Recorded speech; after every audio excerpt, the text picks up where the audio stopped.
Good morning, good afternoon, or whenever it is you're watching this. So, just going live for a little while earlier to double check the pistol comment period results or updates, and it's frustrating. So, didn't want to spend too much time being bored over there. Decided to go live for a Labor Day show and invite everybody I invite to the Every Second Matters shows to see who might show up on a random Labor Day. So this Mikey joined in. Thanks for joining. Yeah, thanks for having me. So, no real topics. I have some tasks I can do here. Hopefully, ideally, a bunch of people show up, start talking nerdy 2A, and I'll go get a bunch of chores done. But instead of doing chores and watching stuff that's frustrating me on the internet, figured I'd host something and maybe get something that isn't frustrating to start happening. So, any topics, any ideas that you brought with you, or? I just brought this dog with me. Right on. So I just got done watching, or I'm in the middle of watching, a video was posted today about, let's say the topic of it is the gun rights policy conference. Let's just say that. And it's virtual again this year. What do you think? Now I'm talking to somebody who's attended a gun rights policy conference. You came 2 states over. They don't count because they're little eastern states. 2 states over and attended the conference in 2018 in Chicago. And I don't know how many you've watched live. So you know what the gun rights policy conference is. You've attended it live. You've watched it at a live one. And now we're having our second. Well, and then I guess you watched, I'm guessing, did you watch last year? Yeah, so I've probably watched, I'm trying to think if it's like 3 or 4. And then, like you said, I did go to the one. I think in person is better. I mean, it's nice that it's on the internet like that. That definitely watching your coverage of it, whatever year it was, the first time I saw it, is what inspired me to go. So that part is good. But then when it was all virtual, it's like, I don't know. I don't think it got as much done as it does when it's all in person. There's just a different energy for the participants and even for the people watching. It just kind of feels different knowing that everyone's still in their different states and like how much really cross collaboration is going on. Like that's what I like about the in person. It doesn't always come through on camera. Yeah, the little speeches are cool, but standing in that room or talking with someone while you're waiting in line to get, your 7th Mountain Dew of the day, I don't know who would do something like that. That's the interesting conversations that happen with real heavy hitters, like talking real stuff. And if they're all just virtual, then it's just the presentation part. I don't know how much coordination they're doing behind the scenes. I think that's a great element, a great way to describe an element of it, and it can't happen. And it can't happen in a couple of ways. Mainly, one of the ways, mainly it's because of technology, but one reason is not everyone's at the same level or speed on technology.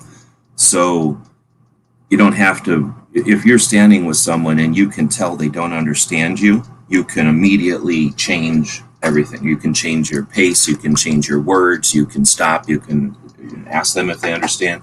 None of that's available online.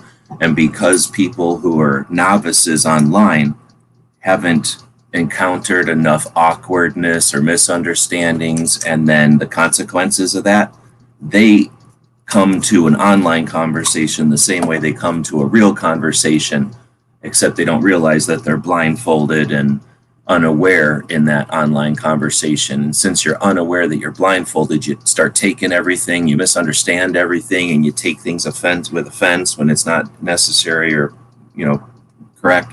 And you have these barriers based on people's ability to even communicate online. And that for me is one of the more frustrating things about doing things online. And how do you tell a novice who doesn't know the subtleties of communicating in a text chat that they're unaware of communicating in a text chat, and they have to get a lot more practice before they can hold their own, and they're effectively useless in an online conversation when they're out there stifling and getting everybody upset and screwing around and just not making a nuisance of themselves unintentionally, but completely obscuring everything that could have happened. If there was just a few representatives who are capable in the text chat, then a text chat could have been amazing. A text chat could add to and enhance the online topics, right? But instead, the online or the side chat turns into a mess and often distracts from any messaging, and it's just a mess. Like you say, when you were kind of starting this whole thing, when you're talking about going out into the hallway, we're in a conference room, and that conference room is in a building or something, so you can have the ability to go outside. And when people have heard the same guy tell you that you can't publish the same way he did because you're not as good as him and the world's changed, and that's a non-necessary thing to listen to, you can all get up and walk out in the hallway at the same time. And if everyone gets up and walks out into the hallway at the same time, even if you really like the idiot who's up there telling you that you can't publish because you suck and he's the only one who can publish and you aren't doing it right, the people that put him on the stage can see everybody get up and leave and go, maybe this guy shouldn't be on the stage because he's literally dragging everybody out of here, pushing everybody out of here. That kind of stuff doesn't happen in virtual. They don't pay enough attention to the numbers to go, oh, the numbers just all dropped, right? Yeah, this, and this person is saying, is this live? Yeah, it's live. All you got to do is say something useful, and then you'll be included in it. But being weird out there isn't part of it.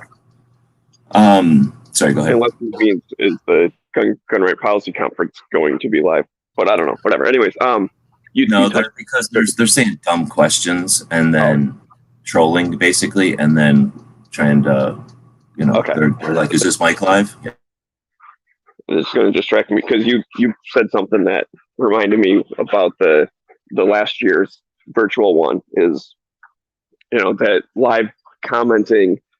There were a few times, people not understanding. I was in there and I was treating it like I was watching, one of your shows or whoever, Clovertac or Ghost or, someone who's used to doing this kind of stuff. And there were people I would consider my buddies, some of you guys out there, and I was joking around. And then I realized the people that were hosting the thing were like, hey, be respectful, blah, because I probably said something like, oh yeah, probably 9mm shooter's fault or something. Like, hey guys, don't fight with each other. It's like, oh, they don't get that I'm just joking. Like I had to kind of scale it back a little bit. Like, oh, I'm in the living room with my grandparents or something. I can't be joking with my buddies the same type of jokes that I would like if we were just together. Oh man, see, I'm suck at this because that's what I'm thinking in my head, but I say it worse. But yeah, exactly. It's like, oh, we got the old corny aunts and uncles and grandparents here that don't understand nothing, and now we have to all sit here and talk like, I don't know, like we're idiots and slow down, then, right? Yeah. On a positive note, there were quite a few. Well, not quite a few. But there were some of the presenters that at least stopped by to the text chat for their own thing, if not, stuck around for a few hours. One example is Tony Simon. I remember him being in the chat like while his little video thing was playing. So I guess they were like recorded it before or something. Anyways, he was able to then interact with people commenting on stuff he said. He would then like comment on their comment, and it became an actual conversation with the presenter, which a lot of times some of the other presenters, like you would never really get that back and forth conversation. So it would be really cool if some of the other guys learned this is a good way of doing it, and then they all did their little presentation live and were in the comments and could interact, right back and forth.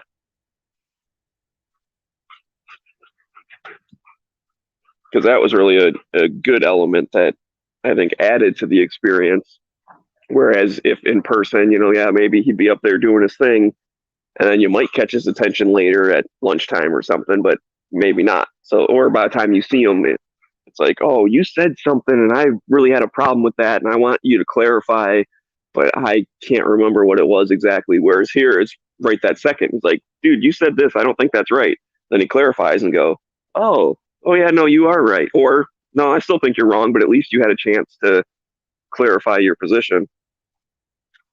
Well, I think you're trying to give them credit or give them. See, you're trying to see the you're being optimistic and seeing the potential, but I mean, first, I don't have any confidence that they're going to watch last year's and learn from it. I'm pretty sure they didn't even watch YouTube, only because everything else I see on YouTube shows me that they don't find, what do they call it when you, it's not proof checking, because you would do that before you send it out. They're definitely not proof checking anything, because they're not checking anything before they publish it, but whatever it's called when you verify after something's published and look at it, they're not doing that either on any of their stuff. So I really don't think that they've learned anything in a year at all. So I have no confidence that it'll be streamed well. But let's say that I'm wrong. I'm hoping I'm wrong. And they have learned how to stream well, or they're going to learn how to stream well between like now and the 22nd or something when it starts. Um, Even if it was an ideal situation where they posted it on a platform like guntube.org that's gun friendly and actually tread new ground instead of just pushing it on Facebook like they're going to, and then also put it on YouTube and ignore it. But let's say that they do it well and they have their presenters put in consistent presentations and they edit them consistently so that the framing and the packaging is consistent and non-distracting, and actually it's competent, so the volumes are all consistent and you can actually watch it without using your computer like some sort of a old-fashioned muscle car where you're trying to adjust everything to keep it running, or maybe worse, like some kind of old 1950s airplane where you had to constantly fiddle with it to keep it running. The text chat would be a great tool if they had everything working perfectly, so you didn't have to pay attention to the stream, and instead the presenters all showed up. It would still be chaos because, and again, if they had a setup, like they started the whole show out with, hey, this is how we're going to do it. There's going to be just 20-minute segments, and here's the map of the 20-minute segments, and we're going to have this person come in and introduce the segments just to give it some consistency. Everything will be the same volume, and we've edited everything. We're going to ask that your comments be directed, to the thing. They gave you this whole like quick rundown, like an efficient, nice thing. Then somebody's going to show up 5 minutes into the thing and start being a Yahoo. We just had Yahoo in here before going, me, right? Because that's how, what the hell? If you just have open doors, just how it is in the free world. So you either have to accept how the free world is or not have it be like that. So I don't agree that it can be perfect. I think that they need how to learn how to work in the free world. And let me put it this way. If they did their show like a TV show where they bring the audience into a room and they have a studio set up and they have a desk and they have cameras and they have all the perfect lighting, and then they tell the audience, this is what you're supposed to do. Now do that or get the hell out of here. And then they start the show and they turn off the lights and they turn on the light they want and they start their camera and they ask the audience to do their thing, or they order the audience to do their thing, and the whole thing is choreographed and orchestrated. That's a presentation and everyone appreciates it and it's highly well produced, right? Now go try to do that on the street out front of the show, or even try to do that with the glass window behind them like some of those news shows do. And unless they understand and are familiar with how to incorporate that live sidewalk behind them, they're going to get a penis.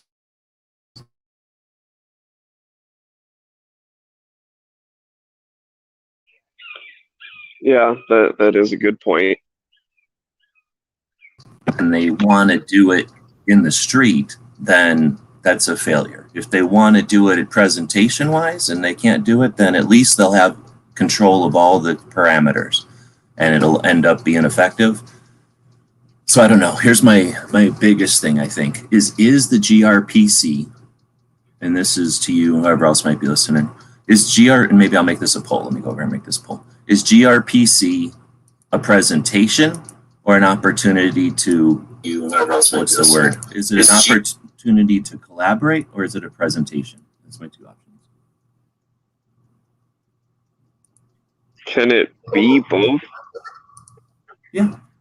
Because yes, I think it's attempting to be both for sure. But should it be one or the other? If you had to pick one or the other, which one should it be? Let me put it that way.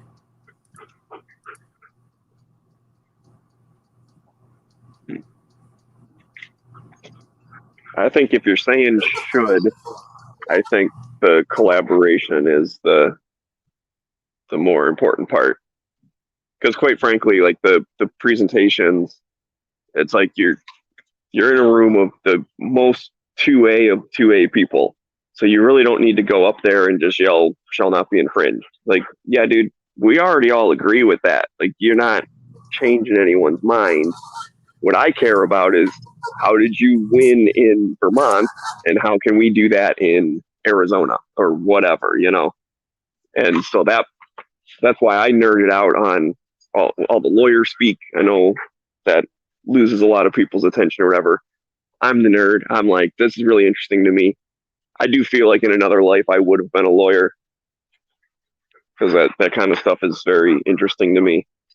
Well, and you don't even have to necessarily be a lawyer to be interested in that. You can be a person who was a court reporter, or someone else involved in the whole thing, or somebody that's reporting on it and then relaying that to regular people, because that's another skill. A lawyer can be the greatest lawyer in the world. Doesn't mean they can explain themselves to somebody who ain't a lawyer, right?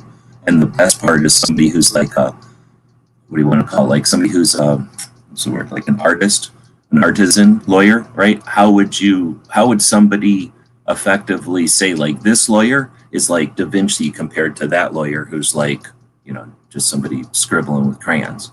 There's that person who can relay what just happened in a good way, and that's who, somebody has to know lawyer stuff in order to do that, and then also know regular talk. You know what I mean? You have to have a foot in both worlds. So I think we're talking about the poll that's up there right now.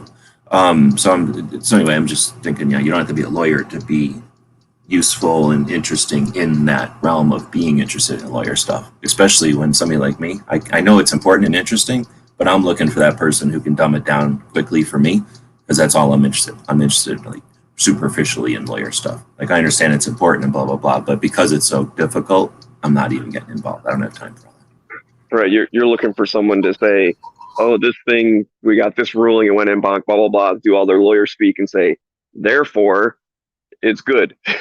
Like, oh, okay, good, we win. Yeah, exactly. Like the summary or whatever, like the play-by-play, right? Okay, so let me go back. So first off, there is a poll running. I was just trying to get as many votes in that poll as I could. So the poll that's running right now, and I'm ending it now, was overall, going into this show, your opinion at 2A. And eventually it'll pop up on the screen here, and then we'll start the next poll. Dang, I forgot I was going to make the next poll. I should write it down next time. So how it's going on 2A, we've got 46% says going good needs work. And that was the second. That was like not the best option, or the like most optimistic option was going well, going well, headed in a good direction. And I only got like one vote, I think. Then we had a couple of votes for we are doomed, which was that troll. And then we got okay, could be better, has a couple of votes, 3 votes, and then, or maybe more than that. And then going good needs work has the most votes at 46%. So going good and okay could be better is the overall consensus, which is interesting because, well, I'm glad that it is like that and not all, the best. We could go and we could be going to, or we're in a good direction, we could be going better. Because as optimistic as I am, I don't believe we're done, right? We're not finished, and it's not like easy street from here on. So I wouldn't want to talk to a bunch of people like that. I would be interested to hear somebody who thinks that, if they really think that. But I do like hearing from people that are more pragmatic, but pessimistic, I got no time for. If your only contribution to the conversation is to be the, what do they call that? The person, the opposite, who's just to be opposite, like they're, the devil's advocate, just because you're pessimistic. And if anyone says anything optimistic, your mind just immediately goes to the anti. Not so interested in those people, because anybody can come up with the opposite. When somebody's pragmatic to pessimistic and side, or leans pessimistic with pragmatism, that's right words, I'm down with that, because I don't mind somebody who's cautiously paying attention and has a different point of view than me. But with that being said, it's interesting to see that spread. Oh, I was going to ask, the next poll is going to be about the Gun Rights Policy Conference. So if you want to describe what the Gun Rights Policy Conference is while I write the poll up here. Sure. So, Gun Rights Policy Conference is a bunch of two advocates getting together once a year.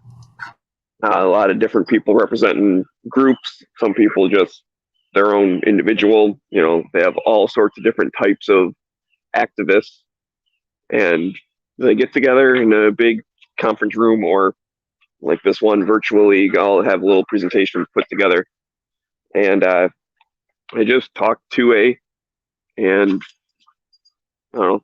Like I said, to me, it's more about the handshaking between people and some like behind the scenes type stuff. But it's really, to me, really interesting. And they've been doing it for a long time. And I think they've been evolving somewhat. And it's been online the past handful of years. I know G-Webs has streamed it quite a few times. And then there's other people that also have tried to stream it. And if you're watching this and don't know what it is, then you're the type of people that need to watch it this year and figure out what it is. I don't think I did a very good summary, but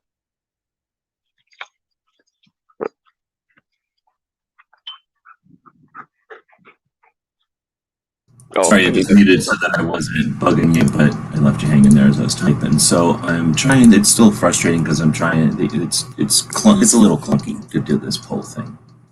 Event. Plus, I got to use spell good and stuff. So everybody has to be able to read the thing I spell. All right, so Gun Rights Policy Conference, what Smeggy just said, I think it started in 1984. It was started by the Citizens Committee for the Right to Keep and Bear Arms, CCKRB or whatever, and that is the one side of the Second Amendment Foundation. Second Amendment Foundation is $6 million a year. Citizens Committee, Right and Keep Bear Arms or whatever, is like $2 or $3 million a year. Together, they're the Second Amendment Foundation, along with a whole bunch of other organizations that Second Amendment Foundation has created, let's just say. So it's been around since '84. It's completely free. Everybody can just sign up for it and go. Most of the state level, national level, and then the organizations that are focused on area of interest all show up. A bunch of them are given opportunity to take the stage either by themselves or in panel discussions, and they typically offer a situation report of what's going on, where they think they're going. If they need help, they ask for resources to the community, right? And that's my experience with it. And it's 2 days. It starts on a Friday night, and there's a get together that's an informal get together at the place. It's usually at a hotel or something.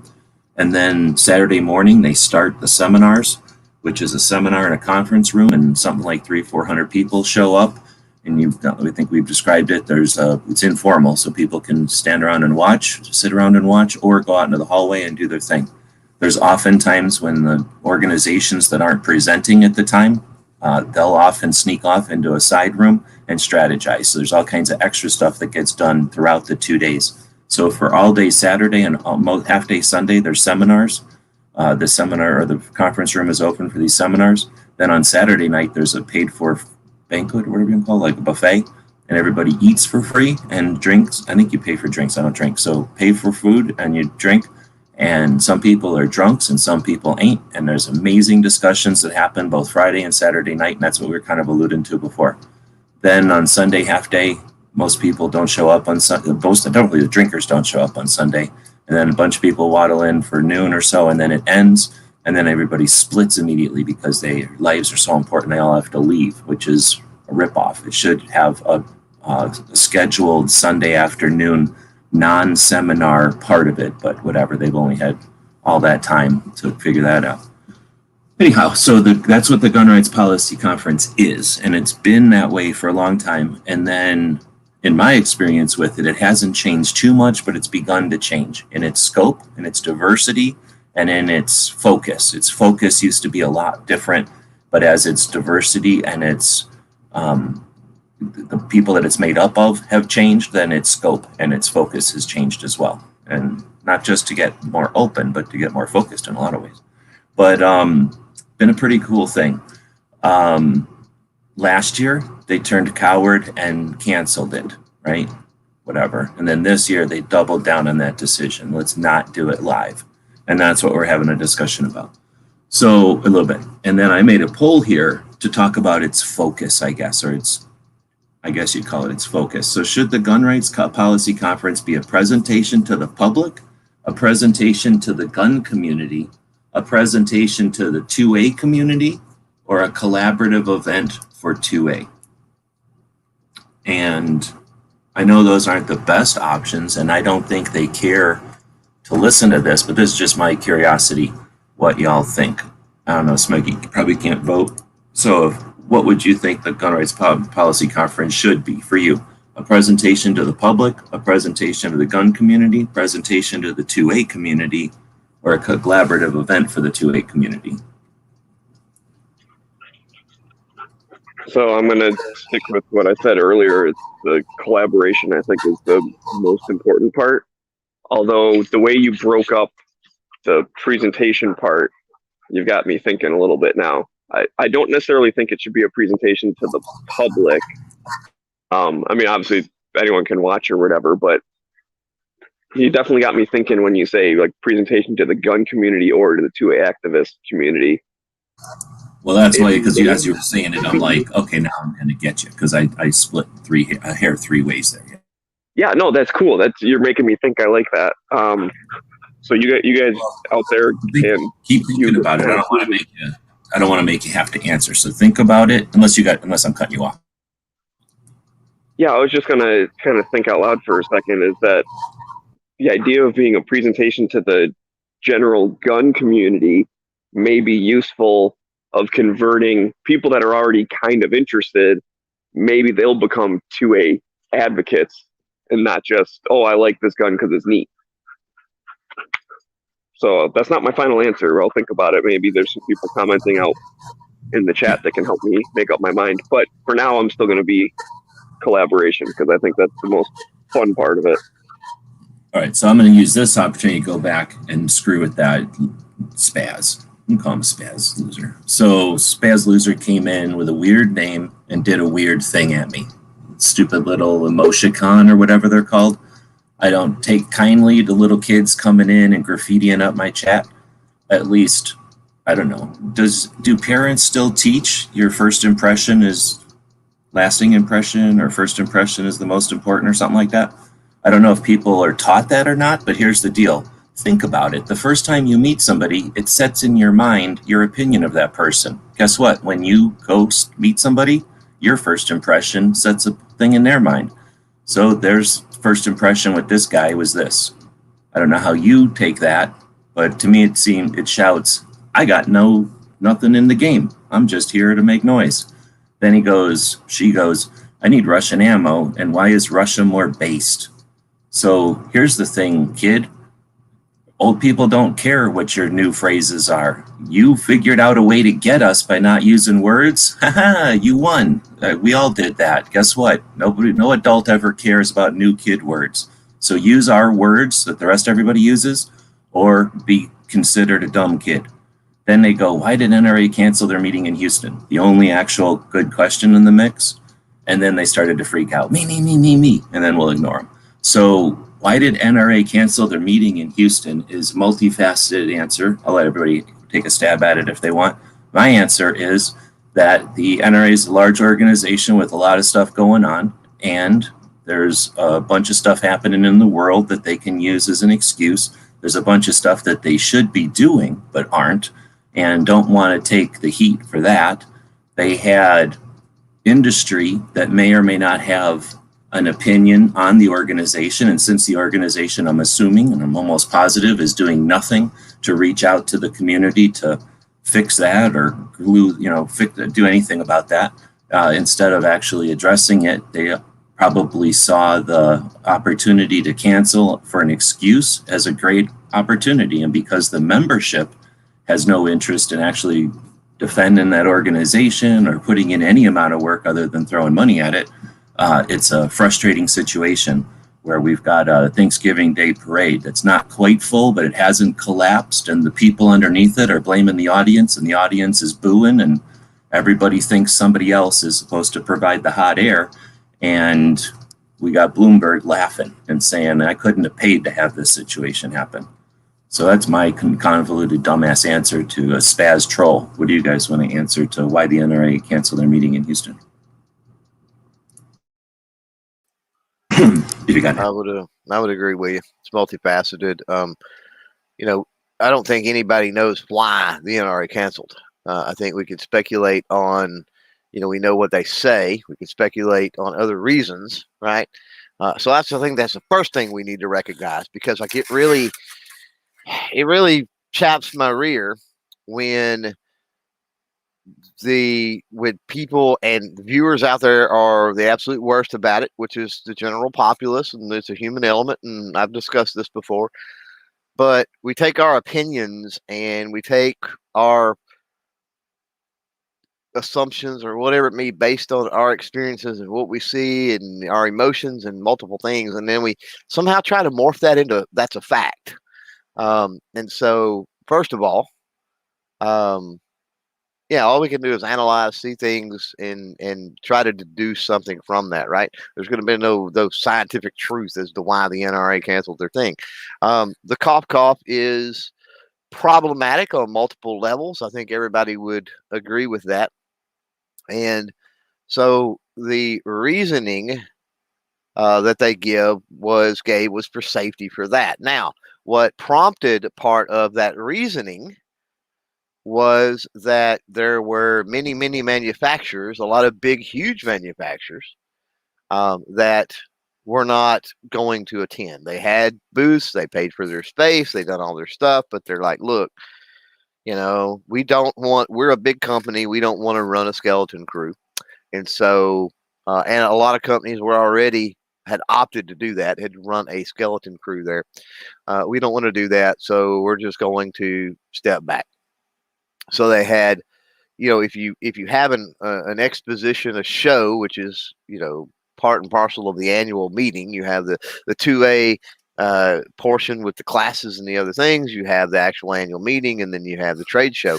The trade show is the draw, sadly, for the public and most creators and other things. So when you have big companies bailing on that, you create a situation where, you know, are you going to get the kind of draw that you would have otherwise, right? And then you've got the climate of cough and people maybe not wanting to show up or whatever. So, you know, that was their call based on, and my speculation as to, you know, the types of information it was based on. Now, I think that political pressure, they're under a lot of fire, and rightfully so for a lot of the shenanigans that went on. And having their big, huge annual meeting and event, I think it was cowering to some of that political pressure as well. The industry side gave them cover to do that. And we see that a lot in politics where, you know, we know that they don't really want to do something or whatever. And we know that they're going to turn left or turn right or whatever the case may be, right? They're just looking for an excuse to be able to do that, so to speak. And that's what's happened. They were handed an excuse, I think, and they utilized it. And evidenced by the other shows that went on in Houston. Petroleum Engineers Convention was there. The oil and gas industry has had several this year there.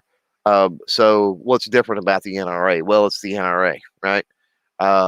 It's easy to see the common denominator there. The other aspect, I think, is coming from, like I said, you got the political pressure, then you got the internal pressure, as far as like the annual meeting portion of it and all that goes. And they've been dodging and avoiding and using cough to get out of a lot of different meetings and make them private meetings and closed door meetings and a lot of things for a long time, because they're sort of boxed in as far as an organization with the shenanigans that's going on, and that needs to be explained. And there's many people that make it difficult for us as members to pay attention and to have any effect. Then, like you're saying, everything you're saying makes it difficult to pay attention and hard to show up. And when they keep changing meetings, locations, and time frames and lead times and all. Yeah. And I'll just simplify this. I know that I've bloviated for quite some time. Let me give you a very simple answer. They were morons for doing it on Labor Day weekend in the first place. I know they've gotten pushback. Is it supposed to be this weekend? Yeah. Ugh. Yeah, that's ridiculous. I didn't put two and two together, but yeah, I don't pay attention to holidays. Yeah, that's crazy. Well, that almost tells you that they had no intention of doing that. And I can tell you, as you know, I mean, Houston's not that far from me, 3 hours or so. I was going to stay with family, but I actually got on and looked 2 months ago, 3 months ago, maybe even longer, at Airbnbs and hotels and stuff like that. And Labor Day weekend in Houston, dude, like non-existent, and the stuff that was there was exorbitant, right? I mean, it's a holiday weekend, duh. So, Oh, yeah, exactly. yeah. So, I mean, think about it Is from this when football starts? Did football start this weekend? I'm not real sure, to be honest with you. I don't follow all that. I don't either, but I could see that being a thing too. All right, well, that was. But that's a huge thing when you're talking about all these industry and everything else, and having to come in and bring crews. My God, when you do it on a weekend, that lodging is, the most expensive in that town, probably, except for right. Christmas. Right. No, exactly. Yeah. Or maybe Thanksgiving. But yeah, that's ridiculous. So again, there's lots of stuff to talk about with that. But anybody who tells you a short answer, I think Woods brought it up here. I don't know the words. He had the words for it. But so many comments. Yeah, short answers are no good. You should always take short answers with grains of salt, because most everything in the world requires caveats and mansplaining, unfortunately. There we go. Confirmation bias. Thank you. So yeah, I hate the NRA. So blah blah blah. I'm only going to find news, and I'm only going to regurgitate stuff that confirms my bias. Right. So going back to, thanks everybody for showing up live. We're doing this impromptu. I just did I was going to read ATF comments, but it was horrible, and I just had a bad mood, so I was like, screw that. I'm not going to read them. There wasn't anything to read. Just the short answer is either GOA or somebody put out a boilerplate that didn't include any of the things necessary to make it a good boilerplate. Mm-hmm. And that's all we got was those boilerplates, basically. So it's like good news that we got people doing it, but then bad news because it looks like a bunch of boilerplates that probably aren't going to be acknowledged. Right. But whatever, at least the other side ain't doing nothing. So I was kind of wondering why the other side ain't doing anything. So anyway, I decided not to do that, but instead to talk Gun Rights Policy Conference. Because I was watching the thing about the Gun Rights Policy Conference a minute ago, and it frustrated the hell out of me. And whatever. So we've got a poll going, and I gave people time to talk on, or to do the poll, and then Smeggy time to think about it. I'm glad you jumped back. Just FYI, I invited everybody who I invite to Every Second Matters. So that's a growing list of about 30 people. So hopefully a bunch of different people jump in today. I'm going to plan on just going live for a while. So I asked the question, should Gun Rights Policy Conference be, right? So if we had your way, would it be a presentation to the public, a presentation to the community, a presentation to the a presentation to the public, a presentation to the gun community, a presentation to the 2A community, or a collaborative event for the 2A community? And you guys can think, I'll ask Smeggy first. I'll read you the results of the 18 people, which is pretty much everybody that's watching. 22%, 67% are saying a collaborative event for the Second Amendment community. Then comes a presentation to the public with 22%, and then both of them with almost no votes. I think there's probably a vote each, presentation to the gun community or presentation to the 2A community. So I split that hair, because first I asked Smeggy, should it be a presentation or a collaborative event? And then because I knew that was a dumb question, really. And as he was answering it, I'm like, oh, that's too open of a question. So I split that 3 hairs. So Smeggy, what would you, after you've had some time now? Yeah, I'm still going to stick with collaboration, but close second is presentation to the gun community, because I think it could be useful to create more 2A activists from people that we already have decent common ground with. So another way to say this, the way you're taking it, that would be a presentation to the like overall public, the 88% that don't have an opinion about guns either way, or a presentation to the, let's say, 10% who are gun owners, or a presentation to the 3% who are already activists. So you're saying if you're going to aim this effort, you're going to aim it at the 80% of the population that doesn't care one way or the other. No, excuse me. You're not going to aim it at the 80%. That you're going to aim it at the 10% of gun owners who could become more of those 3% of us that actually do everything. That's correct. And my thinking is, if you aim it at the 80% or whatever, right, the general public, they're just going to see, oh, these gun nuts, blah, blah, blah. Like, you're not going to get as much traction, although it is important. And that's like stuff that we do online can go to anyone and can convert people. So I'm not discounting that. But I think there's more use in getting the people that, hey, I'm a gun owner. Like, yeah, this is kind of neat. Oh, I can write my state senator. Oh, that's a cool thing to do. Okay, I'm going to do that. And those are the people that I think would have the most traction with and would create more activists, because we need to always be making more and replacing other ones that either leave or get too old or whatever. So there's always that revolving door. But growing it is the ultimate goal in my mind.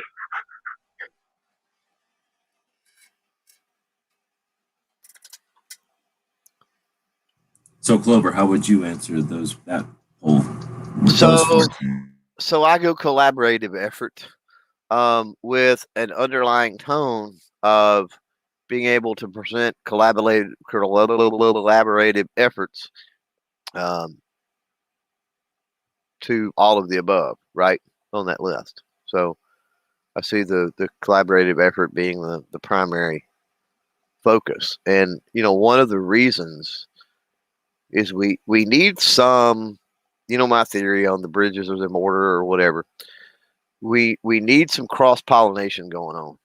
We need more cross-pollination going on. And the way we do that is, I fight for the 2A in my way, you fight for the 2A in your way, Smeggy fights for the 2A, everybody out there in the chat, we could all have our own different approach, right? One of us is the surveillance wing of the Air Force. One of us is the frogmen in the Navy. One of us is the cook at the base camp. Whatever, right? We all have our role to play, and hopefully we play that role best because of the tools and knowledge and experience and whatever we bring to the game, right? We bring to the fight. So some are like really big fanboys of this, that, or the other, right? You're talking about general populace, whoever that might be. And then within that, you have all of your sects, SECTS, and groups and stuff like that. So how many people do we have that, don't have exposure to other ways of thinking, other thoughts, or whatever that might expand their own minds? And I think by getting together where we have a like-minded goal, but we all approach it differently, we can not only learn from each other in, hey, maybe I need to take that, tact and approach and that little thing you do, and maybe I need to do something similar in my area, right? Like, let's say the camouflage that the different teams we're talking about, or different divisions where, I mean, we're all in the same part of the world, and so we should all be, that's a good idea on the camo you're using, frogmen. We're gonna use that over here. And then, like I said, we learn from each other that way, and then put it out that, look, we have divisions, we're all individuals, and this is where the putting that collaboration out to the public, at which, 2A community, gun community, regardless of where you're talking about, all that is the public. Putting that out to the public, I think, puts on display that, hey, look, we're individuals, but we've all got a common thread and a common goal. And it's not to stand in front of a screen or sit in our basement or whatever the case may be and yell and scream 3% and shall not be infringed. These are the things that we do.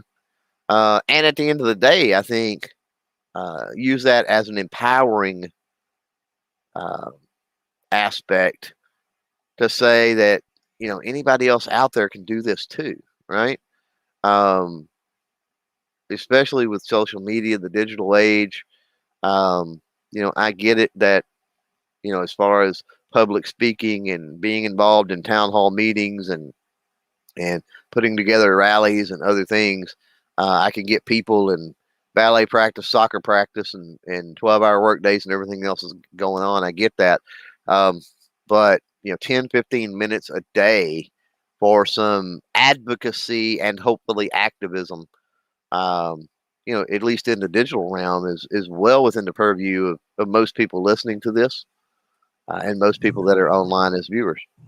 If you're willing to cut your lawn, right, then that's your business. Like if you think it's worth it and you got the time and you think it's worth the resources to cut your lawn, I think I've used this one before, then go for it, right? And if you think about it, if you cut your lawn and a couple other people cut their lawn, then what you've got is these like consistent green squares, right, in your neighborhood.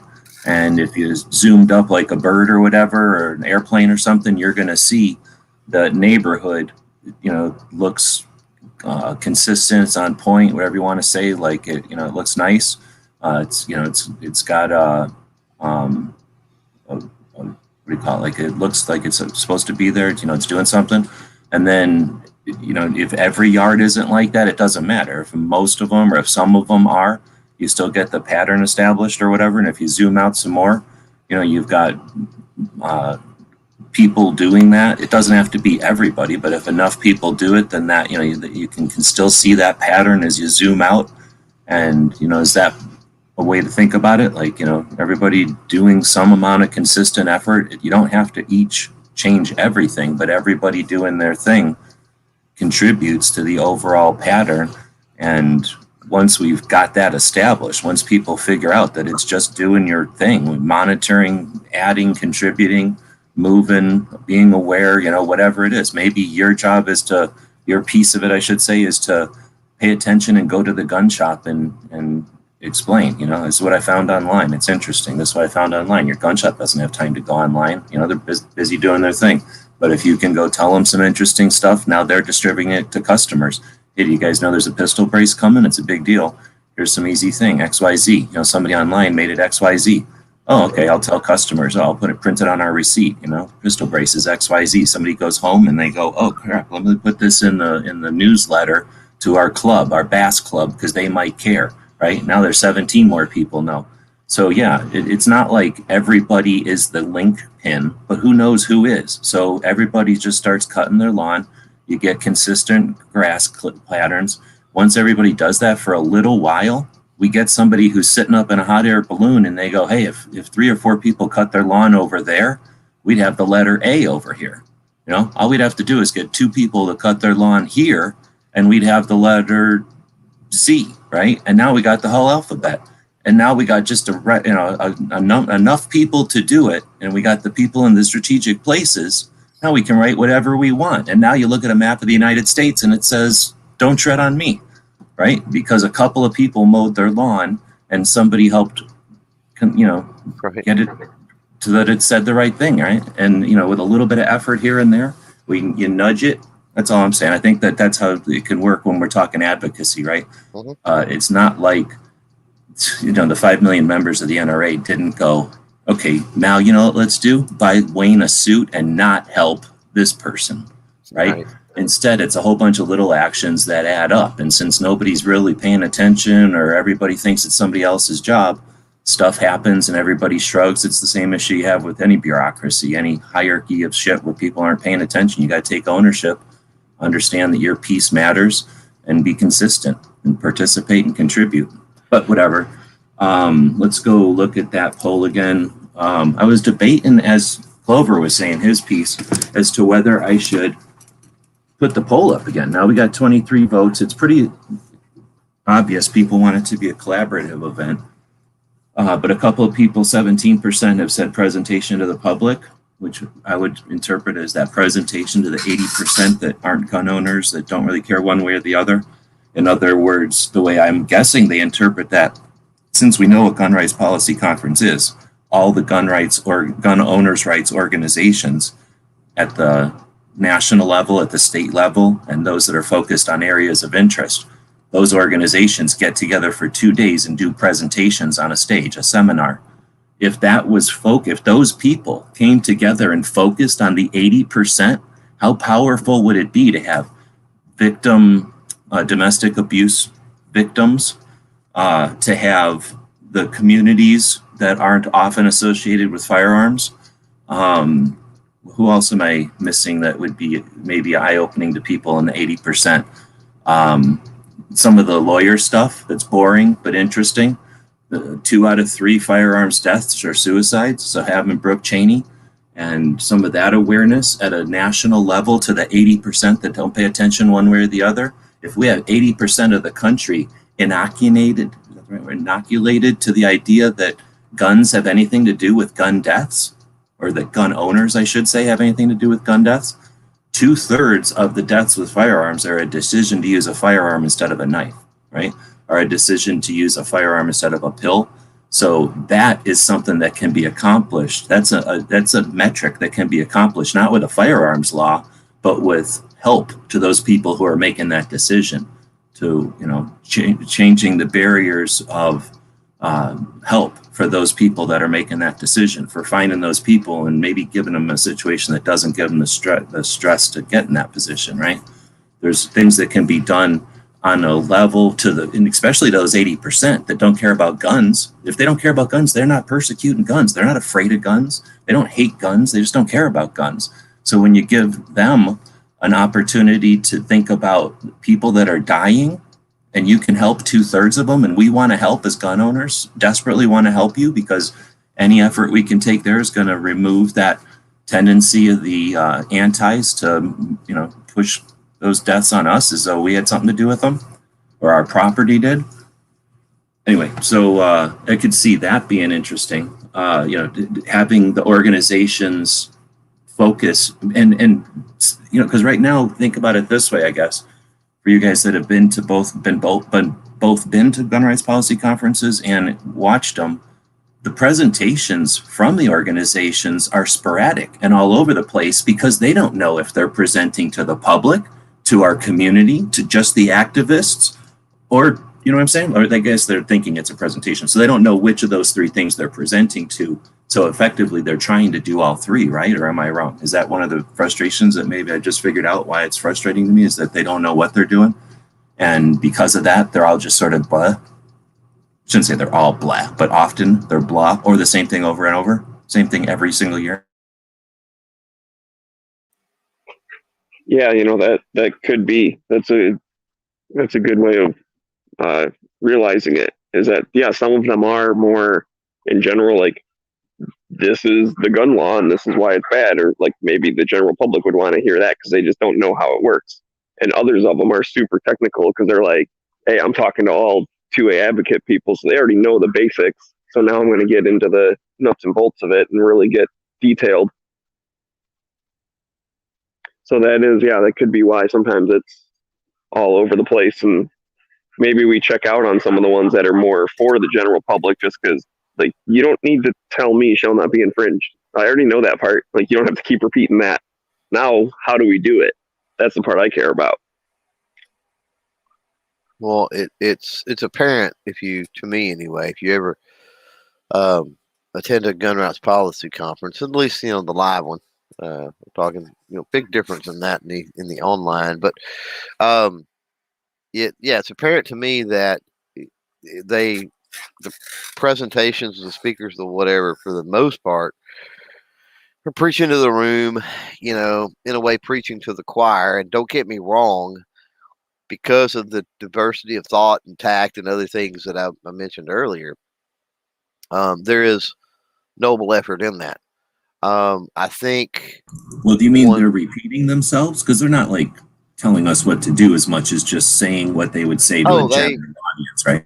They definitely. I mean, somebody was talking about seeing some video from Gun Rights Policy Conference from years ago, and it's a lot of the same mess, right? So, that's where I was getting at is 2 things that I see. Number one, the the people that suck up the most oxygen in the room, the people that get propped up by 2A organizations, by the 2A community at large, the gun community at large, whatever. Those people tend to be the most polarizing, the least unique, and the list goes on and on and on and on.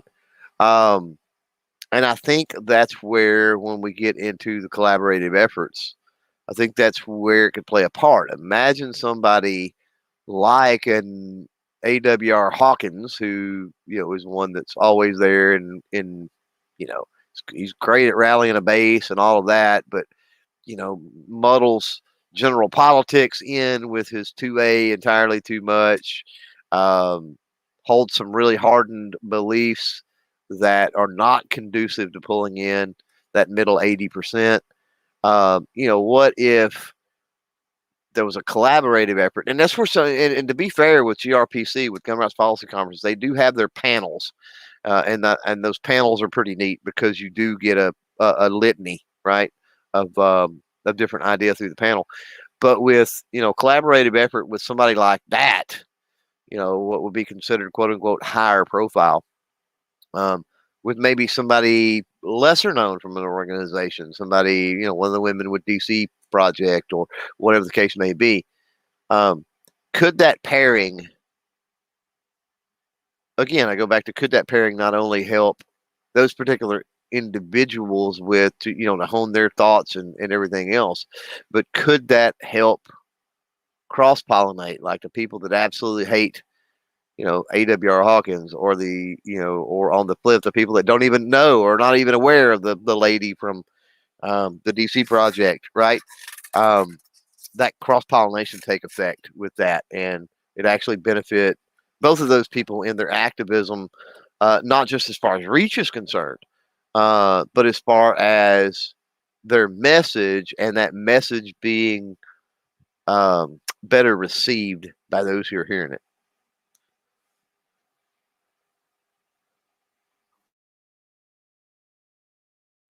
Dang it.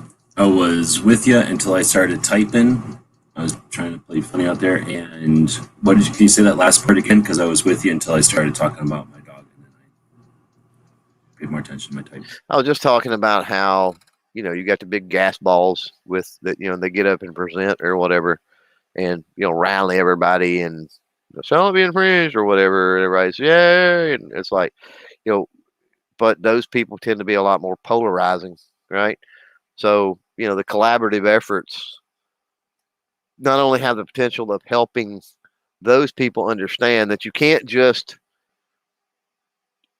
if you're going to be a true advocate and activist, you can't just sit back with your base and preach to your base. Or you can, but realize you're useless to everybody except that. Right. And you better get your base super motivated. Because if your base ain't worth something, then what worth are you? Because you're 100% right. Thanks for reiterating that. I think that's one of my frustrations with it. I think we just discovered my frustration with it. So thanks everybody for helping me figure it out. My frustration with Gun Rights Policy Conference is twofold. That one, the presentations aren't focused on one audience, so they're weird, and it's always been annoying to me, and I think I just tuned in on why. So now that I have that filter, I may have a lot different experience this year. I also have a different opinion of the thing now that we're getting this, because it's been going on for a while with that. But then as far as the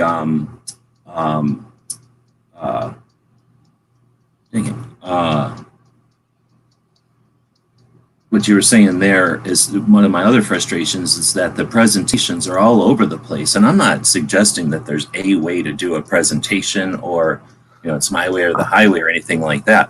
But when it just everybody is good and everything's fine, that's my way of doing things, and it's sloppy and it doesn't attract anything. It's only there for the most. So if your goal is to present to the public, you do a poor job at it. And I think that's a little bit of what you were saying. But then the other part is, we got what we got. So having theories and, wouldn't it be nice ifs is all great, and you have to have that. Otherwise you figure out what your goals are to work towards. Right. And otherwise you're just reactionary. You just take whatever you can get because you're reacting to some other entity. So instead of doing that, you do want to take time to sit around and look around and go, wouldn't it be great if, wouldn't it be perfect if, and then potentially find out if any people agree with you and then work towards those goals, right? That's how collaborative new things happen. But in reality, we all have to still work with the resources that are available to us and with people who are willing and that kind of thing. So this idea that everyone gets to do whatever they want all the time is awesome, right? And that's super democratic or communist or whatever you want to call it. But in reality, if you want to have effectiveness or something, you come up with some ground rules, right? Some established guidelines or something. And, if it's like your presentation should be 20 minutes, you've already started, right? But then it could also be have your video squared up, right? Or like get with somebody. And that could be another facet of it, which is frustrating. Oh, you suck at video or you suck at audio or you haven't practiced. Well, I guess you should practice. That's up to you. But, if you suck at something, maybe at the end of the thing, they tap you and go, here's a list of people that are willing to work with you. Pick one or two or three and work with them and get better. Because that's what you were getting at, right? Some people just kind of suck, or maybe you weren't saying it like that, but, some people are definitely preaching to their audience and not trying anything else. But I think I was hearing that also. Some people are just not good at it. And you can be not good at it. I'm not good at a lot of things and I'm stubborn, so I just won't be good at those things. But there's other things that I'm not good at. And if somebody says, hey, you suck at this, I'll go, oh, snap, I had no idea. And I'll do what I can to effort at that. And that's something that we're not giving each other an opportunity to do, right? And that's one of my frustrations with another event that says it's for the benefit and growth when it's more like, here's what we do.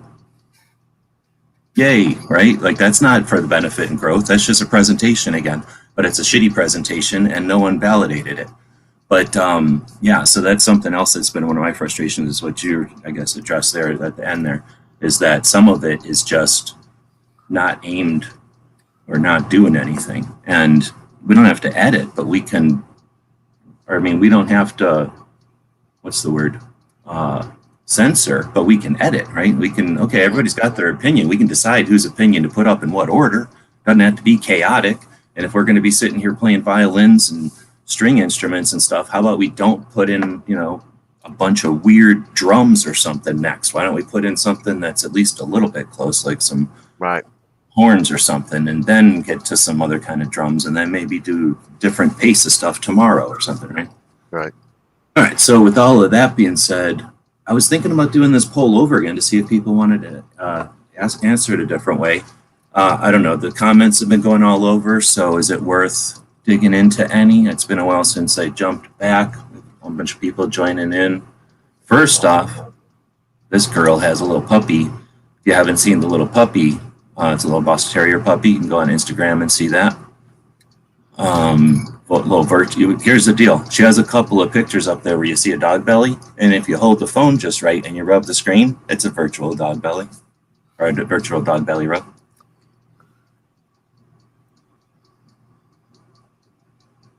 Let's see. So the GRPC is virtual this year. That's what we've been kind of talking about. It'd be nice if they did it differently. It sounds like, from what I've heard, they're going to do fewer presentations this year, but I'm pretty sure it's going to be Facebook centric again. Yeah, I just hope that it's more interactive virtual this year, which I'm not holding my breath for. I'm just putting that out in the universe that the live commenters can maybe interact a little bit more. And maybe this is the time, because we have some time before it actually is on, is maybe all of us need to reach out to some of the people that we know. Is there a list of who's going to be presenting? Is that known knowledge? Maybe I'll go look that up. But I got the window open here. Let me go look. I just didn't. I opened it to the window before. It says over a dozen. Okay, this year's speakers include over a dozen lawyers who have filed some of the most important Second Amendment cases in the year across the country. Then you're sorry to have to tell you this. John Lott, economist, author and researcher. Cam Edwards, Stephen something, staff writer for the Reload. AWR Hawkins, Mark Walters, Alan Gottlieb, Masada Ayub, Dave Kopel, and David Hardy. So a bunch of members of the Second Amendment Foundation and John Lott. Right. But that's just because that's all they have on the list so far. Well, it'll be predominantly people like that, which is horrible. There's clicks for sure. Yeah, horrible to see them cut it back because it really, the diversity of thought wanes when they do that. I mean, it's already bad enough, and yeah. I mean, I get it, but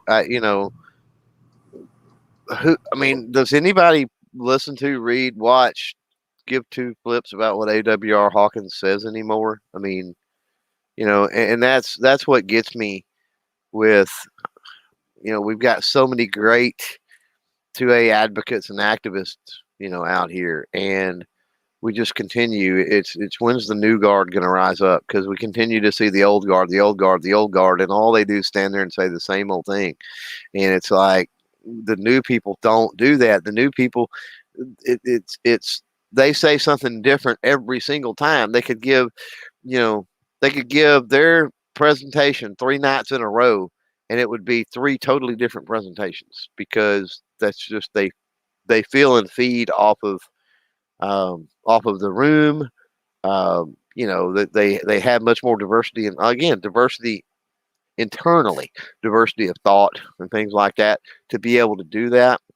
And it's discouraging. I mean, it breaks my heart a bit when you read, and hopefully there's more people, and it smooths out and evens out. And I'm not saying that those folks aren't influential people. They don't have great things to say and whatever, but it's like everybody you read off that list, new people the young people don't care about those folks. They don't care about hearing the messages that those folks are gonna talk about and say. So, again, we get into a message to thing like your poll out there. It's one lane. It's focused on let's rally the base, and if that's what you want to do, that's fine. But if the idea, which people talk about, and there are people that believe it's that way, the idea is to grow the tent, or plant the seeds of advocacy and activism so that we get more of those.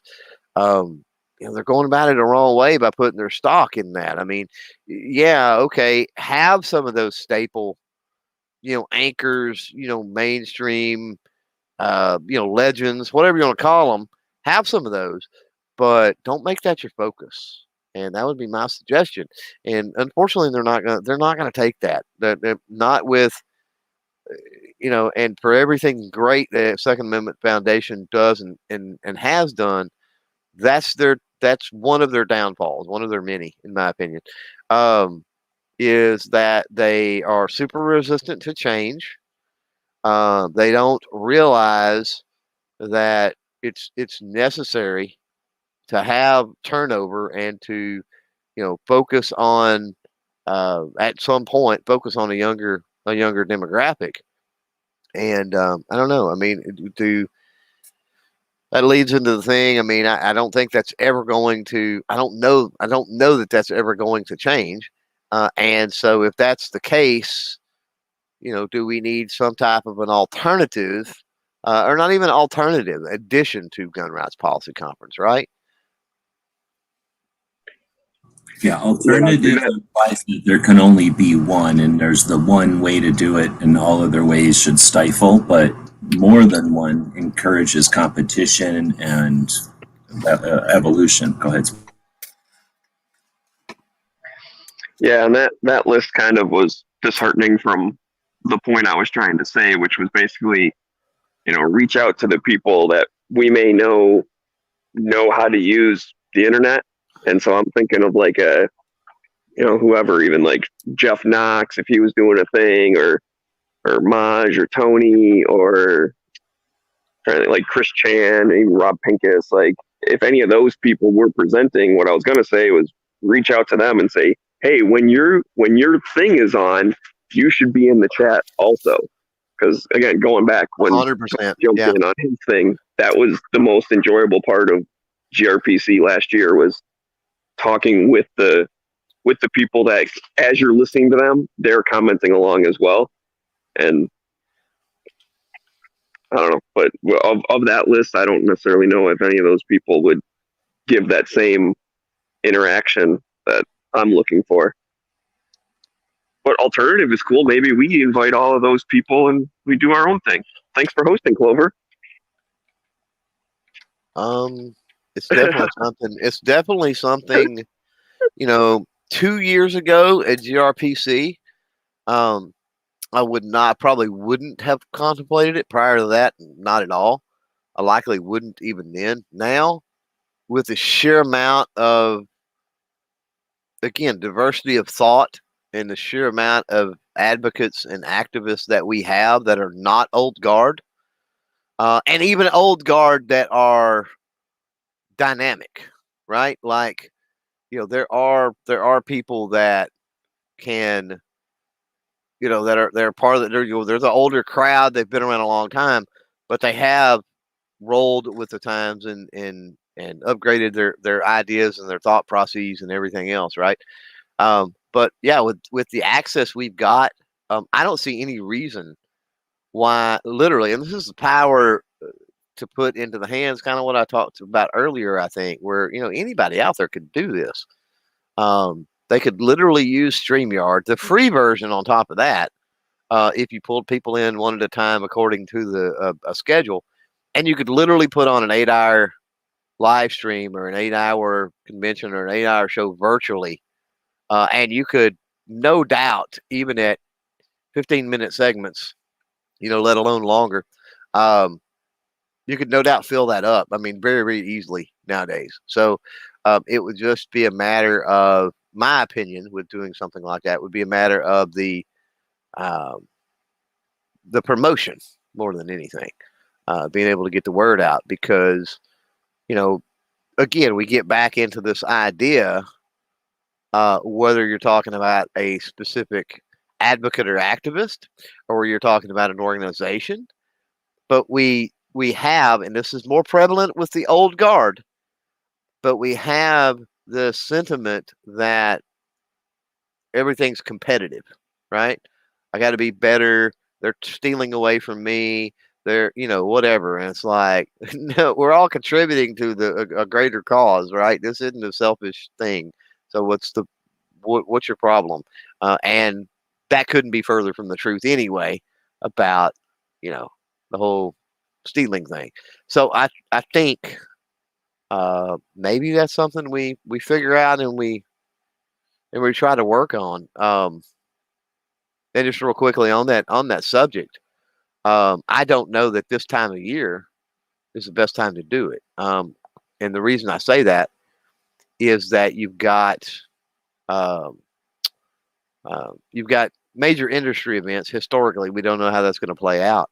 But to be able to do that around, let's say, a SHOT Show or something like that, leading up to, maybe directly after, you increase potential SEO and search traffic and a lot of other things with that. So again, we get back into the marketing ploys of trying to make it work. But I'm sitting over here totally open to the idea. Thanks, Meg.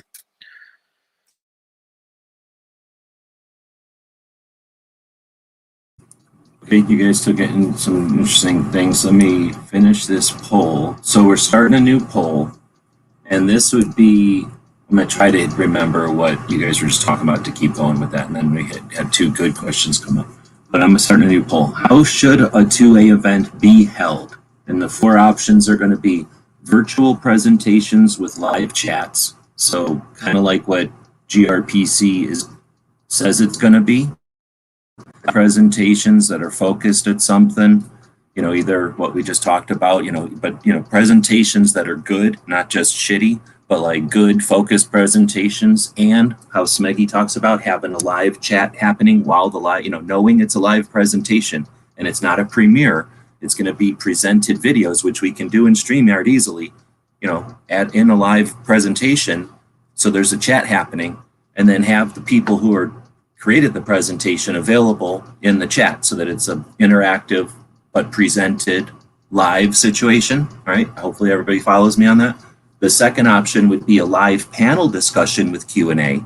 So in other words, a virtual, oh God, I didn't put this in yet. I will say, to make it clearer, a virtual panel discussion with Q&A. So now you get a bunch of people, which was, I think Clover was saying, have a bunch of people in a StreamYard who are able to watch a chat and understand what lag is and understand how to have parallel conversations and, devil's advocate and speaking effectively in limited chat text and people that are competent, right? So have virtual conversations with with Q&A from the audience, because that could be amazing, or a real life panel discussion, sort of like what no one showed up for in 2019, or was that 20? 2020, we didn't have a SHOT Show. No, 21, they didn't have a SHOT Show. So 2020, when Maj had his presentation at SHOT Show, where he brought gun shops in to learn how to reach a larger community, and nobody fucking showed up, that was a panel discussion where he brought like real people doing real stuff to a stage at SHOT Show, right? And then it wasn't live, but it should have been. That should have been streamed live, and then have that, ability to people see this happening live and participate, at least in a live chat, or have presentations like we would see at our normal gun rights policy conference being presented, but then have that with a competent live stream, where the competent live stream would have either a representative or a person who's capable to, to keep up with comments and address questions and stuff, but not necessarily a Q&A. So if everybody follows me, should a two-way event be a virtual presentation where the presenters are in a live chat while it's happening to address questions? Should it be a live panel, a virtual panel discussion with Q&A so that you can literally Q&A with people who are experts in their field? Should it be a real life panel discussion with humans on a stage in the same place that's streamed with a live chat? Or should it be a real life situation like Gun Rights Policy Conference normally would have been for 30 something years, presentations with an audience, but with a capable live stream and not just a bullshit recording of it? Oh, sorry, not Charles. I'm talking about the bullshit stream that happens later. Charles has been doing amazing work with the CD-ROMs. But here's the thing for everybody. Did I just get a new member? Thanks for the new channel member. Appreciate it.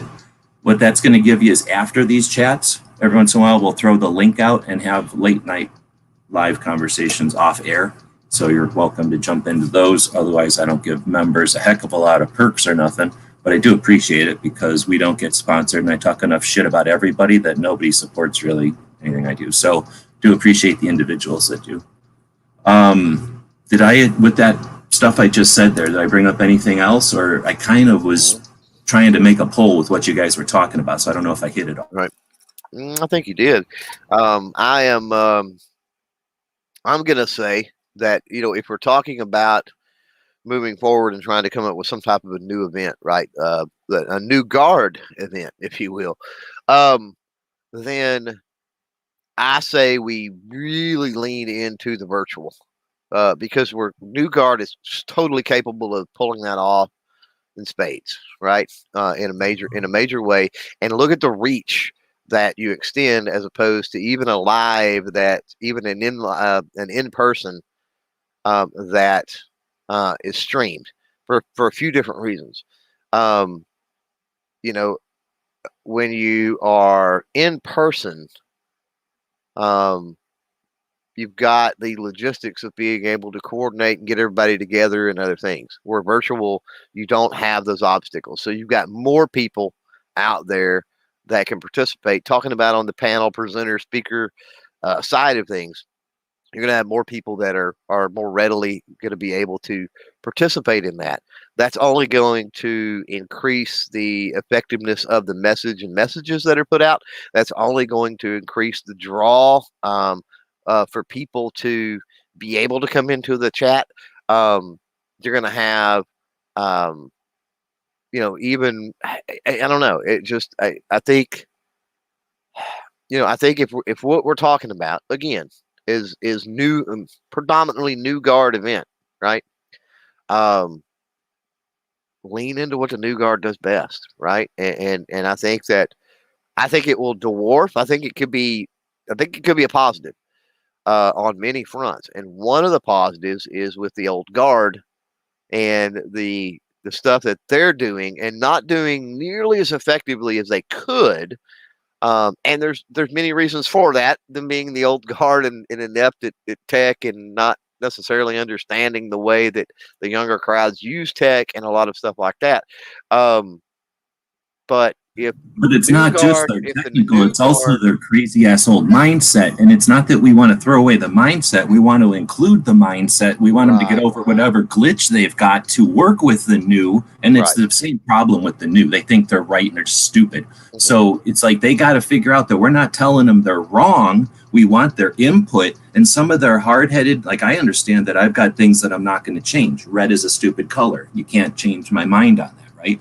Yeah. So there's some things that you need people to be solid on, but you need to be able to work with them, right?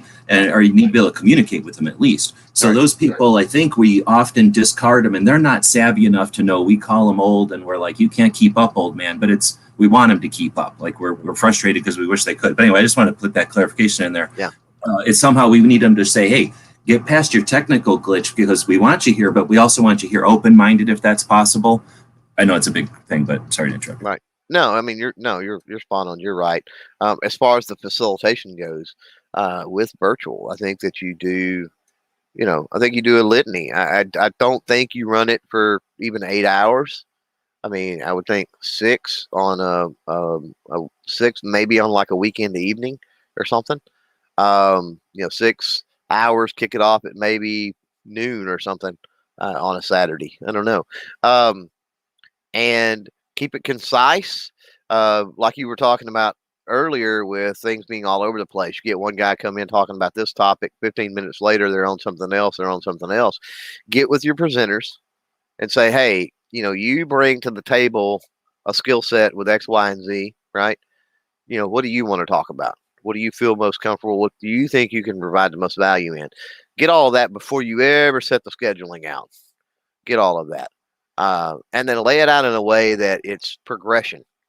And then at the top of every hour, it's not censorship. It's not saying like you talk about this, or even like this is what we're going to talk about. But instead, everybody bring me what you're talking about, and then spit that out like a bunch of pieces, and then go. Is there any order here? Is there any semblance, or did I have some preconceived notion that the girls have to talk together, and these people have to talk together, and those shape of people talk together, and then our people talk? It's right. Well, I mean, and in a perfect world, you could break it up because you're going to have people that don't seemingly fit into, and this is the beauty. This is why you have somebody that's coordinating, right? And then you have all of the new guards, the potential presenters, right? So the potential presenters are not, you don't consistently put out and go, so-and-so's talking about this, so-and-so's talking about this, so-and-so's talking about this. You don't do that. You get it from them. You go and you say, hey, we want you to be a part of this. You bring value in X, Y, Z. What do you want to talk? And then jot that down, right? And maybe they're first. Like, what's your first topic that you would like to talk about? Your number 1. Now, what's your number 2? Now, what's your number 3, right? Or something. And mix it up. So instead of having,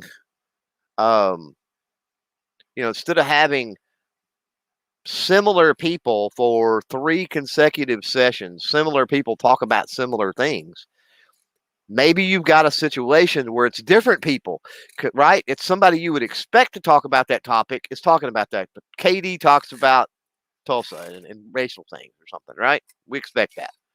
And then you have somebody that you would never expect talk about the racial, component of gun control, follow that up, and you're like, whoa, your mind's blown, right? You're like, whoa, I've never heard this person talk about that, but it's something they're passionate about. It's something that they know. It's something that that's one of the 3, 4, 6, whatever tricks in their bags, right?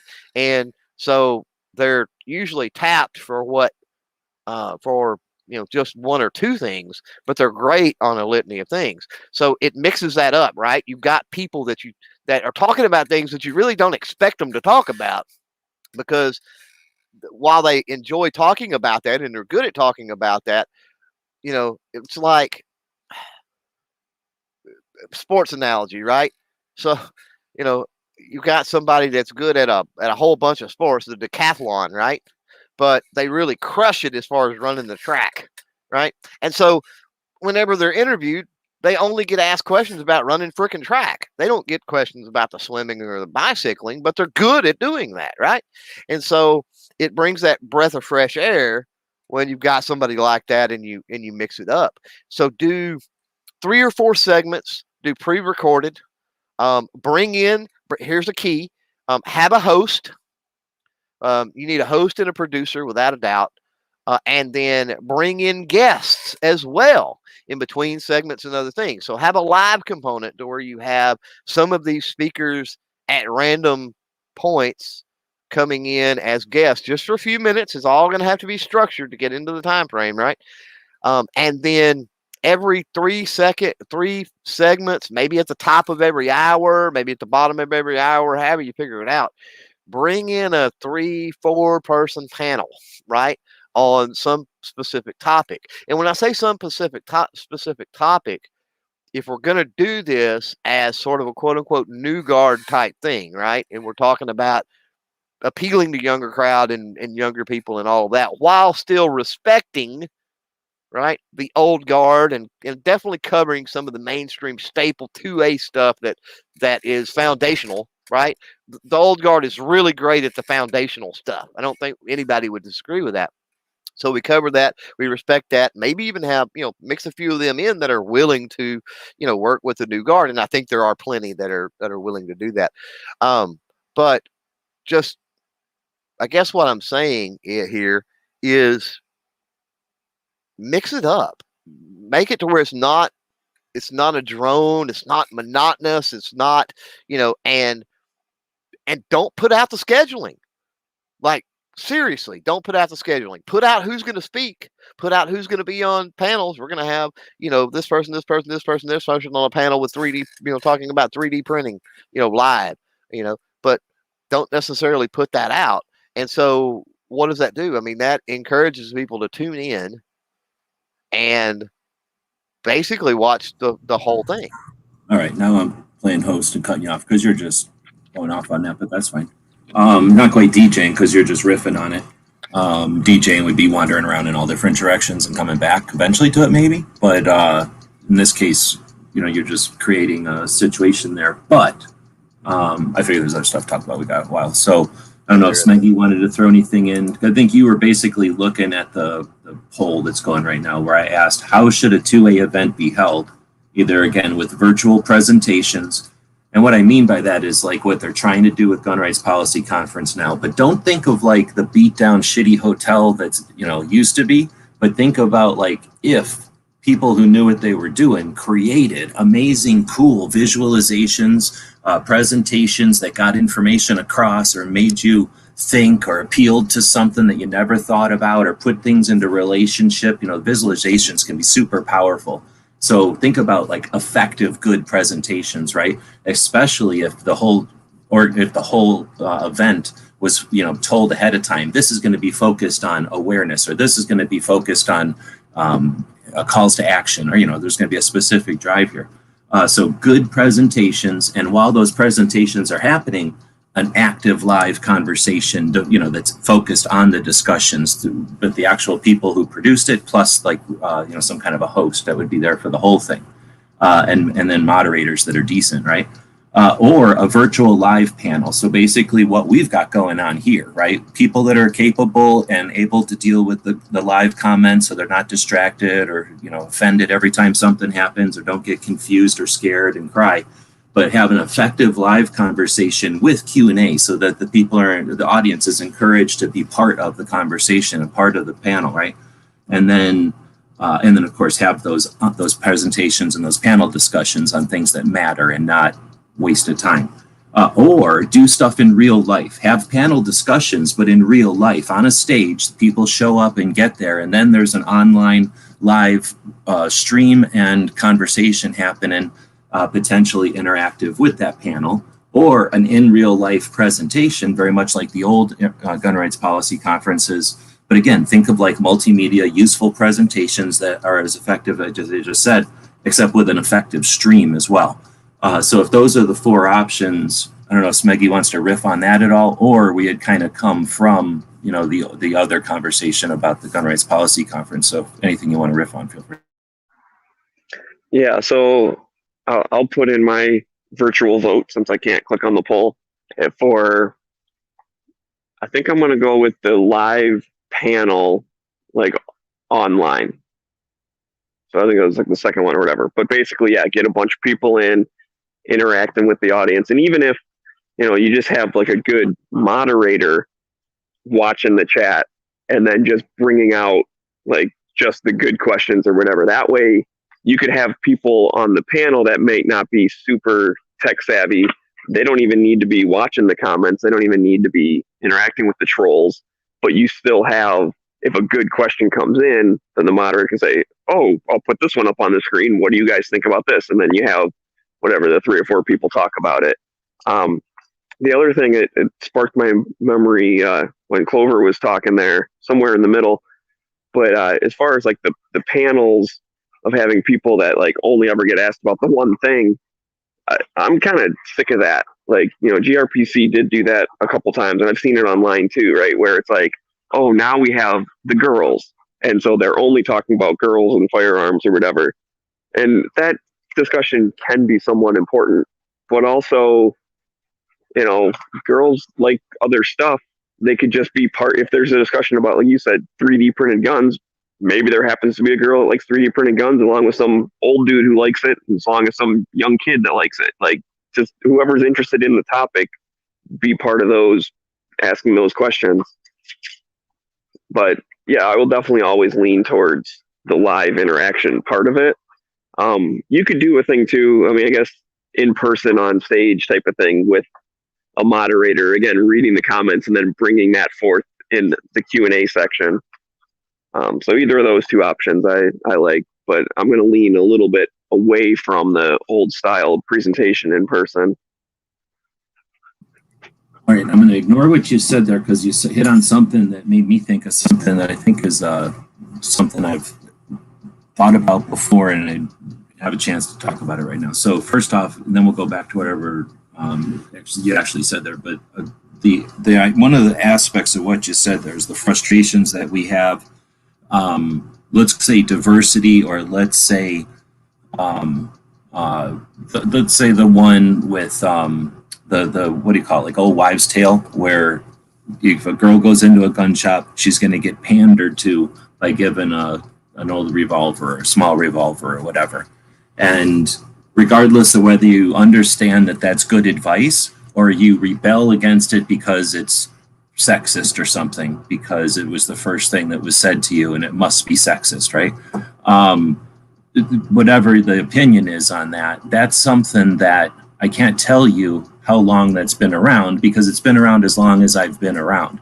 Here's what the conversation goes down. I want a gun. Here, do you want this? You're small. Do you want a small gun? Oh, don't get mad. I'm small.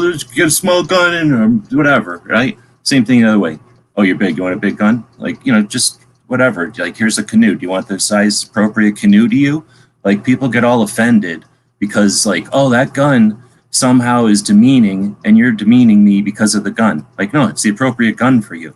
So anyway, this whole conversation of like, oh, I'm treated because the way I go into a gun shop and all this, like, that conversation's been going on forever, right? I'm trying to beat around and not make it specific, because as soon as people hear me say something specific, they kind of focus on the actual issue and not the top, you know, the concept of the topic or of the issue, right? So the issue has been around forever. But if someone is born or decides to become interested in the area of interest, in this case, guns, they're going to learn about something that's been going on forever that day. So for them, it's a new issue and they're offended by it and they're pissed, and you're allowed to be. Like, you have to discover things at some point. But it takes some people a minute. Some people never figure this out, but most people figure out, like, oh, that's not new. Like, oh, that's a thing that's been around forever. And it turns out it's not even bad advice. Like, oh, it's actually probably good advice. Depending on your point of view, like left-handed, right-handed, I like the color blue, I like the color red, whatever, right? So there's some people that are always going to hate the steering wheel being on the left. Some people don't care, and some people hate it being on the right, right? Like there's just always going to be a matter of opinion. But somebody has to learn about there being a choice at some point, and part of the discovery of the choice or the question or the situation is getting offended. And you have a right to. I'm not even getting upset that people get offended by it. You're allowed to. But what's frustrating is that everybody has to go through that learning curve. And that's what happens is people go in the broad strokes. Oh, guns are cool. Like, I'm scared of guns. I think this has happened because I haven't actually dealt with this, but I'm scared of guns my whole life. At some point, I changed my mind and now I'm into guns. Now I like guns. I'm into guns, but I don't know anybody or whatever. Now I know somebody and now I'm more comfortable with guns. And now I'm to a point where I'm comfortable with guns and you know what I mean? Like, it's just something I'm buying. Like, if I want to go buy toothpaste, I don't have to go ask anybody. I'm just going to go buy the toothpaste I want and make a decision and buy my toothpaste. So you've made the decision, you're into guns. I'm going to go buy the gun I want. And when you're in that mindset, and you might be 18 at that mindset, you might be 14 at that mindset, you might be 24 or 44 or whatever, right? That's what I'm saying. There's people all over the spectrum that are figuring out, I'm into guns. I'm at the point where I'm comfortable enough with guns. Well, guess what? You still live in a world with a whole shit ton of other people. And if you're 14 or if you're 44 and you walk into a place and you look like a duck and smell like a duck and they go quack at you because they think that's what you want to hear, don't get all offended when they quack at you or whatever. I don't know if I'm offending people or not at this point. I know I've offended ducks and maybe woods. But anyway, what I'm getting at is that there's certain things that people are going to deal with as they get into these things. And that's one of them, is that when they come into the community, they're like, we need to be included or whatever. And it's like, all right, that's awesome. Except that people have been doing that for you and your community for a long, long time, and you're included. So I hear what you're saying. Like, it's frustrating when everybody has to have like time to say, include us. And it's the longest one has been girls, include us. I'm like, holy crap, dude. Since I've been a little kid, girls have been included. And I'm pretty much sure Annie Oakley was the 11th lady to ever be on a movie with a gun, way before any of us were born. So girls have had guns, but they're allowed to not have enough of them or not feel included enough and all that. It's just that, I don't know. I went on a long, long rant here, and I don't know if I made myself clear, but it's like we got to give people time to say, give me my time. But at the same time, it's like you got your time. You've had time. Like, you always have been welcome to time, and you're welcome to take time. And I guess that's where I'm trying to get to. We got to archive this stuff, because if no one ever watches a past one, how do they know they're not saying the same thing over again? And if we got to say the same thing every 3 times, we're never moving forward. That's like taking 2 steps forward and 1 step back.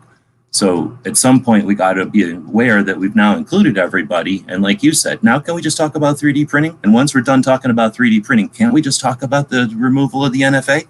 Like, we don't need to talk about everything every single time. And remember that we talked about it, or, you know, I mean, like, I don't know if I'm digging myself into a hole here, or if I'm making it clear. Clover left. Yeah, you scared them away.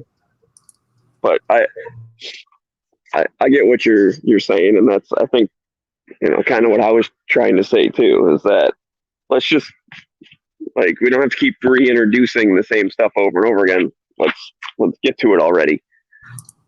Yeah, let's start digging in. Like, everybody's here. We all agree everybody's here. Let's go. Let's get it. Come on.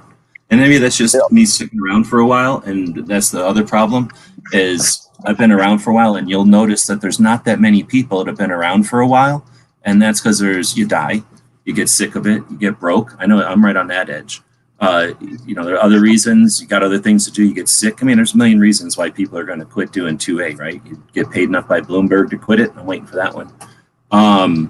So, you know, there's not that many people that are around for a while. Those reasons I mentioned shouldn't have killed off everybody that has ever been in 2A. I mean, there's a lot of people in 2A, and they all start, you know, at different times in their life. So some of them are 18 and get sick of it, right? That's the frustrating part. Why do people get sick of it? Is it really they get sick of their rights? Do they think it's wrong? Do they get anti-gun? Do they get so confident that it's being taken care of for them that they walk away knowing that they have nothing to worry about? or are they frustrated by the chaos and the clicks and the inability to see any actual movement? And that's what I suspect, at least the people that are real activists tend to end up with. It's like, dang, there's nothing I can do. It's just so frustrating. No one ever has like an exit interview where they say, these are the reasons why I'm going to stop doing 2A, but it's just a mess. Yeah, if I had to guess, it would be the frustrating, like almost like the pessimism takes over. And especially if you're talking, when you said like frustration or apathy, yeah, there's nothing you can do, and you figure, oh crap, do I have to do this all myself? So when you don't feel like you're a piece of something, what can you do? You can join something for $30 and hope. Yeah, but it's like you tried a thing, it didn't work instantly. Well, okay, well this is stupid. I'm not going to try again. I think that's a lot of the younger ones, and hopefully they can circle back around after living some life and realizing that, you know, nothing happens in 2 days. Like, you got to spend some time. Well, that's true. As a young person, that's true. You have to realize you don't have enough time on the earth to know that things accumulate. But also, I was going to say, just to cut you off, that new to guns or new to 2A specifically, if you come around and it's all, let me introduce myself. You come around 2 years later and it's the same people. Let me introduce myself. You come around a year later, let me introduce myself. You're out of there. They're just introducing themselves, you know, and then you leave. And you can be 40 or 14 for that to happen to you 3 times. Yeah, definitely. But the hard part is I think there does have to be a balance, because let's say, you know, we can even use like our chats as an example. Most of the people that jump in, like, we all know each other. So like, I don't need to be introduced to Clover when he jumps in, and we just go, we start talking. But if there's a new person, they pop in, they go, well, I don't know who any of these people are. And they're already on step like 5 or 6 down the road of, you know, solving 2A. They feel like they've been left behind. So you have to kind of balance between, okay, this is our starting point, and this blah, blah, blah, blah, blah. This is what we've done so far. Now let's move forward. And then everyone kind of gets up to speed, and then we all move forward together. And then some new people come in and go, what the heck are you guys doing? Well, okay, this is what we started with. We did this. Okay, now let's go. So maybe awesome. People get caught too far up on the explaining to the new people. So we explain step 1, 2, and 3 and never get to step 4. But we also can't just be on step 13 and forget about people that are on step 1 and just say, well, you missed the boat. We're already gone. So see you later. You have to bring them up to speed as fast as possible. All right. So, yeah, dude, come on, man. Come on. We just solved it. We just hacked 2A. So it's all machine code. All we have to do is turn this into machine learning and it's done. And then we just have to write logarithm and we finished it. But yeah, dude, seriously, it's just blockchain. We just have to figure out how to blockchain 2A. So somebody's listening to this and horking this. Here's the things that I own, and you can't hork them. Hacking 2A is mine. I already own that. And then also 2A blockchain is now mine. Because that's how we're going to fix this, dude. Because that was my frustration. All that shit I was saying was me trying to put into the right words in the right order because of stupid English. English isn't my first language. My first language is music. I'm just kidding. So I was trying to beat around the bush to say basically what you said there. I think you were alluding to there is that we're wasting our time. Ozzy says we don't need to reinvent the wheel. We need to develop a new tread pattern that gets better traction. I like that way of saying it too. But it's a wheel, right? It's just the same shit over and over again. It's encountering similar things. Every once in a while, we encounter something that breaks the wheel, and guess what? We fix the wheel and we keep going. And if we add more rubber because we're encountering a lot of big things, then we add more rubber. And if we're not encountering a lot of big things, we get more speed, right?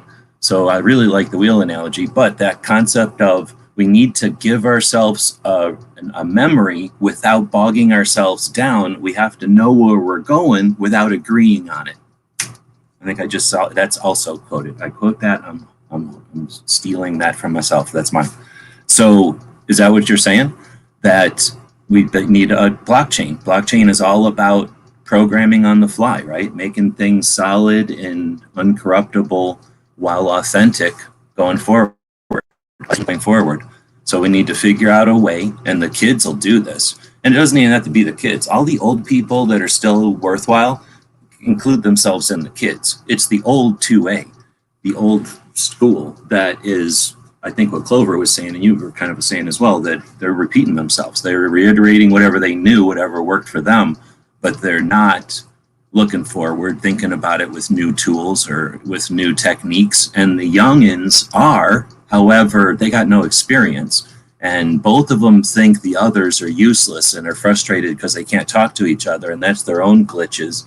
But for the rest of us that aren't hung up by all that, we can create a system that they all fit into. And then it's ideally a system that effectively does what we want. It's a blockchain. It gives us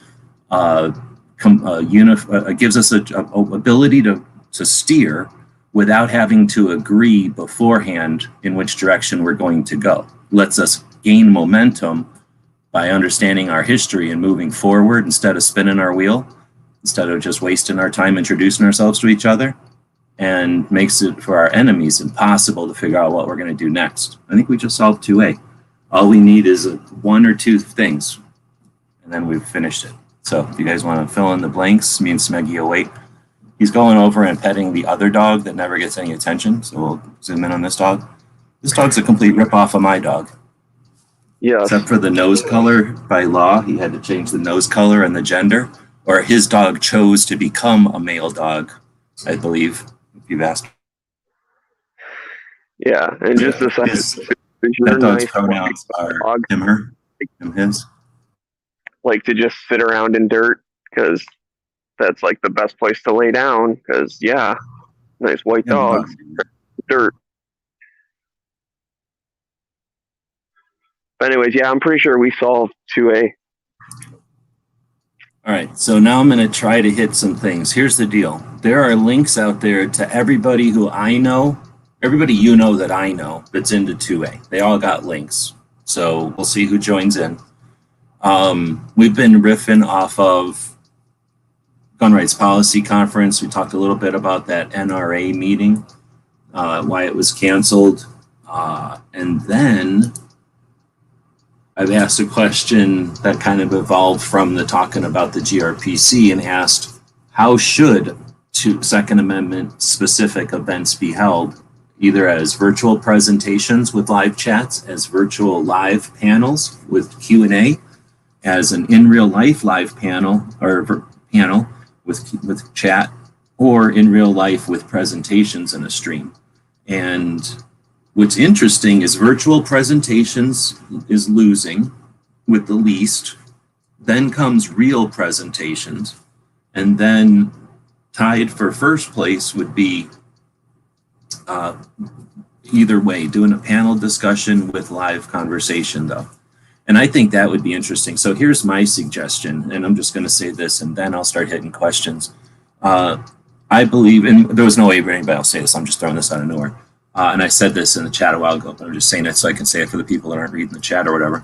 I really think that what Clover was riffing on before was fine, except he was wrong about doing it in 1 day or 6 hours, or whatever the hell crazy idea he had. It needs to be a week-long thing. It needs to be actually a week-long thing and then a monthly thing. So I've just mansplained it. So we figured out how to solve 2A, and the methodology of how to solve that would take a week, a year, and a day, a month to facilitate. And you would do during that week all of these 4 things and more. At the end, you would have a 5th day with just panel Q&A for people to have accumulated questions from the presentations throughout the week, and then the Q&A. So basically, I would think you'd want all the key players to assemble in one place in real life and invite as many people that want to join them in real life to join them, so that all the things can be accomplished that the Gun Rights Policy Conference has accomplished for all those years, and then go live with competent streaming and accomplish all the virtual stuff we talked about throughout the week. And then on Friday, like I say, let comments and questions and stuff come in throughout the week, and then address them all live sort of on Friday.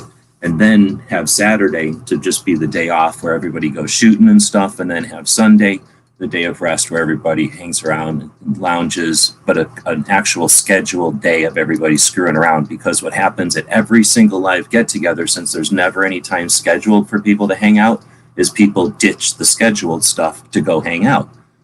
It's not wrong, it's necessary, but it's wrong of them to not schedule the time to just hang out and chill. And I believe that should be at the end. Because at the end, you, what do you call it? You have time to meet everybody and become who you're going to be friends with, figure out who it's worth spending time. They do some of that stuff at the beginning, like and that works great when you already know everybody. There's an event that I do at SHOT Show, that used to do at SHOT Show, that is before SHOT Show. And that is we actually did one with gun channels also, before gun channels, so that we could get together before everybody was all jazzed up and doing everything, because we were all friends with each other and wanted to get together and get together as friends before we got to work. And in this case, since one of the goals is to bring people together, let them work for a week and then let them have a day off to fart around. And then as much time after that as their supporters, people that follow their efforts and support their projects, would give them. Because how cool would it be to make it a 2-week event, a week of actual stuff, and then the second week would just be farting around and shooting and hunting and raising hell and having some kind of cannonball run or giant scavenger hunt throughout the country. But whatever. All right, so hitting comments. I'm going to go. I think Ozzy should get extra credit for that. We don't need to reinvent the wheel, just get a better tread so we can get some or better traction or whatever. I'd like the going a lot. Go ahead and say if you're still out there, and if I miss your question, let me know, because I'm just going to whip through them. Let's see. So we started out with, this thing won't even go back. Yeah, go ahead. Oh, sorry. I was just going to actually excuse myself, so enjoy the comment. And yep, take it easy, guys. All right, well, now I got to be in here by myself, so it'll probably end because I don't have any interest in just sitting here. But I'll go through some of these, and then if anybody jumps in, we'll keep going. Otherwise, we won't. Talking about Angelina's little puppy, you can go look at that on the Instagrams. Instead of allowing a death by 1,000 cuts, or better choice, healing 2A by 1,000 band-aids. I don't know what that was in reference to, because that was a while ago. That was an hour ago, literally 1 hour ago. So I don't know. Smeggy has that towel in his lap because of his dog. He throws that dog toy into the dirt, and his dog brings it back to him full of slobber and dirt. So he has fancy pants on. He doesn't like to get his fancy pants all dirty. The presentations are sporadic, and that could be fixed as easily as saying, oh, look, we watched it last year and it sucked. So here's how you can, let's all do it with a blue background, or let's all do it that doesn't suck or something. Let's all do it aimed towards, maybe the first half of our presentation is aimed towards the general public. This middle is aimed at gun owners, and the last couple of minutes is aimed at the activists. Or maybe you ask them ahead of time, are you going to focus it at which one of these, and then you put them in some order so that the first couple are something like that. So I agree, they're sporadic. Like I said, I think there's a way to edit without censoring. Let's see, for the past 2 years, everyone's doing hybrid presentations because no one knows if they'll be back to normal or not. Everything's been watered down. I guess that's true, but I haven't been ultra satisfied with it in a while. We have to accept it. It's the largest and only thing we've got. I mean, it's the only thing we got, I guess. But it's the largest of the things. I guess it depends on what you want to consider that a 2A event. There aren't very many events that are focused on 2A, though. There's some ways that 2A gets smushed into some gun events. Let's see. People tire of playing before dogs. I believe that is always the case, unless it's a tiny little dog. You can wear out a tiny little dog. Is that what you're saying? I don't know. I've never had dogs that could handle that. They would have broke a RC car. Being engaged is the reason the Gun Rights Policy Conference finally let some people realize they could watch videos on their phones.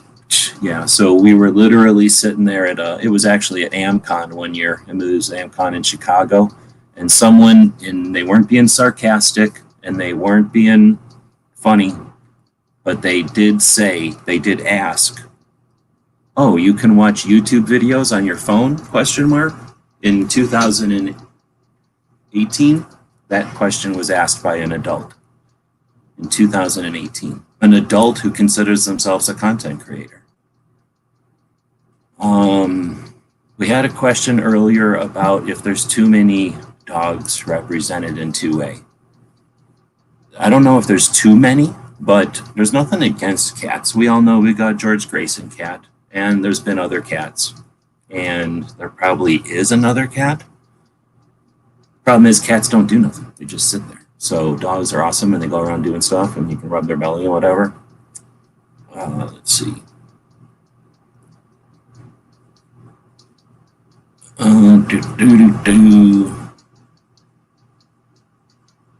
Let's see. Emerging from the echo chamber is how you plant the seed of a new idea. I believe I understand what you're saying. I agree. But I don't want to discount an echo chamber. I think echo chambers are necessary. They're not the only thing we need, and they're not. I don't know if they're crucial. They're necessary, though. And I think it was Jeff Knox who said it best, that in a choir you need to sing together in order to know how to sing good and to get on key or whatever. I don't know the words, but then so that when you're by yourselves, you're still singing the same as everybody else. And I like that idea. Not that you need to always sing the same song, but knowing what everybody's singing is worthwhile, and that spending that time together. I value the echo chamber, but I know what you're saying, and I understand. Like, you can't just stay in the echo chamber for sure. And the goal is to get out there, and everybody goes and does their own thing, but knows where everybody else is coming from. Let's see. Seeing what just happened in Canada with their conservative candidate making waffles on assault weapons ban repeal. Name the Republicans who make waffles. I don't pay attention to Canada anymore because of Bob doesn't ever talk to us. But if Bob was around more, I'd probably pay more attention to Canada. So I'm not exactly sure what happened. I would also pay more attention to Canada if they got rid of that one guy who runs their business, because he seems like he's a jerk. I'm allowed to say it. I don't like that guy. As far as who's making waffles, I don't know, because I could use some waffles. But I have no idea. I don't pay attention enough to politics. They seem to be created distraction. Maybe instead of the infighting type videos, just sit on the position that organizations are different. Some are more partisan and political than others. Oh, you guys are talking about all that stuff. Okay, finish registering at GRPC. And thank you, SAF. So I didn't realize that you had to register again. So thank you for that. I am also going to register. All my stuff should be in here.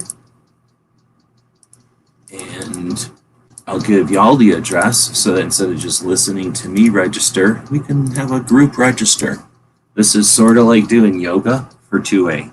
If we all sit here and register at the same time, what I recommend is breathe in, count for the count of 4, hold it for the count of 5, and then slowly exhale for the count of 6. 4, 5, 6. You can remember that? I learned that from a doctor on the internet as a technique for going to sleep. If your brain is going nuts and you want to go to sleep, you can 4, 5, 6 it. Breathe in for a count of 4, hold it for a count of 5, and then slowly exhale for a count of 6. And not only does that get a bunch of air into your lungs, which is your lungs make them happy, it gets brain into your or oxygen into your brain, makes your words good. And then if you do it for long enough while you're typing, boom, you register for the GRPC 2021. Are you kidding me? It won't, because it doesn't want like my... Oh no, it did. Goofy ass old website. I'm down with it though. I don't believe websites need to be fancy. Yeah, so there we go. We got another registration. Thank you, Domo Arigato. And I just dropped the link. And if you just breathed and entered like or registered like I did, you're both registered and calmer. Speaking of calmer, there's roll call out there. Sorry, working and doing my labor. Well, keep laboring. If the more you labor, the less the rest of us have to. State legislative leadership kills bills they think might cause backlash. We suffered that in Missouri for years. I don't know what that was talking to, or what that was in relation to. If you guys, that was a yawn. I don't know if you were talking with Crump and them, or I'm thinking that was that. That's when I was talking about how you can do a virtual belly rub. You need to go to Instagrams and find the picture of the little puppy on its belly, and then you hold that phone up, basically horizontal, and then when you rub on your phone, it's like a virtual belly rub. I'm not scared to know puppy teeth though. That's how you make a puppy stronger, is letting a puppy bite. Virtual stuff is hard to do and get disorganized quickly. And that's something I didn't have a chance to mansplain back at both Clover and Smaggy, because they were both wrong about the virtual. Here's the thing about virtual. It can't be right. It has to be the wrong answer, because you can be in real life and virtual at the same time. So the real life is the real answer, and virtual, you lay on top of it, like real fake ass virtual. If it's just virtual, it is fake. Because it could be CGI, you don't even know. Real is real. Real is First Amendment, right? This whole thing is First Amendment right to press, so we need to use the First Amendment right to assemble as well. But I agree, the virtual is hard to do for qualifying that for everybody that's an idiot. So there's people, you're fine because you're in here watching real right now, or live right now. But I guess we're real live technically. But people that have never done it before, and they allegedly get these tens of thousands of viewers. Well, they're not there daily, so we know that those tens of thousands of viewers are probably new. And if they're new and they're watching us be like quote unquote weird, even though we're not weird, we're just normal for the internet. When we're being weird in the text, those new people don't know that. They just think we're weird because they don't care about what we're doing online. And yeah, that becomes super disorganized and weird. And I don't know. That's true. So I believe that the real life is good, and then you just do the virtual while you're in real life. That's the real answer. But we're losing so much. Oh my goodness, we're losing so much because we're not getting together. Just take a look at I can't think of Solutionary Summit. Go take a look at what they did yesterday at the Solutionary Summit when everybody was together in Miami on Sunday. That's invaluable, or where they say priceless. Solutionary Summit, ticket price, XYZ, price to travel to Miami, XYZ. Time spent with 2A activists, and I guess in that case, just a bunch of independent thought, free-minded people. Priceless, boom, right? I just made a meme. Back before the days we had these priceless memes. Kids don't know about that anymore.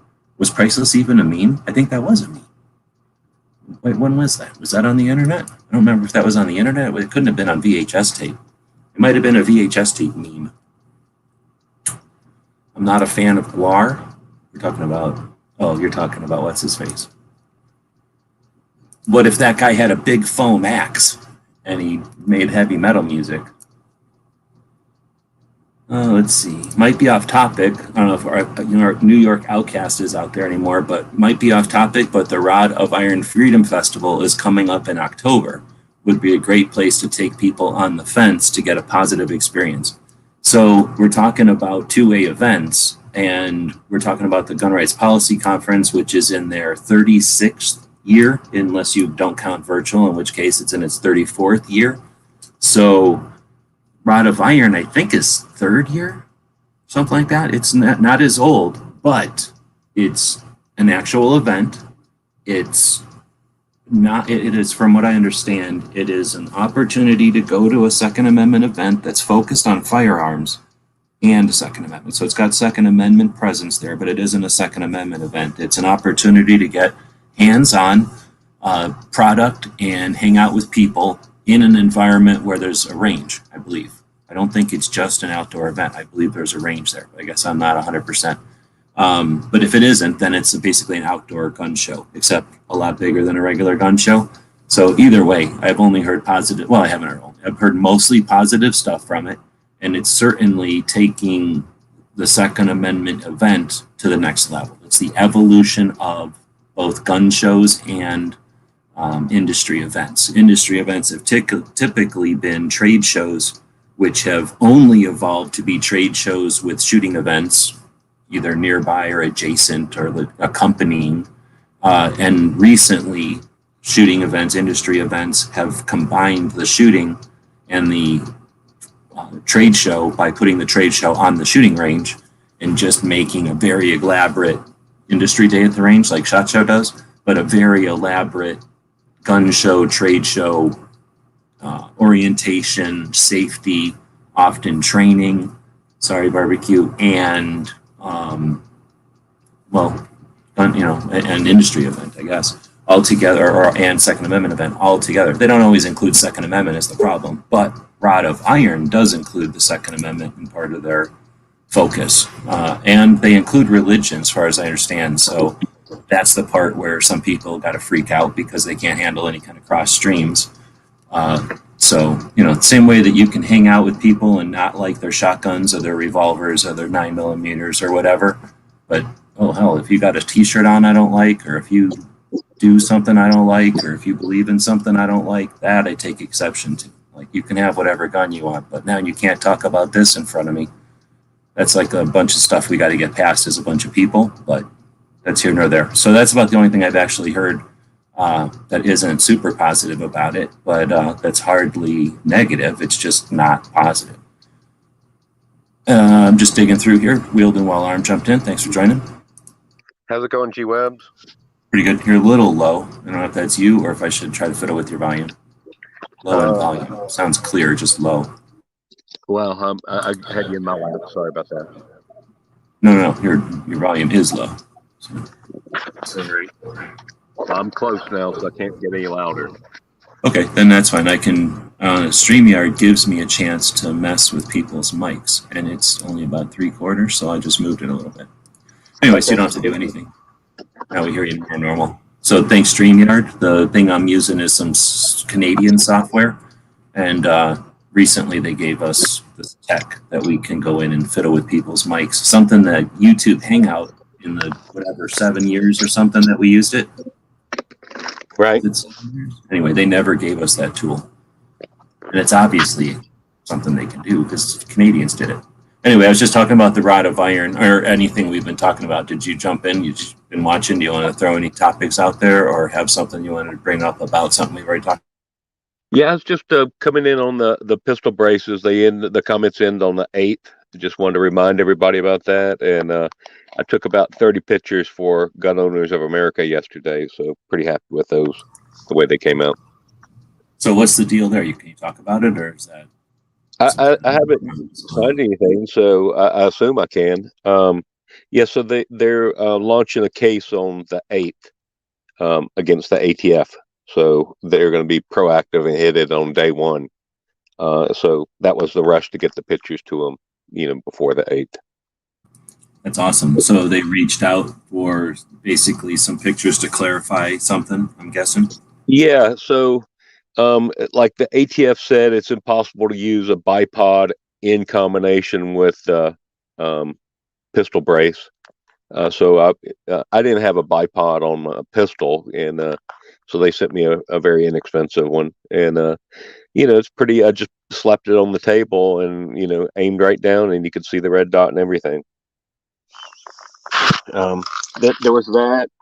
I have an angle foregrip on the front of one of my pistols, so they wanted a picture of me like peeking around a wall and shooting. None of this was actually shooting, and there was a picture of just the guns across my lap to show how I could go through a doorway, something narrower versus having a big. Oh shit!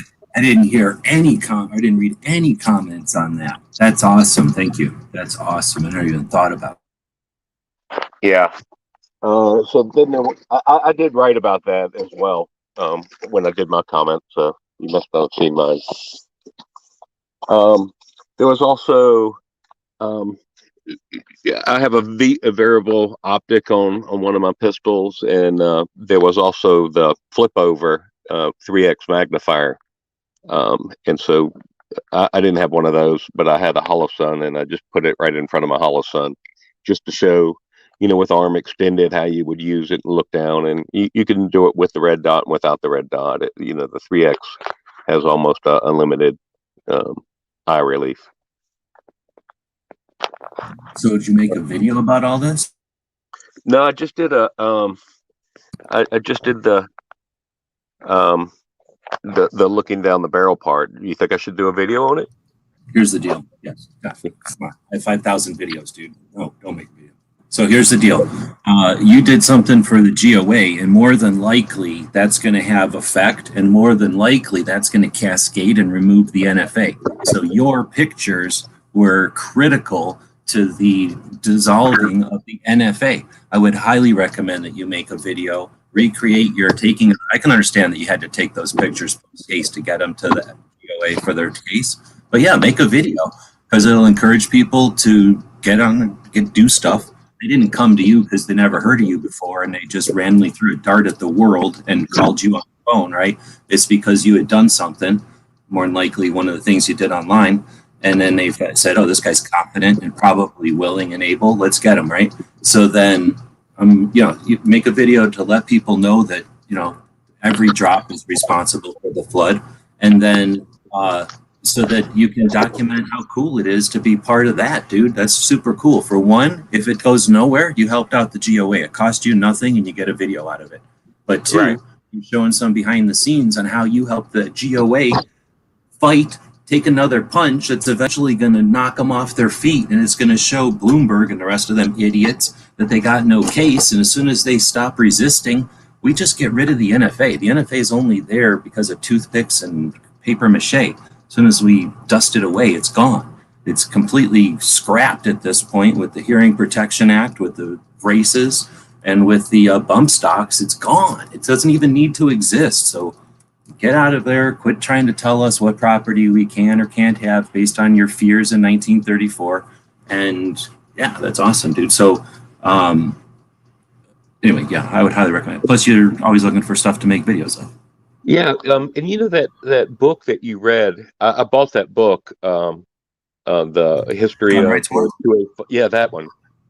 So I got it in. It's a great book. I mean, I think more people ought to order it. It's really a holistic history of the 2A fight, and when you're really going back to the 1934, it really is more about the public having guns and unions and Pinkertons and thugs like that. It really goes back to control versus, bloody Valentine's Day or whatever they, built the NSA on. Yeah, the Gun Rights War, the book you're talking about, is one I'm reading now. So that, because nobody's had an audiobook made of it, so I just read a chapter or two. If it's a small chapter, I read two, but usually a chapter is a page or two. Then post one or two a week. And it's a book written by Neil Knox. Neil Knox was a reporter. He's the first president of the NRA ILA. He's one responsible with another guy of the 77 change of course at the NRA, where in 1977, with the technology and ability to get the word out to the NRA membership, he was able to plead a case and convince enough of the NRA members who attended the NRA National Convention in Cincinnati in 1977 to, I think like at noon or something, they all put on an orange hat at the same time. And that act of unison or whatever, unity, shouted to the board, we are not interested in cowering and hiding in New Mexico or Colorado or whatever. Instead, stay in Washington, D.C. and be a political organization. And it wasn't the entire NRA. It was enough of the members who showed up at the meeting to show the board that they meant business. And sure, the board reacted by doing things. And one of the things was to create the NRA ILA, but other things suck. And now we have Wayne LaPierre. The world's not perfect, but the world is things that we can control. So yeah, I think that where the hell did I start all that on? The where the hell did I start all that on? I've got I know I wanted to get to the 1977. Oh, Neil Knox's book. Thanks. So Neil Knox is the guy responsible for that effort, and they call it the NRA. They call that the October Revolt or something. So Neil was also a writer and a shooter, and he reviewed stuff, but he was also a political commentator and writer, and he had an article in the Shotgun News. Shotgun News is sort of a classified. It's a large format. It's physically large, like a newspaper, and it was had a lot of classifieds in it. But it also had Neil Knox's column. It had quite a few other columns, and other. I think just as importantly, it had regular, consistent advertisements from some. It was almost catalogs from some of the big distributors and companies out there that had cool stuff. So it was almost like getting a bunch of catalogs, a bunch of classifieds. It was like getting Gun Broker, a bunch of websites, and a bunch of blogs printed out and Amazoned to your house every month. It was just like that. So it's kind of like the remember the Computer Shopper? Do they still make that? That big old magazine book? what's that? The Computer Shopper. Have you ever seen that? Yeah, another giant oversized type of publication like that. Oversized, and it had a few articles, but it was mostly just advertisements on parts, and it was before the internet really, and it was a very similar outlay of in the Shotgun News, which is still available. I don't think the Computer Shopper is still alive. It changed formats to be a lot more normal size, and now they call it like Firearms News, and it's different. But the world's different. Anyway, Neil Knox was a big part of it, and it supported Neil, and Neil had a column in which he would follow political stuff, make people aware and encourage and basically the stuff an activist would do in a blog these days.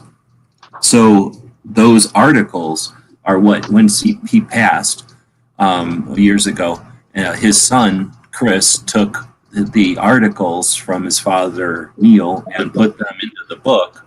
And so as you read it, they're in some semblance of order. There's 7 sections in the book, and I'm up to section 3 that I'm reading. But they're kind of loosely organized, but they're not in chronological order. They're more like not really subject by topic or either. They're more like just kind of loosely organized. It's interesting.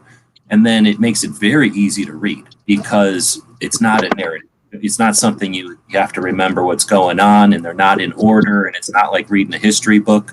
Some of it is kind of fun to read because he's humorous, but and like ironic. I don't know, sarcastic. I don't know the right words, but he knows how to write good. And then some of them are just super interesting because I'm a super nerd about this 2A history stuff, so it's filling in so many gaps for me. But that's the book we're talking about. So yeah, that is a pretty fun book to read as far as books go because, like I just said, it's just a bunch of articles and you can really pick through it. You don't have to just pick it up. For the longest time, I've read most of the book before, but I would always just pick it up, open a page, and start reading. And if I knew what it was, I'd read a different one. But I never read them in for any order or nothing. Right. I just read them in order now, so I don't miss any or whatever. All right, so going back to reading comments again. I guess it's been a while since I've been reading comments. I'm just live because I'm procrastinating. I have other stuff I probably should be doing, but I started going live and are a couple hours into it. So that last comment was Outcast talking about the Rod of Iron Freedom Festival. That's just when you jumped in. Have you ever heard of the Rod of Iron Freedom Festival in Pennsylvania before? I've only heard him talk about it as a trade show compared to Watermaker, but that's the extent of my knowledge, I believe. So you know about Kahr Arms? Yeah. So I tell you what, instead of me blabbing, what do you know about Kahr Arms? And the whole company and everything.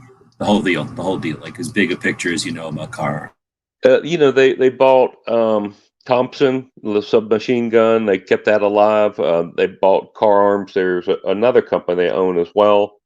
So it's American-made company, and Kahr's not my favorite. They got heavy triggers, but I like the idea. And the guy's a big freedom guy. I hear him on the radio. Get on there with what's the guy from Hungary? The talk show host on AM radio. Oh, the host is from Hungary? Yeah, he's Hungarian. He rolls his R's, and Sebastian Gorka. Oh, I don't really listen. I listen to radio because of Charles Heller, and then when Charles Heller ain't on, I hear what other stuff is. But I have my radio hooked up to light switches, so when I go in a room and I turn the light on, the radio's on. So if I don't turn the light on, the radio's not on. You know what I mean? So I don't really listen to the radio as much as it goes on sometimes. So I guess I don't know any radio shows. Yeah, so he has on the president of Kahr Arms. I'm not sure if it's weekly or bi-weekly or monthly, but I hear him a good bit when I'm in the car, and so it must be weekly. So he gives an hour. He brings on a couple of YouTube guys, and so it's a pretty neat show that he gives a lot of two-way exposure. And being a Hungarian, his father was a freedom fighter. They escaped Hungary, by chance, and moved to England. He advised British Army, and now he's a consultant for Trump. He was consultant for the military. He's got a military history degree, doctor in that.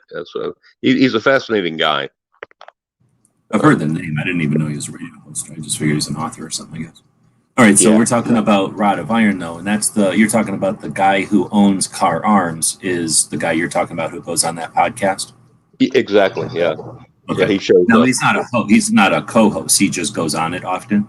Yeah, he just goes on once a week, I'm guessing. And he gets a whole hour, so, they'll talk about co-hosting. At least that's whatever. It's like a segment host or something. Yeah, it's a segment. I'd say it's a full, 4 commercials, 5 commercials. So he's probably got 42 minutes, right? All right. So then, I don't know if you know the history of Kahr Arms then. No, I don't. I mean, it was in one ear and out the other. I might have been halfway out the car and running on an errand when I was hearing that. Well, I don't know how often they talk about it, but I mean the history of the guy who owns Kahr Arms, I guess I should say. Mm-hmm. Family. So anyway, back in the old days, there was this guy, Sun Young Moon, and he has a kid, and his name is Justin, and that's the guy who owns Kahr Arms. So the way it was always told to me is that this guy was, I don't know how do you want to describe his dad, but I guess you could say he was a boss of a giant church, I guess. Or other people have used other ways to say that.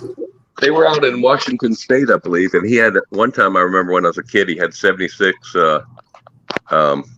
Rolls Royces in 1976. Yeah. So I think the deal was in order to become part of the church, you had to give them all your money. So a lot of people had different opinions of the church. And the way I was told, or the way it was told to me, is that the way that the son rebelled against the father, sometimes the son will rebel against the father or do something different than the father does, is became a firearms manufacturer owner. But I don't know. So his dad is the Reverend Sun Young Moon. He owns Kahr Arms, and like you said, that they made a little semi-auto, and I don't know if the company existed, bought it, or if he came up with the design. I haven't paid that much attention because whenever I started getting into guns, let's say in the early 2000s, whenever I started paying attention to CCW guns, I guess I could say, because we could start to carry here in Arizona. Before that, I didn't care about lightweight little guns. So I wasn't carrying them around. So as soon as I started to pay attention to that, Kahr came in and out of my radar because cars fell apart. They did not hold up, and I did not have any interest in having a gun that no one had any good reviews of. So I never really paid attention to Kahr. Later, Kahr came out with different models and did things differently, I guess. I don't know. People like cars, but I just never was into them. But the company's been interesting, and the guns are neat. I really like the little Kahr 380. One time I interviewed at the same NRA show in 2009 in Phoenix, whenever the incident happened with what's-his-face, Nugent. That same NRA show, I interviewed that guy we're talking about, Justin, and he seemed like a super nice guy. And knowledgeable about the guns and everything. Like he sounds like he designed them if he didn't, and explained all the differences between the different guns. And at the time, that little 380 was new, and I liked it. It's neat. I like little guns and stuff. I just don't want it. Because I couldn't afford it. It was like a $700 gun or something. Anyhow, so I don't know much about Kahr, but I've been following him because of, kind of knew the guy from meeting him once a long time ago. And what's interesting is Thompson, I think, is the other company. Is that the one you're thinking of? And then, oh, he just jumped out. And then Magnum Research. It was Magnum Research and Thompson are the two. Or is there another one even? So they've bought quite a few companies. Yeah, there's another historical one that makes 1911s. They don't have a auto. Auto Ordnance. Sorry, I was thinking auto. I'm saying Thompson. I mean Auto Ordnance. Sorry. Yeah, he owns Thompson and Auto Ordnance. But yeah, so it's cool. And then when he makes these guns, he doesn't buy them and then start wiggling with them. He buys them and makes them authentic looking. So it's cool, and he's neat. I like the company, and like I said, they've been doing good stuff. So now they're doing this Rod of Iron Freedom Festival. So, like I say, it's in Pennsylvania, and it's a few days, I believe, right? I guess I could go look it up right now. And I wanted to leave up on the screen for a minute because I really think, even if it isn't 100% perfect, it's a step it's a giant step. It's a leap in the direction of taking the gun shows to a next level, taking industry shows to a next level, putting the show promotion in the hands of something different. It's not an industry representative. It's kind of industry itself. It's Kahr Arms in this case creating it. I mean, we'd be in a totally different place if Colt or Remington had done something that was like a 2A event, as opposed to just being an industry manufacturer, I should say, just being a manufacturer and worrying about sales all the time, or only sales all the time. Yeah. All right, so it looks like it's October 8th, 9th, and 10th, and I'm going to drop a link to it right here. So that's is that the weekend, the second weekend of October, I'm guessing?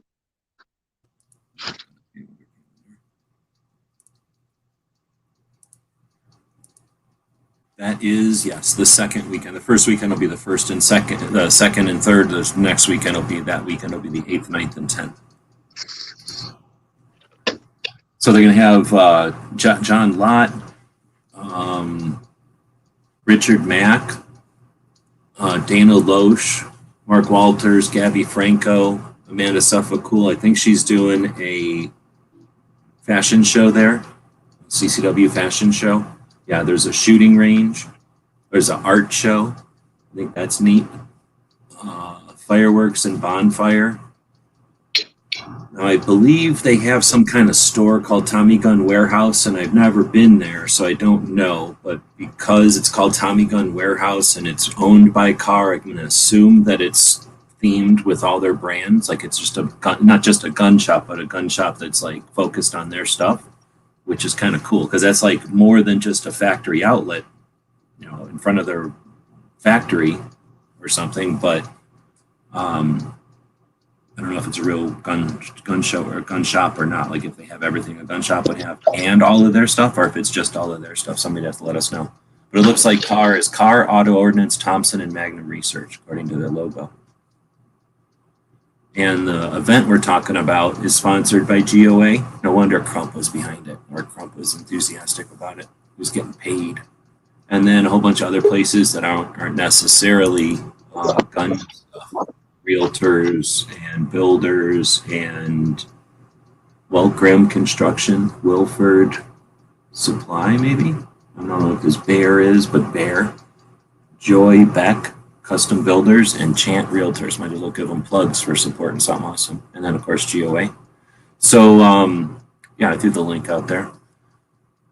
Then I've left the tag up there for a bit. So I've never been to it, but I really think it seems like evolution in a direction, too. Because there's also people that'll evolve into boring marketing bull crap garbage. And this has definitely got a flavor, and they don't care. They like Trump. They are religious. You know what I'm saying? They're not holding none of that back. And while some people I know are going to have a problem with that, there's people that have a fit. You can't talk about any of that. It has to be sterile guns or sterile 2A or sterile whatever because we're offended or we don't want it around or it's going to taint. I hear all that. But if everything's sterile, then what the hell? We live in some kind of lab, right? So, and I'm not saying rod of iron is all that should exist, but I'm glad that it's doing its thing and it's surviving and it's doing it and not canceling or whatever, not doing it. So yeah, definitely not off topic. I mean, this is just a show about 2A, and we've so far talked about the NRA thing being canceled.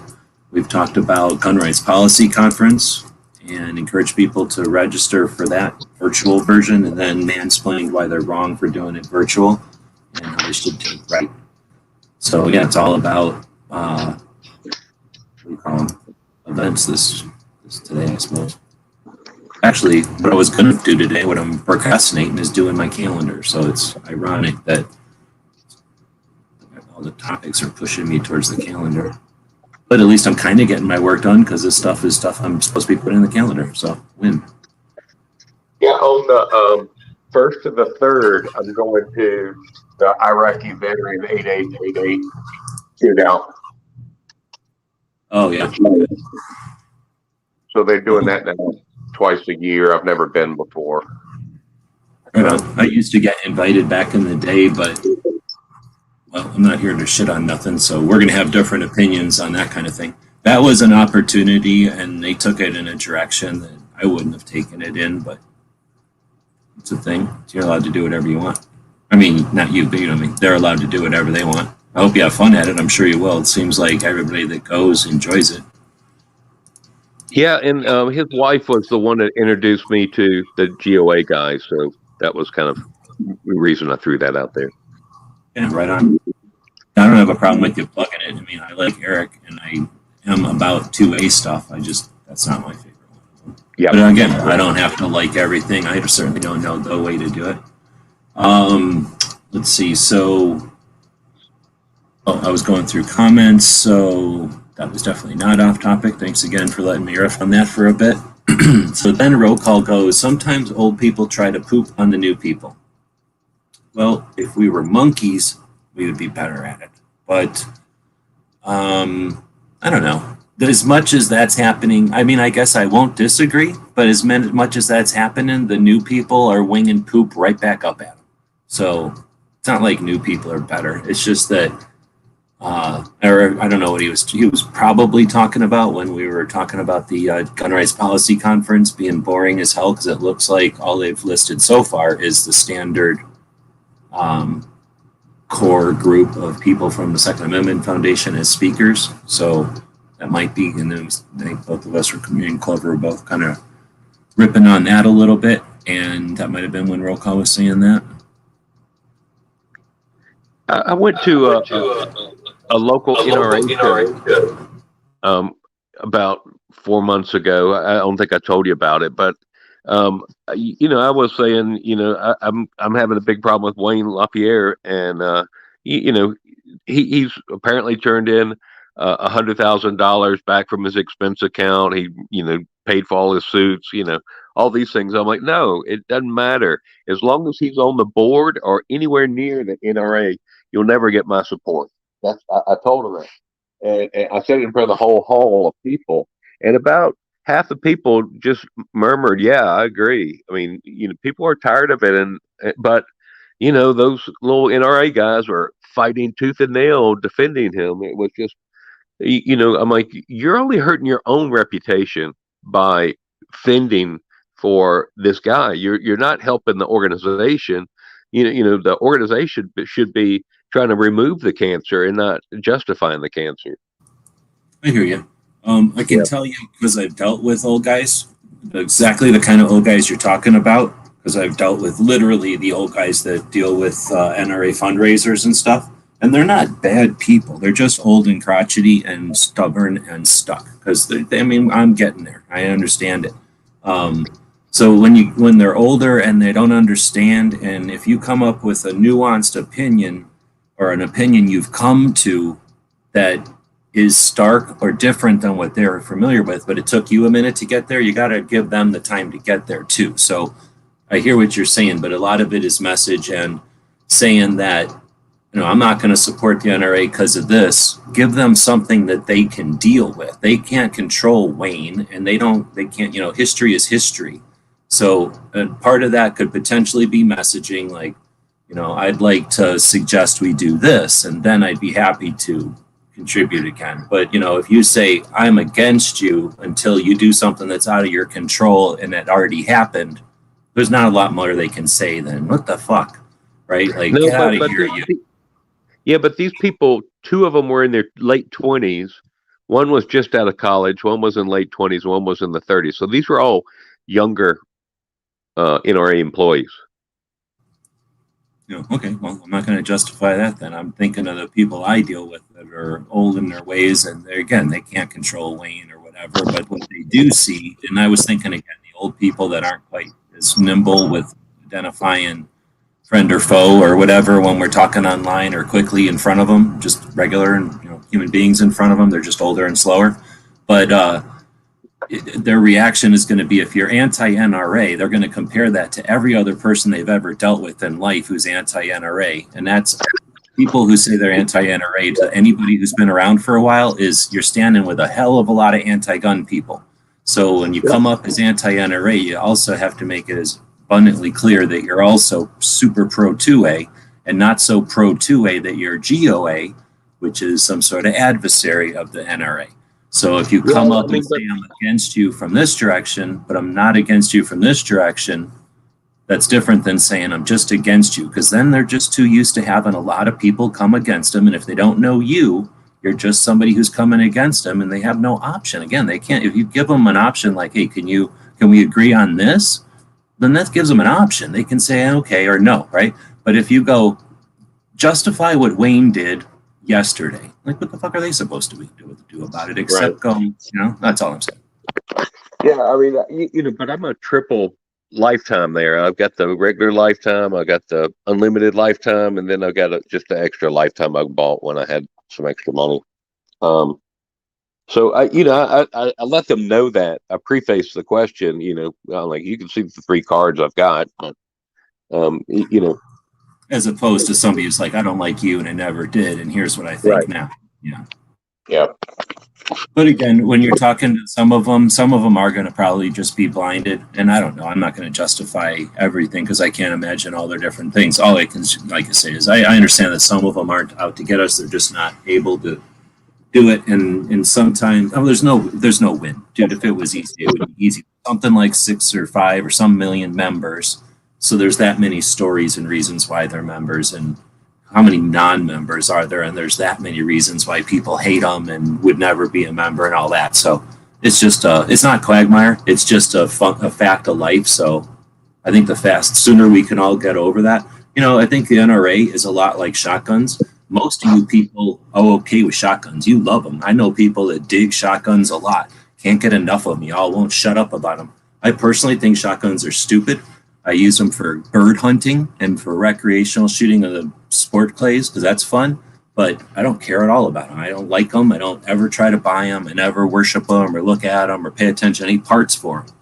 And we all live fine together. You know what I mean? But we can't do that if it's the NRA. Like, we just got to get to where that is. Because I could also nerd out about some gun that you could care less about. I like pinfires. I like cheap Saturday night specials made in Los Angeles. Right? Like, I like little NAA revolvers and all the different versions of them that aren't made by North American Arms. I've only known dozens of people who care about the guns I like. You know what I mean? Like, we all get along as far as going to the range and caring about our Second Amendment rights and going to gun shows, hopefully, and all that other stuff. But yeah, the NRA, for some reason, we allow the other side or somebody to polarize it because we don't like Wayne. We're so virtuous that we would never do what Wayne did. We got to shit on anybody who even brings up the NRA just to show how much we hate Wayne or whatever, which seems like such a pawn move that it's frustrating. But right now we'll probably lose viewers because we talked about the NRA. And if you don't shout, I hate the hey, Wayne, go away, NRA, never again, or whatever, then people don't want to hear you. It's a like. No, I mean, I am still, hoping for the best for the NRA. Just such a big organization. I hope it doesn't fail. There's too much of it, but at the same time, they've evolved into a monster. That's not really controllable or accountable. Maybe. Honestly, I don't agree with that at all. It's 12 people that run the NRA. The NRA is $350 million. So that's a massive amount of members and a massive amount of resource that deals with such a massive amount of stuff that anybody who trivializes it as it's gone awry isn't paying attention to the whole picture. And I'm not saying you, but just in general, I've heard that argument. No, the NRA is totally savable.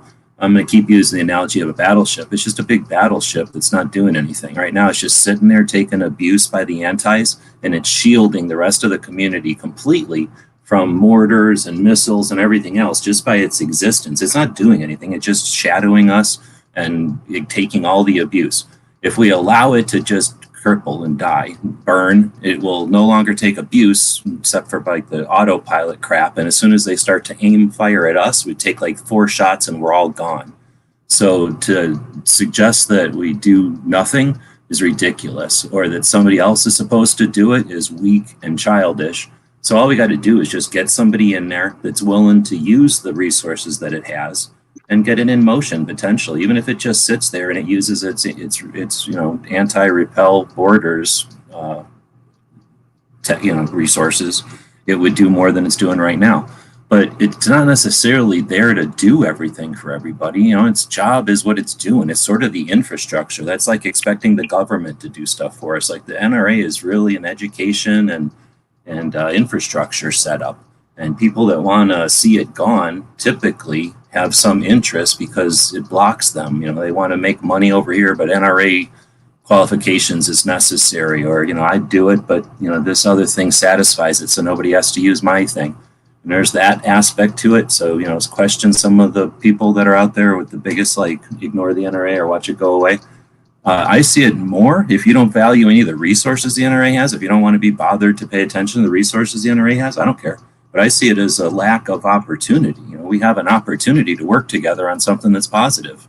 So what if you don't want the NRA? Do you hate the NRA? Are you Bloomberg? Do you really think we're bad or worse off because of what the NRA offers? That's fine. Bring me an actual argument to that. But I think most people are fine with the NRA if it was doing great, and they'd probably be all rah NRA if it was kicking ass for them, right? So why don't we work towards that?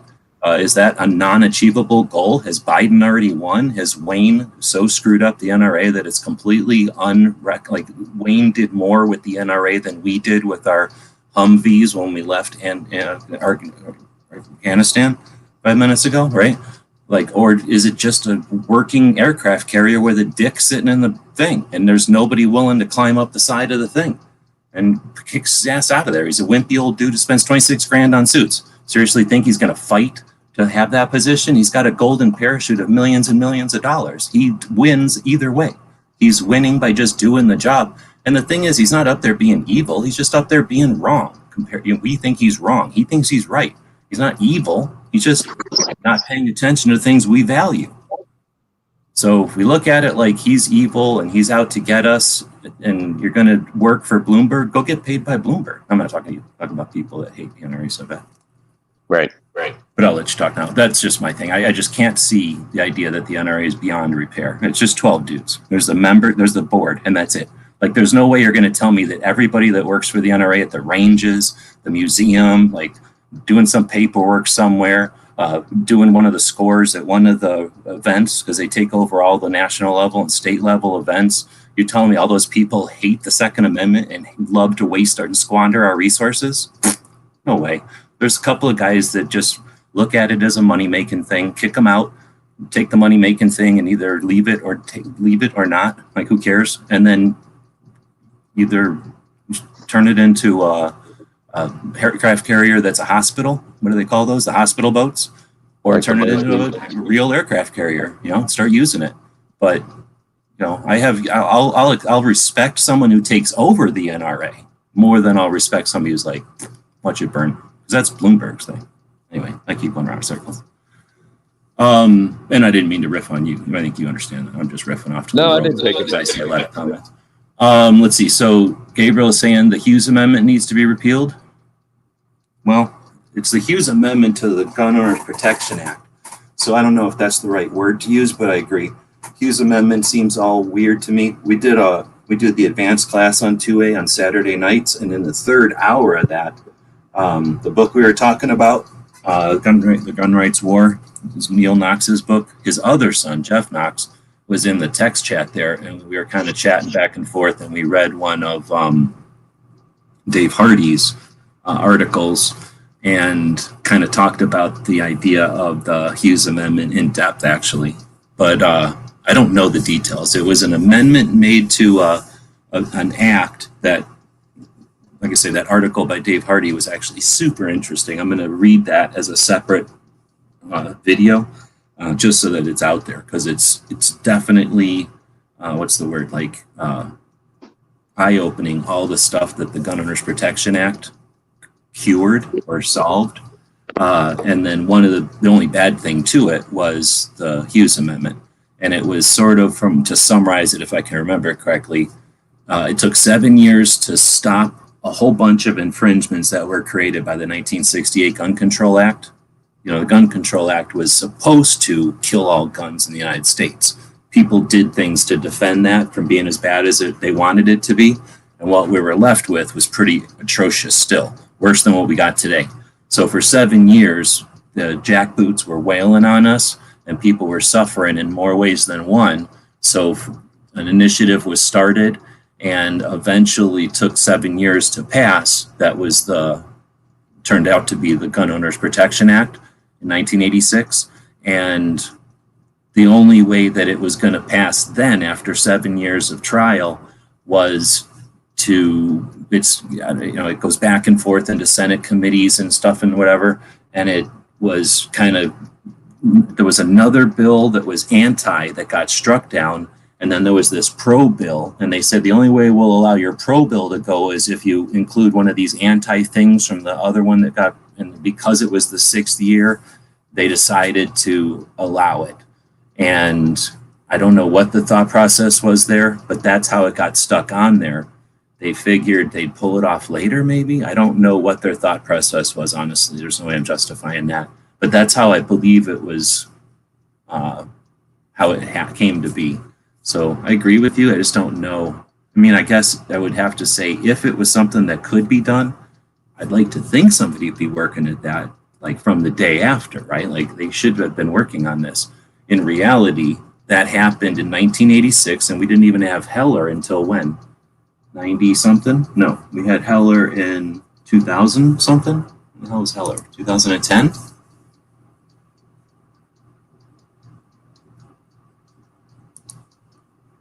Was I could turn over my head to the left. What? Was the Heller that recent? 2010? Heller was 2009. Yeah. So, yeah. So anyway, the Hughes Amendment, like I say, I'm sure that people, I hate to say that. I would like to think people are working on it. I might be a little bit skeptical that anybody's working on it, but I'd like to think people are working on it. Let's see. Close out of there. All right. So talking about the Rod of Iron Freedom Festival. I agree, John. They have stuff for the kids too.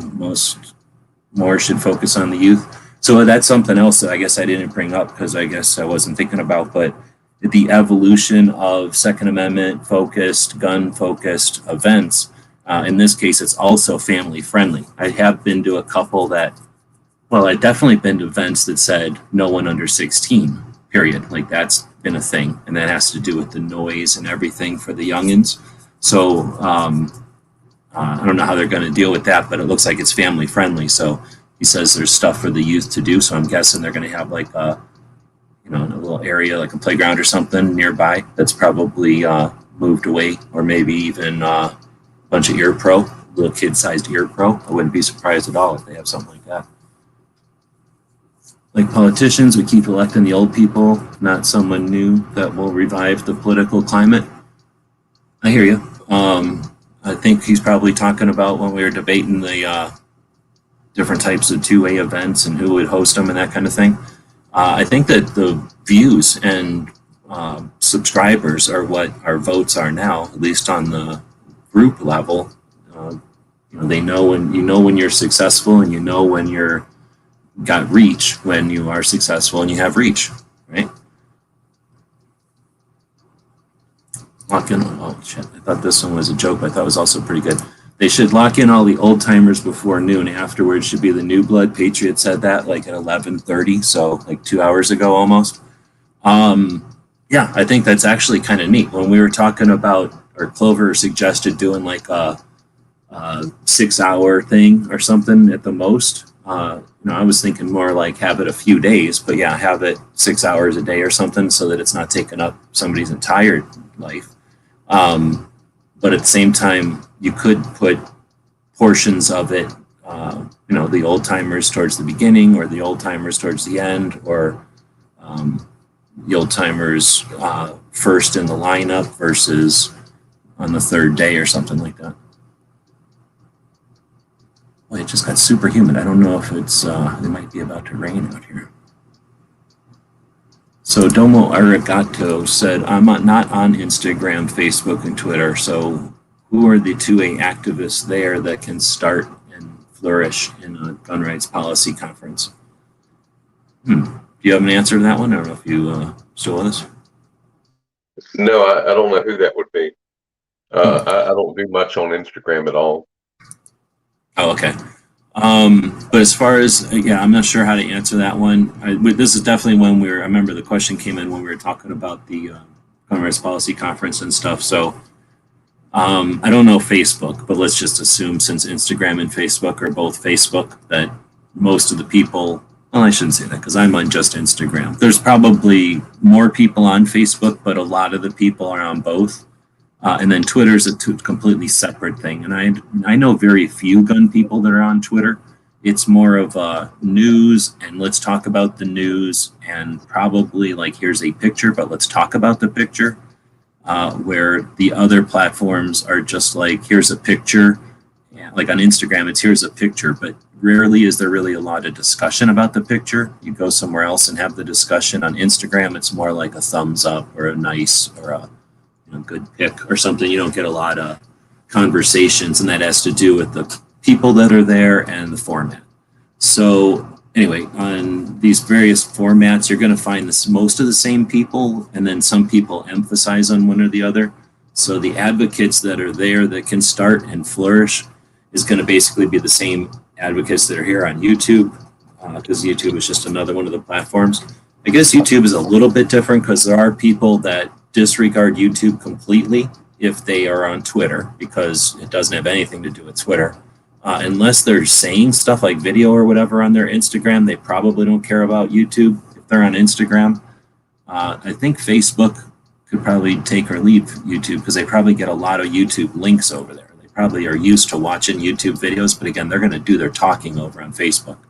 Unfortunately, I can tell you that most of anybody I've ever dealt with in 2A uses Facebook, except for some of us. On Facebook, there's a lot of individual groups. So like there's the CZ, fanatic group, there's the SAR, there's the 2011 group, so I'm a member of all those groups. And, when I have a video that came out on YouTube, I post it there and get some hits. So, that's same with my Twitter. I used to be pretty political, and I had up to like 65,000 followers, and then they locked me out of that account in 2016. So I started a backup account, and I think even with everybody failing out, I still got 12,000 followers. So I just post links right now to videos.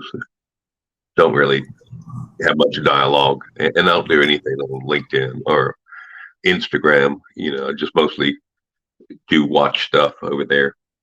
It's more interesting to watch stuff than guns for me. So I worked at AOL for a while, and then after that worked at Microsoft for a little bit. So I had experience with the infrastructure behind the platform. And obviously it was a long time ago, but understanding, seeing behind the scenes, let's say, having built a keyword and stuff like that. like working in the guts of AOL. And then now interacting with platforms from the front. And then I've built some platforms, I guess, also along the way. So I've got some experience with both sides of the stage. My problem with Facebook is that the people are planning their events, they're having their public conversations and their private conversations, they're archiving their photos, and I guess I've already mentioned the calendar. So they're using their, the stuff to facilitate their event planning, and that's a heck of a lot of data. Not just data, but like there's data, there's the information that's in the data, and then there's the information that's possible to collect through the sources and the frequencies and the like the networks of data, the people who collaborate and how quickly they do and when and how often they meet. Like there's just so much data that's being collected there that, I mean, if people thought it was happening to them, they would freak out and get upset. Like if somebody was surveilling you and did all that, you'd get mad, you'd be upset. But when you do it on their platform and you're aware, but you're telling yourself this time it doesn't matter, this doesn't have any calories, whatever. I don't know what people think, but I just don't understand it. Like I say, like you said, Instagram, you're looking at pictures, sure, they got some idea of the networks, the kind of stuff we like or whatever, but we're not usually telling our deepest, darkest thoughts over there. On YouTube, all this stuff's happening with audio, and sure, they are listening to this, and as the AIs get better, this is just as bad, if not worse. But Facebook, it's literally giving it to them real time, real fast, and Facebook sells all that information. So if somebody who has a lot of money, maybe the 20th richest person on the planet, felt like buying it, they can just buy the data set behind all the stuff that everybody's doing. And again, you can gather so much more data without having to need to know what's in the email, knowing who and when sends emails to who and when and why. And that's all the same data you get when you want to market to that person. So there's just so much strategic data loss and dumbness that's happening on these platforms that I just can't get behind them. So I hear what you're saying with the offer, what they offer over there and what kind of stuff is happening. I just cringe every time. I'm like, ugh. And it's the same kind of issues I have with Discord. And Discord does all this behind the scenes. So you're going to put all this time and effort, and at least Facebook claims on the surface that it can be archived. You can search for stuff on Facebook. It's super cluttered and hard to do. And I guess that's my third problem with all of these. And now I'm bringing in Discord. None of it's archived. If they decide to turn anything off, and they have to at some point, they just want to hold everything forever. So they probably will start giving people notices after 5 years, we're throwing away some stuff unless you tell us to hold on to it, just so they don't waste their time. But they're just not going to hold everything forever, and they have no intention of holding stuff for you to find it. Where if you put stuff, the amount of effort people put into their group efforts, like their organizations or just their areas of interest, like a forum or something, a forum in real life on a website stays forever. It's there for the internet to have and share and use future generations. It's a resource. People can go back and say, oh, look at what Grandma and Grandpa said on the forum back in the day. When you put all that stuff on your social feed, you hope that they decide to let that be public out there or that it's useful. And if they decide, let's turn down the 2A volume, then sure, it might still be out there technically, but if someone can't search for it directly, they're never going to find it. And that's something that you don't get when you own it on the internet or whatever. It's much different. So there's a lot of reasons why I hate those kind of things. So who's on them? The answer is everybody that you see out here for the most part, and then a couple of people aren't. So it's worth looking around, never paying attention to one platform. That went off on all kinds of tangents. Maggie. No, I think you're right. I mean, it's the whole, people don't treat their data as value, and they're willing to sell it too cheap and give it away for free. It's like, and it's not that it has value like a quarter. It's the strategic value. Bloomberg can buy everything they want to know about everybody.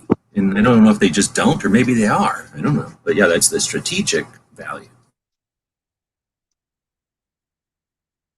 Sorry to keep cutting you off. Yeah, no, I don't know, what Bloomberg is planning on doing with the, list, but, I'm sure they're compiling serial numbers and things like that from gun photos and, whatnot. No, well, I mean, maybe just out of general interest, they might do that, or just to prove they can, to freak us out.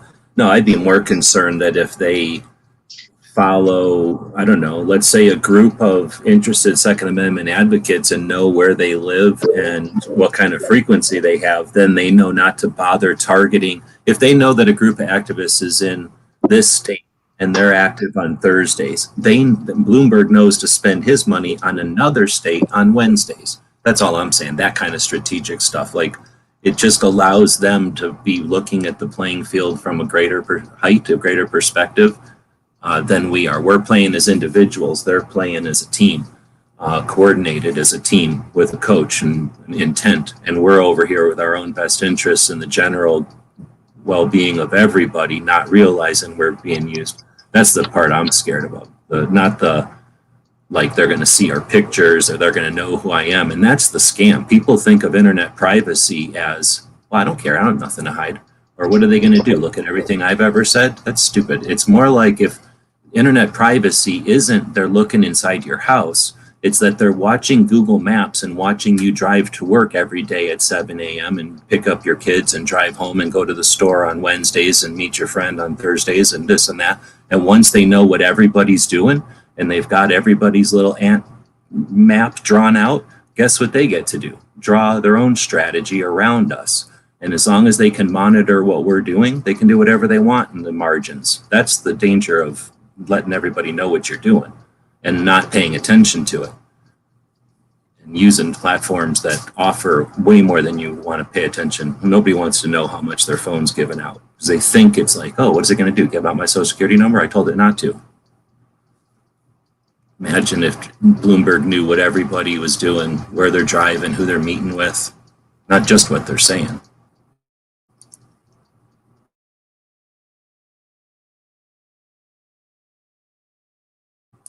Or I guess fill an ATF for FBI. They can do it though. There's nothing you can do to stop them from doing it. Well, I don't know. But when it off the 2A table onto the floor, we can leave it on the floor, I guess. Yeah, I was going to say something, but I'm scared now because this is on the internet. So, no, I'll just make a joke. This one. Okay. So I think I was saying one of the Patriots said they should lock up all the old timers before noon. Afterwards, should bring in the new blood. I was kind of riffing on that at some point there. That's kind of interesting. If they're gonna, again, if they ask 25 different entities, give us a presentation, and they look at them, yeah, maybe go, these are more for old folks. Let's put these in the beginning so that they're, they can go to bed after 4 p.m. And then these are more for the night folks or something. Or the younger stuff can be for the folks that stay awake. Or literally, I don't know, separate them even more than that, maybe. Well, what I think would be interesting if actually, I want to add this real quick. For anyone out there who hasn't registered yet for the GRPC, I just noticed this when I registered, there was a thing on there that said comments. So you're registering and then you could leave a little comment. I don't know what that necessarily is supposed to be for. What I used it for was to say, please be more interactive with the virtual audience. And if everyone out there right now, when they sign up for it, says the same thing, maybe the people running it are going to be like, holy crap, who are all these internet people? We have a whole bunch that want to come talk to us. Damn it, dude. You said that I said it in the comments, but yeah. All I did is write thank you in there, but that's excellent. So when you sign up for the Gun Rights Policy Conference or anything really, yeah, use that comment period or comment section effectively. Holy crap, thank you. I didn't even think of that. Man, that was great. Yeah, so I'm relying on the fact that most of the audience is lazy and they didn't actually register earlier when you told them to. So now they will have that info and they should not be lazy anymore and now go do it. But anyways, that's just a prelude to what I was going to say is if they take that advice and the people running the virtual side of it are in cahoots with the Second Amendment Foundation and all the presentations and everything, they will be able to, if there's go back and look, what type of things got the most interaction, and maybe next year's, if it's in person, which I hope it is, then they also do a live online course, piece of that they'll say, okay, we're going to do all the stuff in the morning, whatever, all the old people, blah, blah, blah. And then we're going to get super interactive Q&A. And these are the people that we're going to invite for that part of it, because they're the ones that generated the most buzz online last year. So maybe that's wishful thinking that that's how they're going to run it. But it's possible if they say, oh man, our traffic or our comments was huge between 1 p.m. and 3 p.m. Well, who was talking then? Oh, this dude, this lady, and this guy or whatever. Okay, those are the people that we're going to put together in a live Q&A, because they obviously are good at interacting with the audience.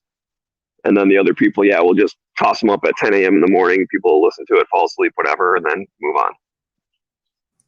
I don't know. I don't got clips yet. At least I don't show my own clips. Everybody else got clips. Blizzard's got clips. Night Strike's got clips. So if somebody had clips on this video, they could have just clipped out Smeggy saying that, and then that clip could have been shared with everybody, and you can do that in videos soon. But that's cool. Yeah, that's a good idea. I think that I'd like to think that they would do that, but I don't think they're. I'd like to think that, though. And you saying it means that it could be, what do they say? Eventually get over there, like the butterfly effect. Oh, Wheel jumping out. You want to say anything before you jumping out?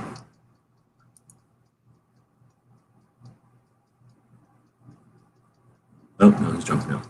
So, go ahead. You were about to say something.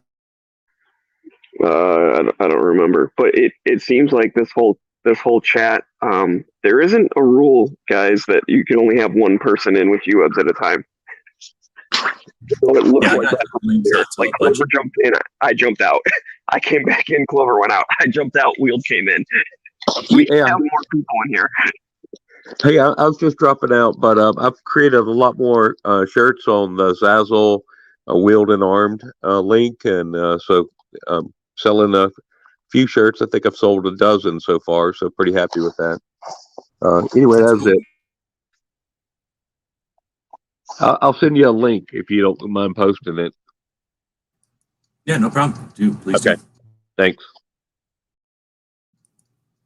Yeah, so thanks again for him to jump in. And like I said, I got links out there to everybody who I know does 2A stuff actively and is good. So there's people that exploit, and you never see me ever interacting with them. There's people that are bullies, not in the 2A. There's people that are adjacent to 2A that follow 2A that are bullies, and you don't see me interact with them.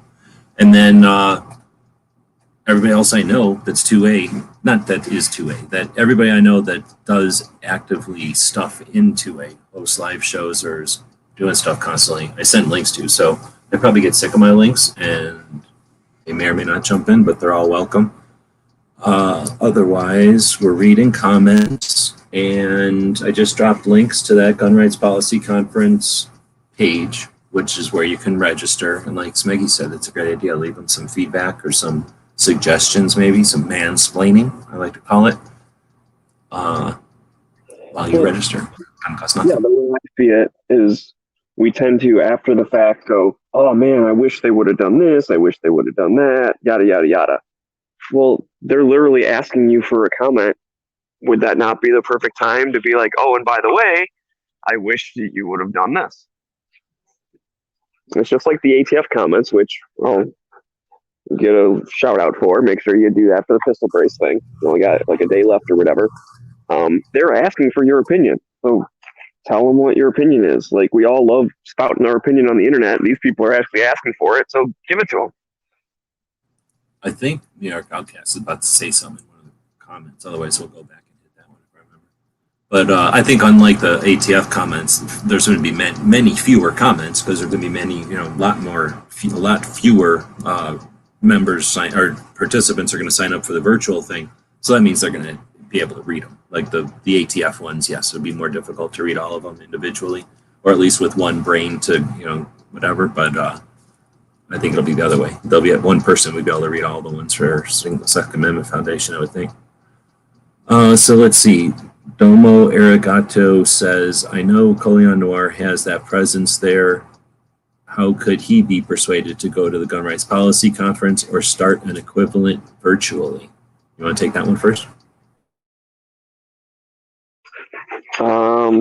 Yeah, I don't know how he could be persuaded. Maybe just ask him.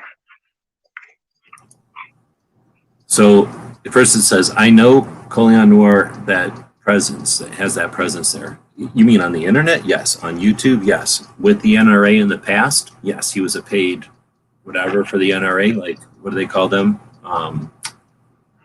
Ambassador or something. Is that what they called them? Like a freedom ambassador or something? They had some name for him. They hired like 3 or 4 people for some sort of a campaign for a while there.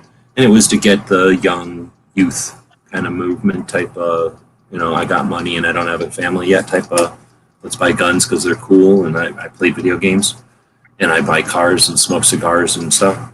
So, and I guess buy shoes. I can't forget buying shoes all the time. So, that's Colion Noir, at least as far as I'm concerned. But all of that, and he's focused on 2A. Even in NRA, he was focused on 2A. I don't care if you want to debate a lot or enough or blah, blah, blah. He was focused on 2A. I can read off, well, I'm not going to bother, but you can acknowledge that the entire rest of the list doesn't pay attention to 2A, right? So he's paying attention to 2A at all.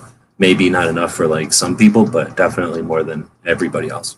So that presence, I'll acknowledge. But could he be persuaded to go to GRPC? He's never been to GPRC because he worked for the NRA. And NRA doesn't go to GRPC because they are in conflict or whatever. They don't like each other. So, what? That was something I mentioned the other day, right? I saw a video from 11 years ago. That in that video clip, it had LaPierre speaking. So NRA used to be involved in it. I don't know what happened behind the scenes. I'm sure all sorts of infighting, but they used to have a presence there. Oh, that's super interesting, dude. I got to go find that now because I don't remember you mentioning that, or if I did, I didn't sink in or whatever. So, yeah, this is super interesting. Let me see if I can go find it in my history. I'm sure I can find it, but if I can't, for sure. Let's see. Like, don't delete your history, but I'll bet you I can find it. It sounds like something that's searchable. But as far as that, like, is the dude Colion Noir? I can't imagine. I don't know him. I don't even know if I must have been in the same room with him before, but I've never met him or hung out with him or anything. I know people that know him. How about that? But, I've never bothered to learn to know the guy, and we've never had an occasion to meet each other or nothing. So, but that being said, I can't imagine why he wouldn't want to go to RGRPC. I don't think he personally has anything against it. His employer wouldn't have wanted him to go when he was their employee, and now he's not, and he's 2A, and it's a 2A thing. I don't think they would care if he went. So I think it's just like Smeggy said. Did anybody ever ask him? Because I bet you he would. And then that last part's intriguing. Or start an equivalent virtually. So start an equivalent, you should have just put a period there or put your question mark there, but then you added virtually.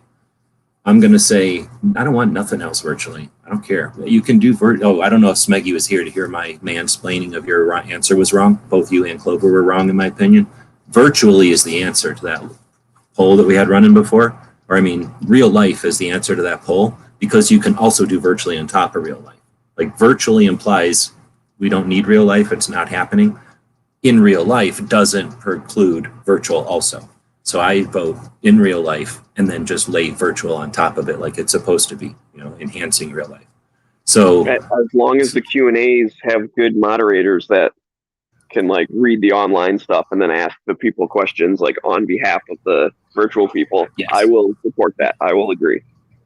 Yeah, I'm talking like you bring in savvy mofos, to be polite, because I've already sworn a million times. You bring in the classy, aware, like set of talented live folks, and that not only is that an effective presentation and an inspiration for people that have thought about becoming an activist, but it's also an introduction and an amazing orientation to the world of live, which, as we all know, is the only way to have an actual evolution of shit. Everything else is just a presentation and then some kind of bullshit reaction to people's comment on your presentation. People who never go live never figure out how to evolve their conversation. They never get enough like black eyes to learn how to quit worrying about black eyes and keep moving. They sit down every time they get slapped and they get offended and they get mad that people slap them. And they just sit there dead in the water because of the first slap. It's useless. They're wimpy. But anyway, so started equivalent, yes. Started virtually, I'll take it, but whatever. And I think that Coleon Noir starting an event would be interesting because we just had the Solutionary Summit, which granted wasn't 2A, but it involved 2A. It had 2A in it. Started by Maj, and he's 2A. But that definitely had more of a different flair than Coleon Noir's gig would have, or his event would have. So Yeah, I definitely like libertarian or something, right? What? Isn't he more like libertarian? So it's more like political stuff. You're talking about Maj. Yeah. Definitely. I don't know what the hell Coleon Noir is, but I'm guessing whatever he is, he doesn't go around saying about it. But Maj definitely, I don't know if he calls himself a libertarian as much as just doesn't afraid to say he's not a conservative or a liberal, right? And he's somewhere in between or whatever he calls himself. But, he talks about politics at least. Coleon Noir, I don't really think him talking too much about politics. He hits 2A without getting, no, what's the word? Not politics, but he doesn't get party into it. Like he talks about politics are bad, but he doesn't say like because they're Republicans or anything like that, right? Yeah, At least I don't think. That would be partisan is when it's like, oh, boo, Democrats, yay, Republicans, blah blah blah. Which I'm way too. Right. I don't care what letter you have next to your name. Are you pro-gun? I like you. Are you anti-right? I don't like you. And that's the end of that. So I don't know if anybody wants to comment on that. Like, I don't know. What do you call anybody else's opinion on Coleon Noir? Unfortunately, he is 2A, but he doesn't do enough to get enough feedback. He does stuff occasionally, or if he does stuff, it's quietly. He doesn't splash around where I'm seeing it.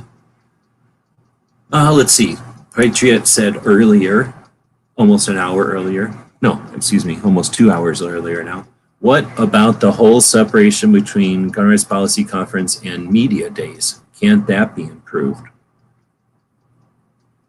So there are no such thing as media days with gun rights policy because most of those people are weak 9mm shooters. So they get scared at ranges and they pee themselves. I don't know why they don't do it at a range. I guess they don't do it at a range because for some reason, they feel that that's not amenable to their goal. And their goal has been for 30 years or whatever to bring people in suits together at a fancy hotel because they all got money and sit around for 2 days talking to each other. And they're not out shooting the shit with each other at a range where it's uncomfortable and loud and everything else.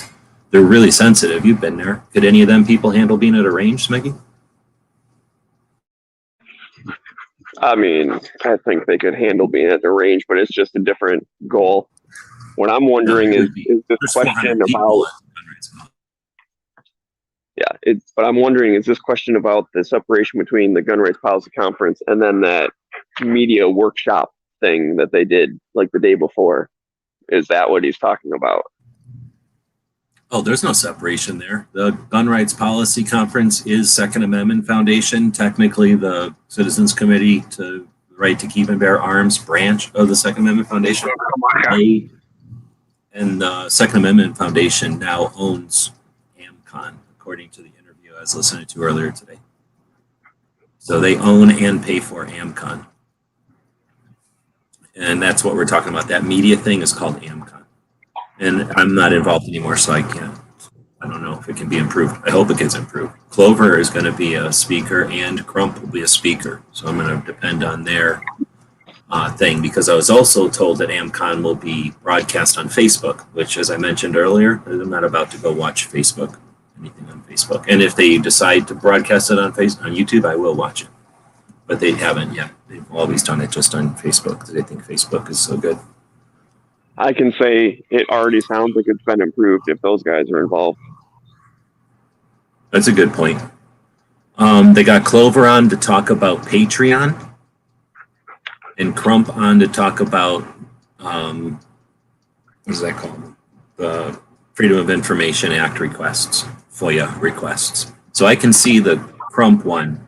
I mean, Clover, I'll take what I can get. I agree with you, but Clover's got more to offer. I made a whole video about it.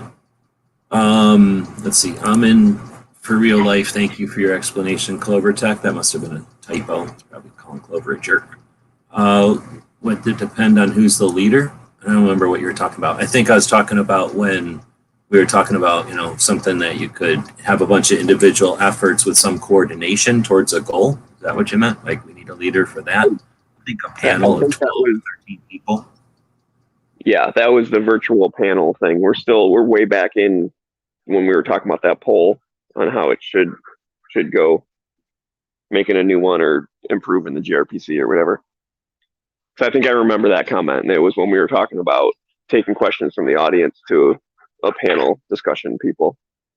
So, and that's a true point, is that it definitely depends who is watching the comments and how seamlessly can they bring those types of questions in, even if it's a bunch of people sitting in real life together, having someone connected to the internet and being able to, filter through all of the trolls and whatever and just pick out the good stuff.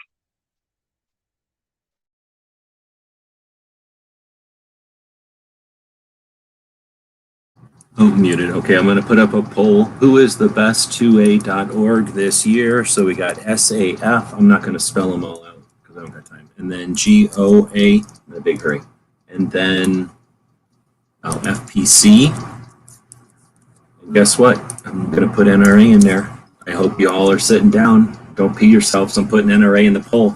So who is the best 2a.org, but the qualifier this year only, not for all time, because that's not fair to the tiny little baby organizations to have to fight with the actual competent long-term existing organizations that have been with us for generations on generations on generations.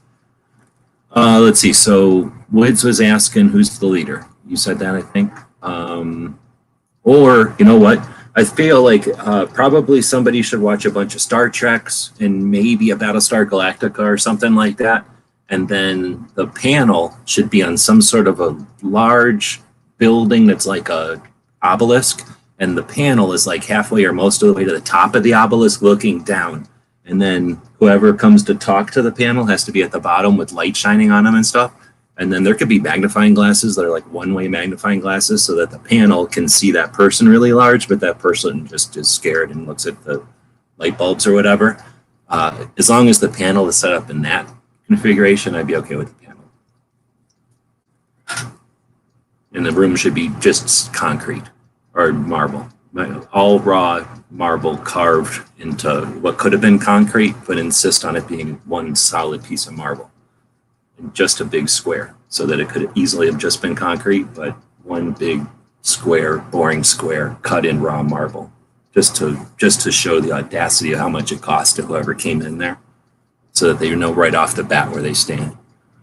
My mansplaining earlier for the idea, and I don't know if you saw this or not, was to make it a multi-day, long format, so 6 hours each day. Panels and presentations, everything I put in the poll. So because everybody is together, the panelists at least are together for a week, right? Like SHOT Show, except for Second Amendment. Do we deserve a week for our Second Amendment protection or just the industry, right? So for an entire week, the advocates get together and they start out with presentations, both prepared presentations and presentations that are live amongst themselves, then a couple of days of panel discussions perhaps, and then the fifth day is just all Q&A with audience, virtual and real life audience that shows up for the thing, so that you have literally an entire 8-hour session with experts and questions and answers. The people that run the organizations with their brains, no scripts, answers and questions, right? For an entire day. Then oh, Smeggy's going to jump out again. Thanks for jumping in. So if anybody wants to jump in that has a link, you can. Otherwise, it'll just end right now because of your lack of participation. So long format with these presentations and stuff, the Q&A on the last day, and then perhaps Saturday is the range day where you take it to the range and you get some frustrations out, you get back some energy. I'm willing to talk about the concept. I'm willing to concede or compromise to move the range day to like Thursday and then have 2 more days of seminar. But 4 days of seminar 1 day of Q&A, 1 day of range time, and then 1 day of just planned recreation for the 2A activists, where they get to jet ski and do stuff, but together, planned, so that it's not like stealing a day away, or it's not like this and that or the other, have to take another day of vacation, but like paid for, time off, you just got done doing some important stuff. Now, while it's still fresh on your brains, fart around and talk about it, because that's how it evolves, right? So multi-panel, multi-day, long format, full day for Q&A, get out to the range and get guns part of it. Get some of these people who are so cerebral they've never pulled a trigger, or some of these people that have only learned one way to pull a trigger to lighten up, and then some of the idiots to get some wisdom, and then some of the knowledgeable people to shut up about it, let other people shoot their guns, and for everybody to have a great time, right? And breathe some gunpowder. That's important for us. And do all this at some range. Talladega, I don't know. Dragon Man's, yes, should be done at Dragon Man's. NRA Whittingham Center, probably. Can't think of a better place except maybe Dragon Man's. I'm pretty sure it should be done at Dragon Man's, but I'm just mansplaining here. Let's see. Have an entire Q&A session in the museum at Dragon Man's? What? Yeah, that's exactly. Every interview could be done in the museum at Dragon Man's in a separate military vehicle. All the money for the facilities could go to Dragon Man's. Yeah, we've just set this up. Got Dragon Man's. Let's see. Devil's Advocate. Who decides who's 2A enough would be included? So I don't know. I guess P.N. Woods has never tried on shoes before, so he doesn't understand how this gets done. But when you go to buy shoes, they're going to set this mechanical device on your foot, and with a non-metric way, they're going to calculate the size of your foot with a little mechanical device. If you never bought shoes before, they take the numbers off of that shoe machine, and then they feed it to the computer in the back, and it makes a pair of shoes that are going to fit your feet. You simply devise a mechanical device like that, and instead of having numbers on it, you have how much 2A they are, and then boom, you just come up with that device. It's easy. We've already done it, and you can probably 3D print that. Everyone has to grow. If you're not growing, then you're dying. I like that one. I like your tire one better. I feel like this one you stole off of something that you printed maybe, but whatever. I like the tire one. This one's good though. Credentials to their biography, Instagram posts. Credentials to be their biography, Instagram posts, tweets, YouTube vids, Facebook posts. I don't know what that one is. If you want to clear up that one, feel free. I don't know what that really is. Not sure what you mean by that, G. Pretty much always just means some sort of a 2A topic or theme. Let's see, the New Guard even, do the New Guard even care about gatherings and presentations? I mean, I think their preferred method of sharing information is minute-long TikTok-type videos. Well, yeah, so there's babies, and then there's the new 2A, right? Like, there's babies, and they don't got no attention span because they're young, and then you got kids that think just because they did something right one time that everything they're going to do is right. And then you've got old people that have done so much wrong shit they don't think they can do anything right anymore. So, yeah, you know what I'm saying? There's all that. The New Guard care about gatherings. Some of them dig gatherings more than they should, and I don't know if there's any of them. None of them that I can think of are. There's some of the shitty YouTubers that are good at presentations, and I'll give you that the presentations are useless.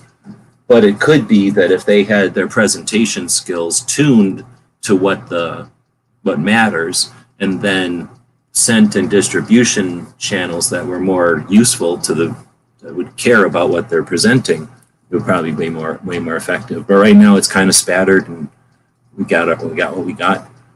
But I don't think the New Guard hates gatherings, but they definitely hate. Wait, do they all hate it? Yeah, pretty much. Not universally. I mean, some of the new people, new to 2A, go to the Gun Rights Policy Conference, but very many of them, or more and more of them, are hating it, yes. But it's easy to hate something that exists. It's difficult or more difficult to make something new and make it good, or even a thing. Maj made a thing not to challenge the Gun Rights Policy Conference, but, in another, like a different step, but, another step. I don't see anybody saying like we could do something better or, instead of or anything like that, and then doing anything more than bitching. So there's a lot of talk, and then there's some talk, and then there's a lot of bitching. There are tons of great 2A peeps that are not very online. Then are they even 2A? I don't even know if that could be a thing. But I don't know what you're saying. If he means like so that they would go to the rally or go to a 2A event, I can tell you that the Gun Rights Policy Conference in Chicago had 400 people because I counted them on Saturday, and then it was something like 100 and something the second day, 180 or whatever the second day. If I remember right, in Dallas, it was something like 300 and high numbers, 370, 80, 90, something like that. It was, a little bit less. And then in Phoenix, I think it was like another 300 or something. And I'll tell you that the numbers that I counted in person, and I counted by standing there and looking and counting when the room was as full as I could, at a time and I counted more than once. And I made the numbers on a piece of paper as I counted people in rows. And then I took video so that I could go back and clarify if I needed to. I have my numbers, and my numbers don't jive with the numbers that are given to us. I'll say that. So I can say that of the people that show up or of the people that are offline, I should say it this way. You're saying that there's a lot of great people that are 2A that are not online. If they're not online, then they have to be in real life, right? And if we only get 400 showing up to the event, the only event there is, and it is available to them. They know that that event happens every year at that time of year. Up until last year, it was every single year, it jumped where it was, but they could register and it was free and people knew about it. And we can only get 400 people, then are they valuable if they're not? I mean, we can get a lot more than 400 people watching one live show if you get enough boobs in front of them. Or I guess shouting matches, whatever it is that they like, 9mm.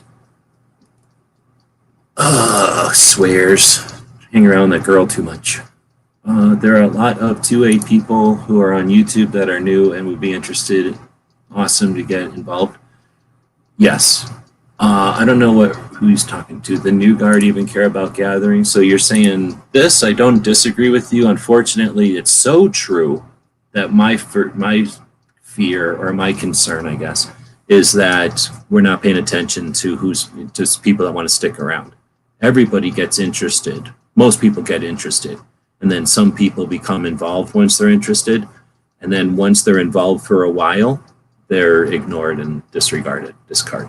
You can be involved for a while at no level of participation, but if you expect to participate beyond welcome, pay us your initial fee, there's very little for you to participate in other than what you create yourself.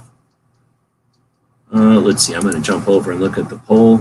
11 minutes ago, we started a poll asking who is the best 2A organization this year only.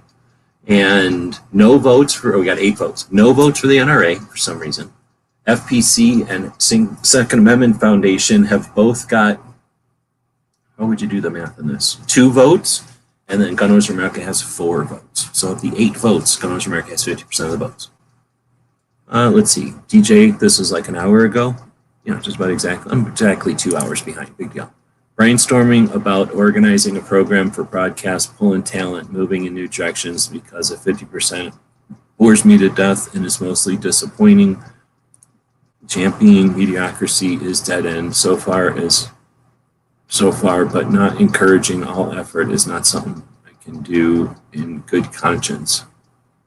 Not encouraging all effort. So you're going to encourage everybody to do everything always and never give any coaching and just say your only coaching advice is, yay, do more of it. That's not coaching. That's not helping. That's just encouragement and obliviousness. That's not helping.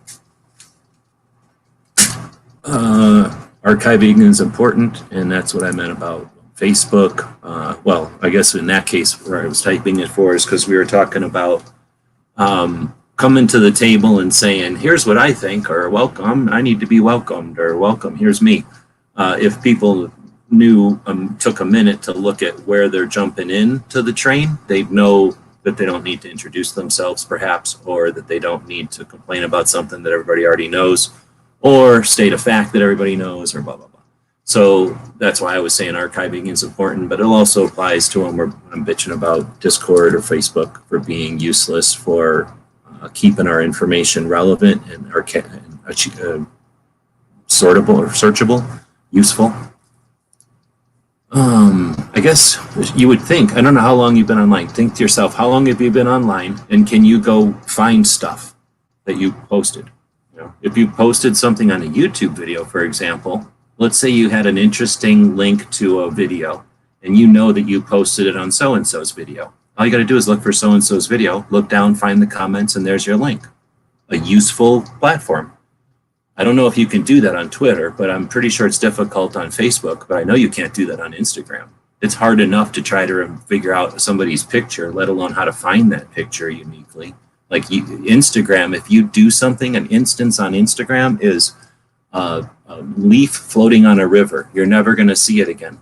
When you do something intentionally on the internet and you own the website, you're taking that leaf and putting it in a book between page 4 and 5, and you're putting that book on this shelf. And if you ever want to look at that leaf again for whatever reason, you know, use that leaf for however you want to, then you just go to that shelf, grab that book, look at that page, and you've got it. So that's the difference between the two, where I'm saying archiving is important. And you'll realize that if you think about how much stuff have you done online, how much of it can you find? And not everybody needs to find everything, but the important stuff. How much important stuff have you done online? Can you find it? Is it in your LinkedIn or something, or at least there's links to it so you can point to the things like a resume, or like what if you want to show your kid something you've done, or you want to show your little niece something that inspires her? Is it easy for you to find that thing? Use platforms that make it easy for you to find your stuff. You know, work with people who appreciate that aspect of their effort. You can choose to not accumulate. You know, that's necessary sometimes, to not leave a trail. Sometimes you want the history, you want a trail, you want to be leaving a mark. And that's why I don't like the platforms that don't let you do that. And at the same time, they don't let you leave a mark. They know every single thing you do and compare it to every other thing everybody else has done. And they've got massive AIs that desperately care how to sell you stuff. And if they desperately care how to sell you stuff so hard, then it's a lot easier if you're sitting at home doing what they want. Let's see, Masada Ube is a great example of a world-class 2A guy that isn't super online. Well, I'll differ with you, but I understand what you're saying. I only differ with you because I see Masada Ube online all the time, but I hear what you're saying. He is a super, he is a cool dude. He is definitely world-class, and he is a 2A guy. Great resource for us. You just don't see him online as much as me, but I hear you. He's not like fluent and running around online like a lot of people. The grad level discussions don't really exist in a way, perhaps with the exclusion of today's live, that engenders something other than passing commitment. Well, yeah, exactly. If they don't exist, how do you make them exist? By wishing? Wishing ain't fishing. That's my mission. Everyone picks on 9. I don't know about that. I pick on 9 because picking on do stupid shit is a waste of time. So I use that to illustrate how waste of time it is to worry about stupid shit, like what color my Canic is, or how my new Canic fits in my new holster, or what little toy came with my new Canic, or if my Canic has enough 9mm in it, or all the things people worry about when they buy their Canics. Just watch the younger people on YouTube. Don't know how many are in the idea like conversations. They seem to do 2 live streams where they play video games. That might be. And that's something that could be potentially incorporated into the overnights or the off airs, or not off airs, but like overnights. That would be interesting. How cool would it be to have a 2A week that's 24/7? And in the morning you have like coffee with everybody, and then in the lunchtime it's lunchtime with everybody, and then it's some dinner shows that are more in, putting the meat on the bones. And then, you have some fun, blow off steam, watch the younger kids play their video games. It's interesting sometimes to watch little kids play video games. The rest of the time, it's like boring as hell. So, yeah, I hear you. But there could be other things. You could play something like a game of 2A Risk, which we invented the other night, where it's like Risk, but it's really just 2A, and you solve 2A while you're playing it. So you have a good time, and you solve everything. I do a long format stream every Saturday.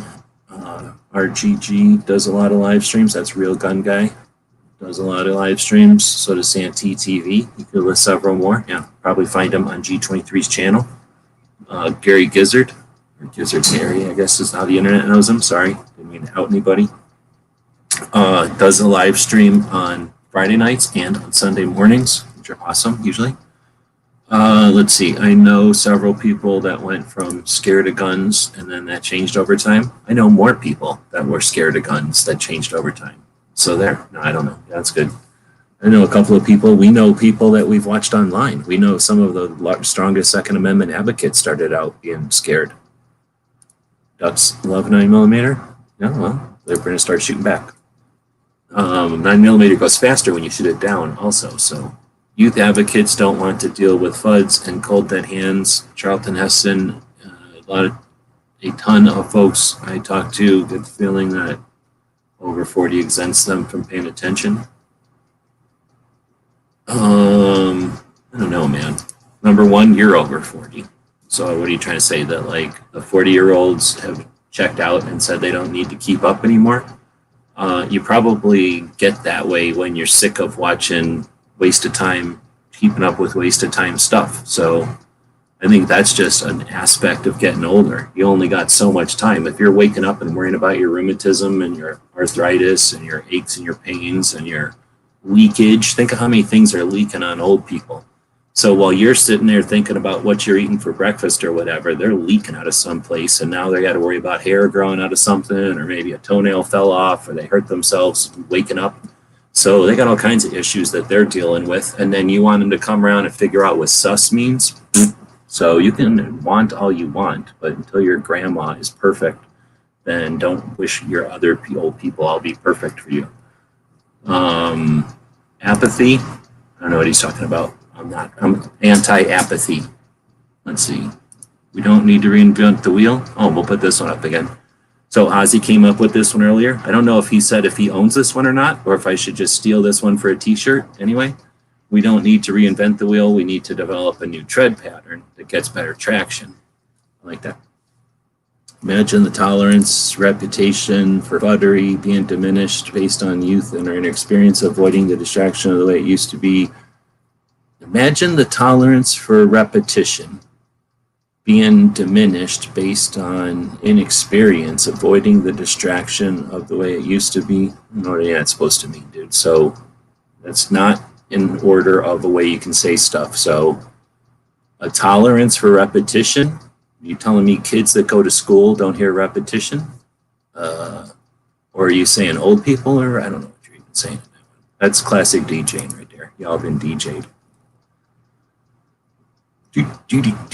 Maybe the reinventing of the wheel is necessary for the skill set of the new folks. Oh, look at this guy. This guy and this guy want to fight. So I guess we got a fight going after school. It's 3:42. Oh no, it's how long we've been running. I don't know what time it is. It's 2 o'clock in the afternoon. I'm definitely not doing the things I'm avoiding. So win. So I guess these two are fighting. We'll watch that fight later. Clover Cat has this cool chain fire freedom. Oh, you're talking about taglines? I don't know. And back to listen, I really enjoyed the push-pull, frustrated, maybe the delusion voices that want the effort towards change and hopefully success that do pay all the best wishes. I don't know what that means. That's why GRPC is in real life, so the old and new guard can shake hands and reinvent in person. That happens, yeah, for sure. And its thing is, it's been happening for 30 years. So, you know, it's going to change obviously over time, and because the individuals, but also just the goals of it and the challenges that we have, and the history, you know, is that we have wins and we have losses, and we have people that work together or don't. I'm sure that's why, you know, it changes. That's why it's different each year. And by having it as a goal, what's the word? Like a goal, a waypoint or a goalpost. I don't know which I should use. Waypoint. It gives us a place to record every year. Here's who was on board. Here's who's friends with each other. Here's what they're saying. Here's where the fights were. I guess they don't keep track of who's friends with each other, but you know, that's the kind of stuff that gets kept track of. And that's when you figure out these people are just here for the ride. These people are here just to watch. These people are trying to drive everything. These people just want to pay to see it get done. You know, that's pretty much who shows up at a gun rights policy conference. Maybe a couple others, but that's pretty much everybody right there. I've seen checks larger than I make in a year get pushed over. Like, here you go. It's not hard to get a check more than I make in a year. Yeah, Smeggy has 2 puppies, and he was showing them earlier, petting both of them.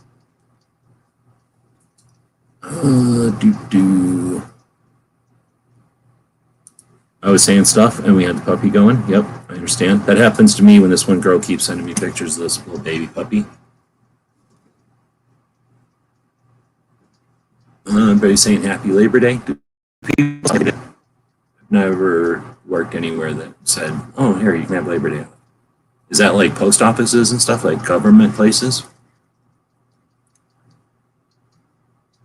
I've just been listening. I think there have been a lot of good ideas. I tried to write some of them down, so in the description of the show, it'll say live 2A for Labor Day, which is all it said at the beginning, and then I posted a couple of the polls that we've had, and I guess I attempted to write some of the conversations, but it didn't really work real well.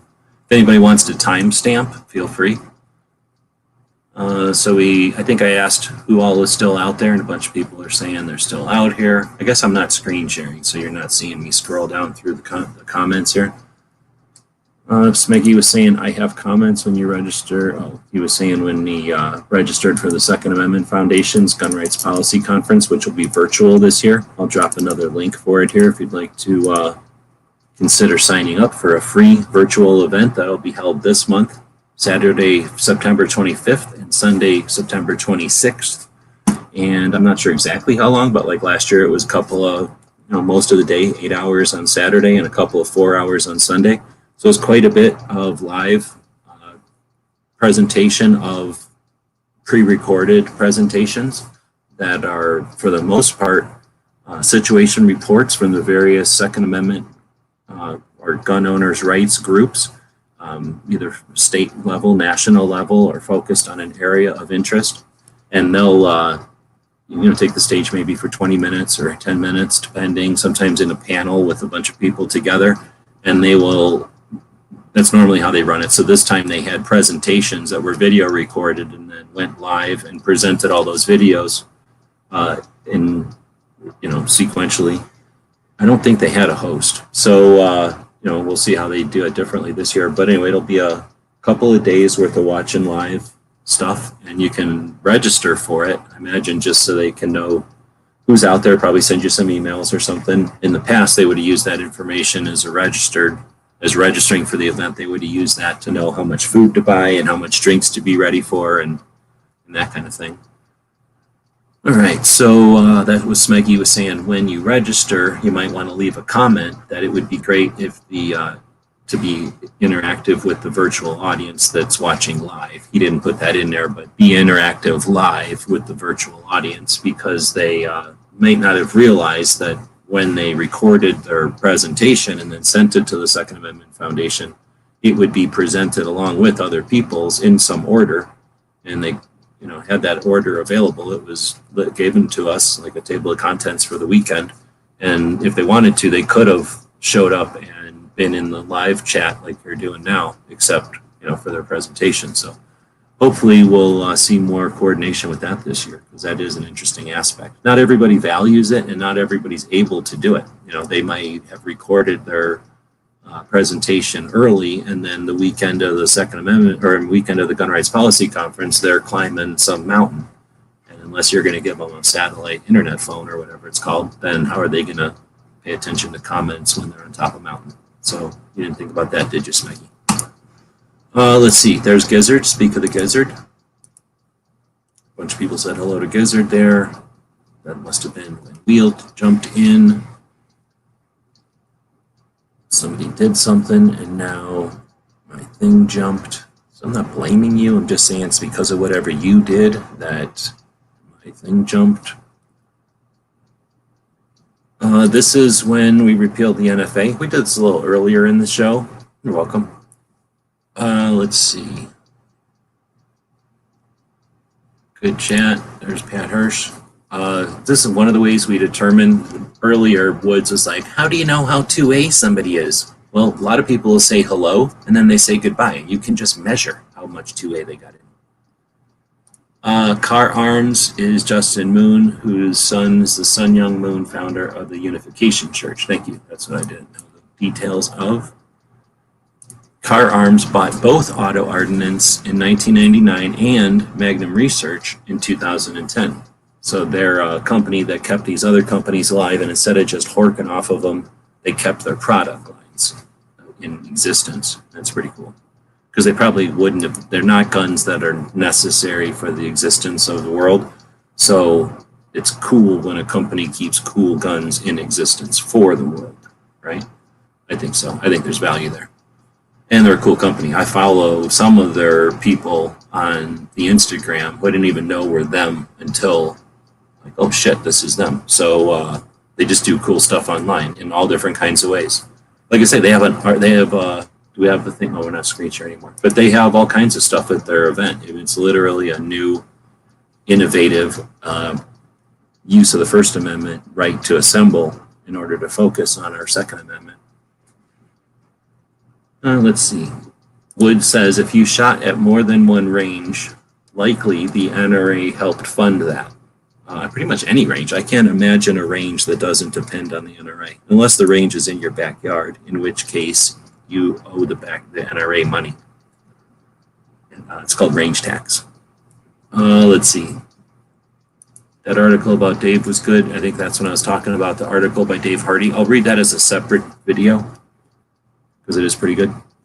Very informational. Talking about the reasons the ATF started going after guns, because moonshine was basically they had something happen and moonshine was not viable. So they weren't catching moonshiners because they weren't making moonshine. So they're like, well, we don't want you to be bored. Why don't you go after guns? And they're like, well, we could go after guns that are hard, or we could go after guns that are easy. Why don't we go after the easy guns? What do you mean by that? Oh, let's just make up crimes and then arrest people. Like, oh, okay, that is pretty easy. Tarzan been listening to Dive Talk, a cool channel, something to do. I used to listen to books. Now it's YouTube. I don't know what Dive Talk was. That's probably about scuba diving, dumpster diving. I like dumpster diving.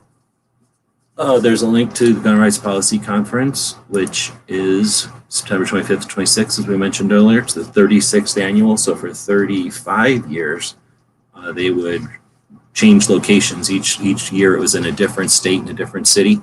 And they would have a 3-day, basically Friday night, Saturday, and most of the day Sunday, get together where they invited all the state level and national gun owners' rights organizations, and they'd get together and chat like we mentioned before. So there's the link to that. You can join it virtually. Here we go. Kingpin says, virtual rallies are a huge thumbs down for me. So I'm okay with them in addition. Like as long as it's virtual of a live one, I'm okay. And there's probably certain things that a virtual one's okay, but I probably agree with you more than that. Politicians will always flip-flop. Anybody who thinks the opposite is a moron. All right, whatever. Politicians benefit from their own pocket. Okay, what are you just saying stuff? Patriot says the first day and last day of GRPC was for media in Chicago. Remember, not range at all. The first day and last day of GRPC was for media.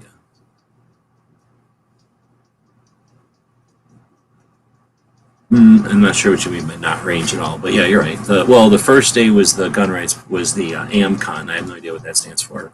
And that was media for sure. Sunday, I guess you could say it was for media because the topics were sort of focused on media.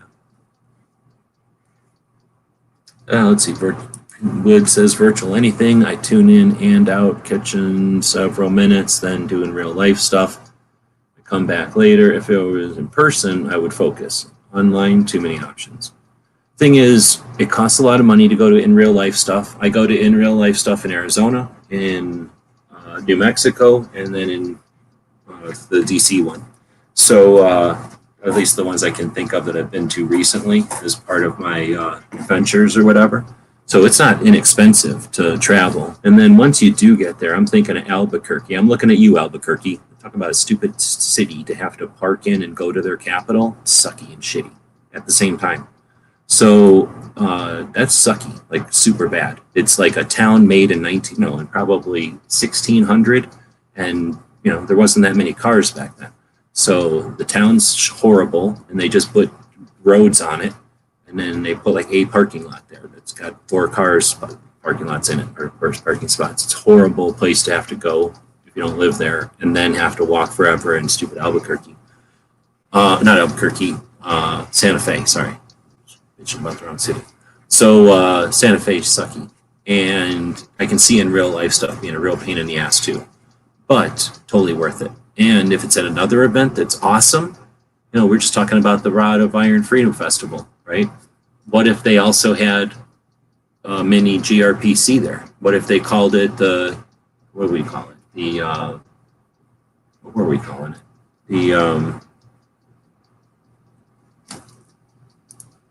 I can't remember what the hell we were calling it. The 2A Summit, duh. So remember, we came up with the idea at some point of having a 2A Summit, where I actually spent some time trying to get a room at SHOT Show so that we could talk about 2A at SHOT Show. So the idea was to have, for the 2A Summit, is to have a traveling opportunity for 2A folks to get together at any occasion. So in real life, it's difficult to get to, and you're typically standing around for most of the time. However, I guess I should shut up, because I was going to say you're standing around most of the time and you're just sitting there being bored until this actual stuff happens, and then everybody talks for a minute and then they leave. So I guess if you utilize that time where everybody's sitting around being bored, I should shut up. They have potential for in real lives to evolve, for sure. And that's just a matter of there's not enough in real lives for people to figure that out. Once you have like 3 or 4 real life events where people are standing around bored, the 4th real life event, people aren't going to be bored. They're going to either have brought their own stuff to entertain themselves. More than likely, they're going to have stuff provided for them. The promoters of the event, the people that make it happen, are going to incorporate that into their plans, right? So actually, it has. I should shut up. I said I wasted everybody's time. We'll blame Patriot for that, even though he's given Smeggy a thumb up right there. Smeggy has the best intro music. Bunch of thumbs down for the NRA. Let's see. Everybody knows the NRA is the best group out there, at least in my opinion. I don't get that one.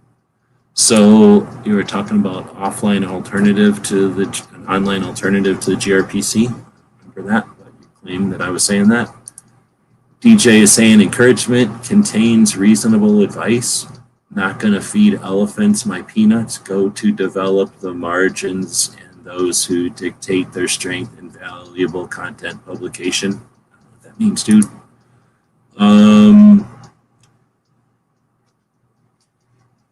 He's saying youth disregards age and old paradigms over 40. I don't know what he's trying to say.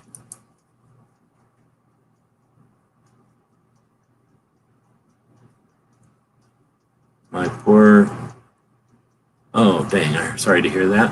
I do not want to type that one up on the screen, but everybody take a moment for Patriot's little puppy. That's sad to hear. So, yeah, he had a nice little puppy that I got to pet on its belly a couple of times, and it had a way of rubbing its own belly. It kind of lay down on the ground and stick his back feet out and scoot himself by rubbing a little puppy. I don't remember if it was boy or girl. Is it a little boy or girl? That's sorry to hear that though. So let's see. Been working on today. I've been working on a big ammo crate out of a pallet of wood, glued and nailed and spray painted OD olive drab for Labor Day. Oh, I got you. So Patriot actually has a couple of videos where he was making some. We call them foot lockers or ammo crates, but they look to me like an ammo crate. But I hear you. I've never made one. I started getting mine from garbage dumps. Whenever I see one getting thrown away, I started grabbing them. So I've never had to make one, but but I hear you. I can understand it might be pretty fun. Let's see. 40,000 pounds of butanol behind me and 80 miles to go. Well, you can get there a lot faster with one. Let's see. All you would need is a, what am I trying to say? An awl, a hammer, and a lighter. Now, you're going to have somebody else light it. But you can go back there and pop a hole with the awl, right at the back of the tank. And then once it starts going, have somebody stand there with the lighter and wait until you get in the front and you're ready, and then say go. And then they light the lighter, and you basically get there in like a quarter of the time. You're welcome. No extra charge. In my book, now the NRA is worthless as the nagger, but not the ILA. I hear you, effectively, but the drivers are the reason, not because the machine itself is falling apart or broken or anything. In fact, the machine is like that giant Jawa thing. There's a ton of Jawas in there doing their thing, and everybody's in there assuming that the guy driving it is knowing what he's doing. All you got to do is be that Boba Fett guy who hangs around with the Baby Yoda, go up there and be better than that other guy who sucks. Get up to the top and knock one of them Baby Yoda or Jawas out of there, and then you're running the NRA. So unless you're saying 4 Jawas are stronger than you, then you're not seeing it correctly. You can be wrong. Let's see.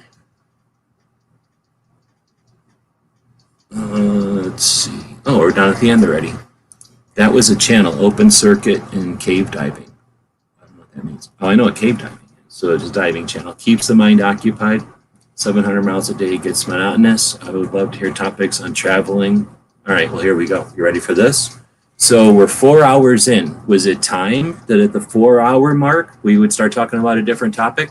Maybe. You don't ever know if I actually have all these things scripted, but I don't. So yeah, here's a thing that is 2A that nobody has even brought up except for me, and everyone is too scared except for me to even bring up, and everybody's too much of cowards to bring it up because they don't know nothing about it because nobody's actually paying attention. What is the number one resource we have in this country, period? Number one resource we have in this country. What is it? What is the number one resource? So it doesn't matter how you answer that because whatever it is, it's probably has something to do with our size or our diversity or our whatever, like scale or something. And everything about that has to do with the roads and the trucks. So you got to have the roads, and once you got the roads, you got the trucks on them. And then until we got the robots, you need them humans. Oh, look at this guy, hippie, the people around us. Yeah, okay, people around you that are driving trucks. The real answer was the truck drivers. So yeah, we got all this stuff, but it all depends on sharing with each other and moving stuff around, right? We need the blood. You can have a great arm, or you can have a great brain, or you can have a great whatever, but you also need that blood. And nobody pays attention to the blood. We also don't pay attention to the skin or the lungs or any other stupid things. But blood's pretty important. And until we get the robots, which are coming, I'm not dodging the idea that there's robots coming. I understand that the robots are coming. But until we get the robots, and probably for a little while there are robots, these truck drivers are one of our best resources. And in the Second Amendment community, we have failed because we haven't paid attention to truck drivers. So, yeah, we got a resource there of time. We have a resource there of, what do you call it when somebody is able to be in multiple locations almost immediately? Like, I don't even know. Mobility. We have technically like the what they can drag around is insane. I mean, it literally has no boundary or has no definition. Their intent, like, who loves this country more than a truck driver? Name it. Name it. It's not possible because they experience the whole country all the time. Maybe, I don't know who else would. I can't think of it. And probably more so than a lot of people, because aside from being aggravated by a driver, I could have said like a cop or a, what do you call it? Something like first responder, blah, blah, blah. But, those people have to deal with sick people all the time or criminals all the time. So they might love the country, but then they get discouraged and have to deal with the worst parts of the country often.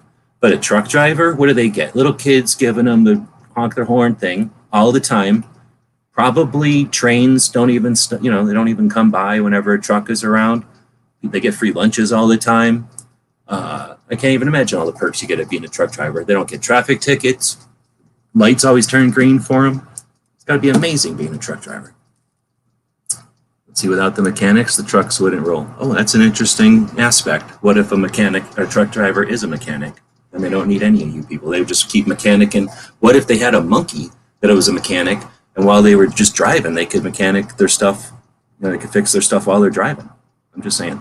But anyway, I really think that truck drivers are an untapped resource. They're sitting around thinking and listening, watching and experiencing and actually being in different places all the damn time. Like, there's a reason truck drivers are interesting people to talk to. It's because they're going around and doing stuff all the time. And unless they're, I guess, if they're maybe on the speed and they're just out of it, then they're there. They're aware, right? In fact, it's the opposite. They're not allowed to be on the speed. So they're actually paying attention to the world, without being all hopped up on it. So anyway, I really think that we've got a lot of opportunity there. Some of the most interesting people that we've had in our live conversations have been truck drivers, or people that have been truck drivers and stuff. So yeah, I think we've got the potential for helping people get around, be aware of what's actually happening. Again, just an untapped amount of time for people to, well, if you think about it from Clover's perspective, one of Clover's things he used to go around saying is that, I don't know how he said it, but I'm going to steal it and say it this way. You can have a wall made out of bricks all you want, but it's stronger when you got mortar or glue between those bricks, right? So if the bricks are all the different things that exist in 2A, you need those things that bind the bricks together, that make the bricks stronger as a unit together. And that's where I think truck drivers offer a potential. And since no one reaches out to them, it's like no one acknowledges that this mortar is there, right? It's there no matter you want it or not. They're still a truck driver. They're still paying attention. It's just that if you never reach out to them, you don't even know. So anyway, yeah, I think there's a lot of potential there. And the thing is, I don't know how it is for truck drivers because I'm technically not a truck driver, I guess, technically. But I don't think they have any kind of like truck driver union or some kind of like channel on the radio that they listen to or anything. So, or like they probably have a CD channel they all listen to and get their orders from. So there's probably some ways, more than one, that you could get information out. But I've always thought it'd be interesting to have some sort of a free publication, sort of like a Dandy Dime or some sort of thing, and then have it be 100% 2A, and then have it be distributed by and for the truck drivers. Like focused, it's kind of like Shotgun News, focused at the truck drivers, and then other people could read it when they were traveling. Let's see. Happy Labor Day from Tennessee. I don't know if anybody, I think I asked before, I don't know if I made it a poll or anything, if anybody actually celebrates Labor Day. But I think I'm caught up on comments, and I don't really have too much of a riff other than I really think we do have a potential with truck drivers. Nobody pays attention to them, but they're always out there. They're doing amazing stuff, and they're aware as hell. And like I say, they get places. So we've had conversations about other projects in the past, and it's always been a truck driver who's made it happen. Let's see. But I do agree that people are what make the country good. You're right. It's just that the truck drivers allow us to get to them. And I agree that mechanics are necessary. So are the people who dig the aluminum out of the ground, and the people that make it into trucks, and then the people that fix the trucks, and the people that put gas in the trucks.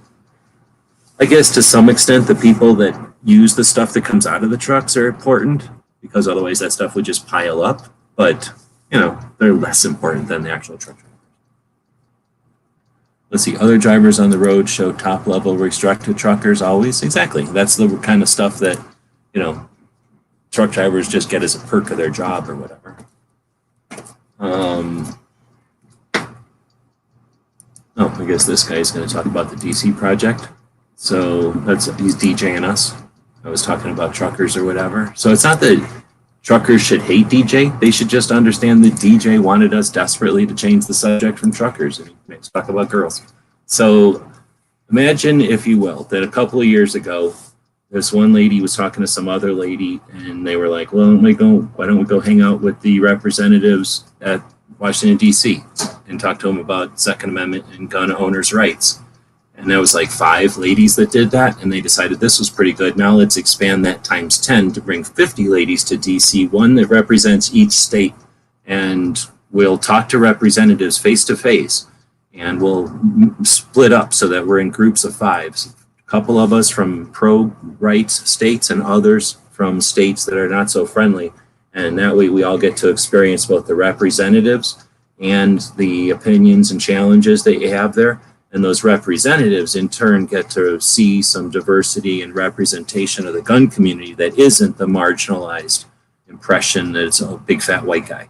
So an amazing concept, but what? It's 5 years old and they've already been doing that consistently for years. Yeah.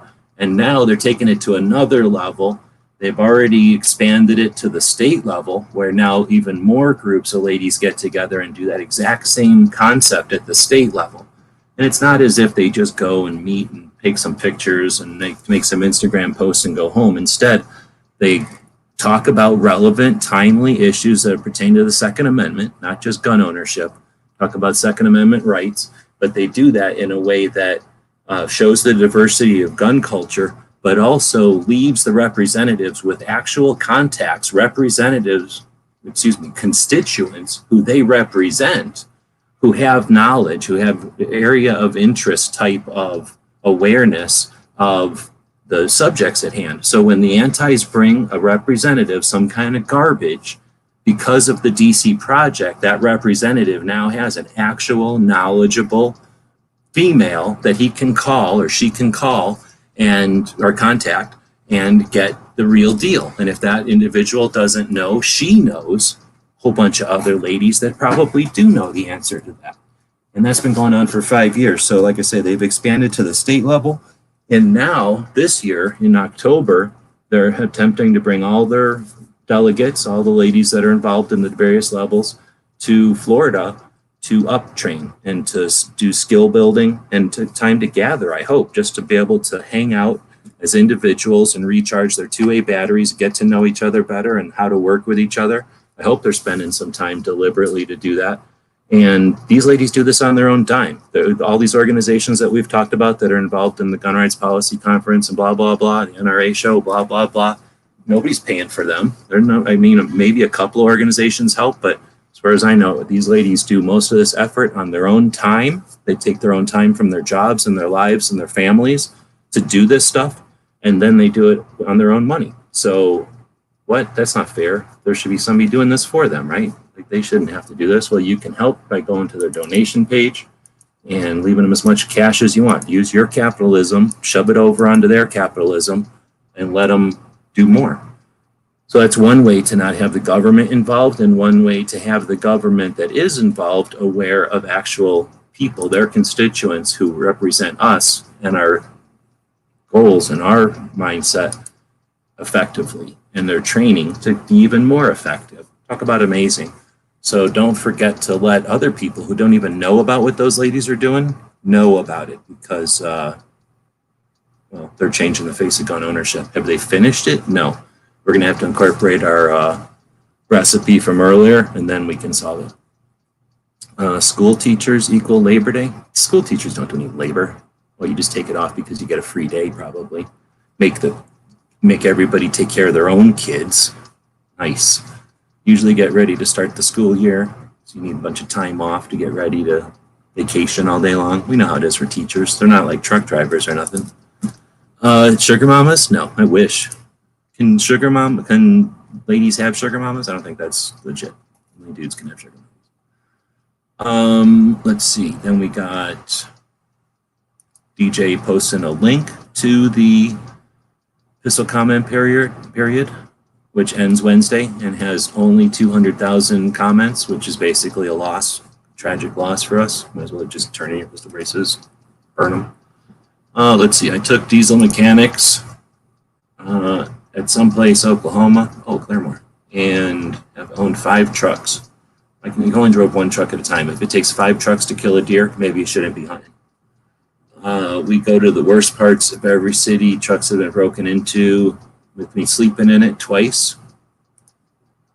That's the other thing is when I'm kind of joking, I'm not, because truckers have an issue with driving interstate. They have issue with constitutional carry. They have issue with, reciprocity. Hardly ever say that word anymore. And and methods of safe storage. Yeah, and lots of stuff. I don't have any idea I don't want to get into the morbid stuff, but yeah, I don't have any idea, how bad truckers have it with some of this stuff. So yeah, I think in a lot of ways, truckers we have enough influence, interest in their occupation, and they have enough resources at hand that there should definitely be a Second Amendment trucking organization. In theory, I mean, in real life, I don't know. Maybe all truckers hate each other and they'd never work. But it feels like, in my mind, it should be a thing. I'm just saying. But anyway, that's interesting. I've only owned one truck at a time, but whatever. Let's see. Patriot says, I believe the ladies were in Detroit a week or two ago and trained a whole bunch of women. Oh, you're talking about the Rick Ector and the legally armed in Detroit situation. This was the 10th year. So he tried to, last year he only did 2,000 ladies because he was busy, I guess. So he started this thing 10 years ago, started to offer an introduction, orientation, and a little bit of training for free for any lady that wanted to show up. And he does this in Detroit. He calls it Legally Armed in Detroit. It's the name of his school, or else it's the name of the event, but they've kind of merged. Over the years, now it's grown, and last year it was 2,000 ladies. It took 2 days, and it's a familiarization. It's not like an in-depth training course, but it's a familiarization and orientation, and then pulling triggers. So it's shooting rounds. And that's for any lady who wants to take the opportunity, and this is in Detroit. This year, 2021, his 10th year of doing the thing.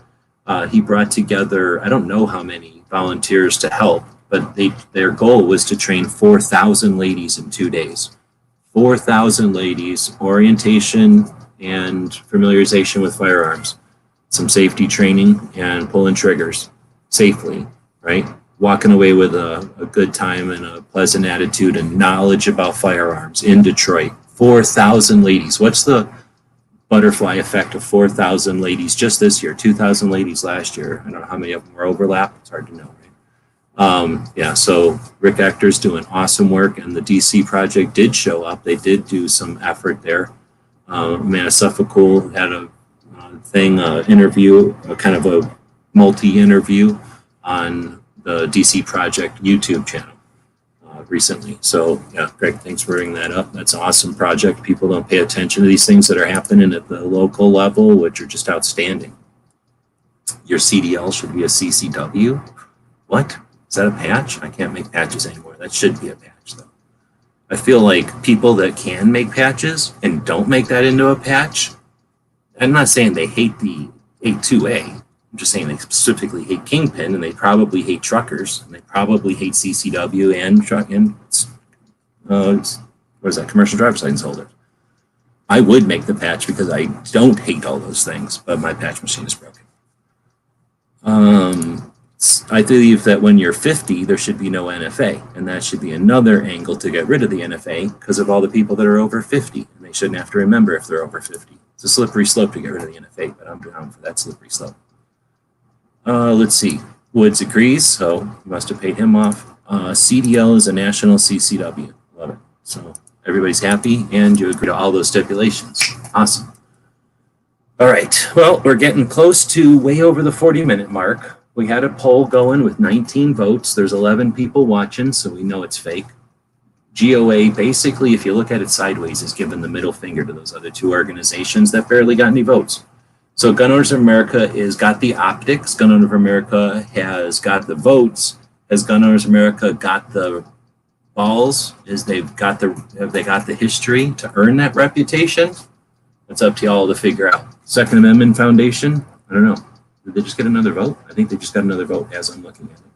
FPC is a tiny little organization with a couple of people, and they still got quite a bit of votes compared to an organization that's been around since 1975. Gun Owners of America and Second Amendment Foundation have both been around since 1975, FYI. With that, I'm ending the poll. So Gun Owners of America basically clobbered everybody with that. We haven't gotten a comment in a while, so I'll be ending it now. Oh, there goes Wood saying, I always vote SAF because of Bellevue. Well, that's regionalist, but whatever. I only vote for local artisan Second Amendment organizations. We're used to that with you people up there. We'll only vote local. If it's not locally sourced vegan Second Amendment organization, then I'm not down. And technically, Second Amendment Foundation, as much shit as I give them, have always offered a vegan option for the lunch, which I give them ultimate credit for. That's fucking cool. So, anyway, with that, we're ending it. I don't know if anybody else, you'll probably have a couple of other 4-hour long Second Amendment focused conversations today, but hopefully we were the most enjoyable of your 4-hour long Second Amendment conversations this Labor Day. Clover might be doing something today. Otherwise, nobody does anything on Mondays that I'm aware of. Sometimes that dude from Guns for Everyone does a thing. With that, thanks everybody who showed up to watch us live. We'll use Smeggy's outro since he was in here. We'll be back to pick you up later. Thank you for supporting our projects. If you'd like to buy us a cup of coffee, check out our Patreon channel. The guys and gals at gunwebsites.com encourage you to take a CCW class every year, practice at least once a month, and carry every day. Thank you for watching gunwebsites.com. Do do do do do do do do.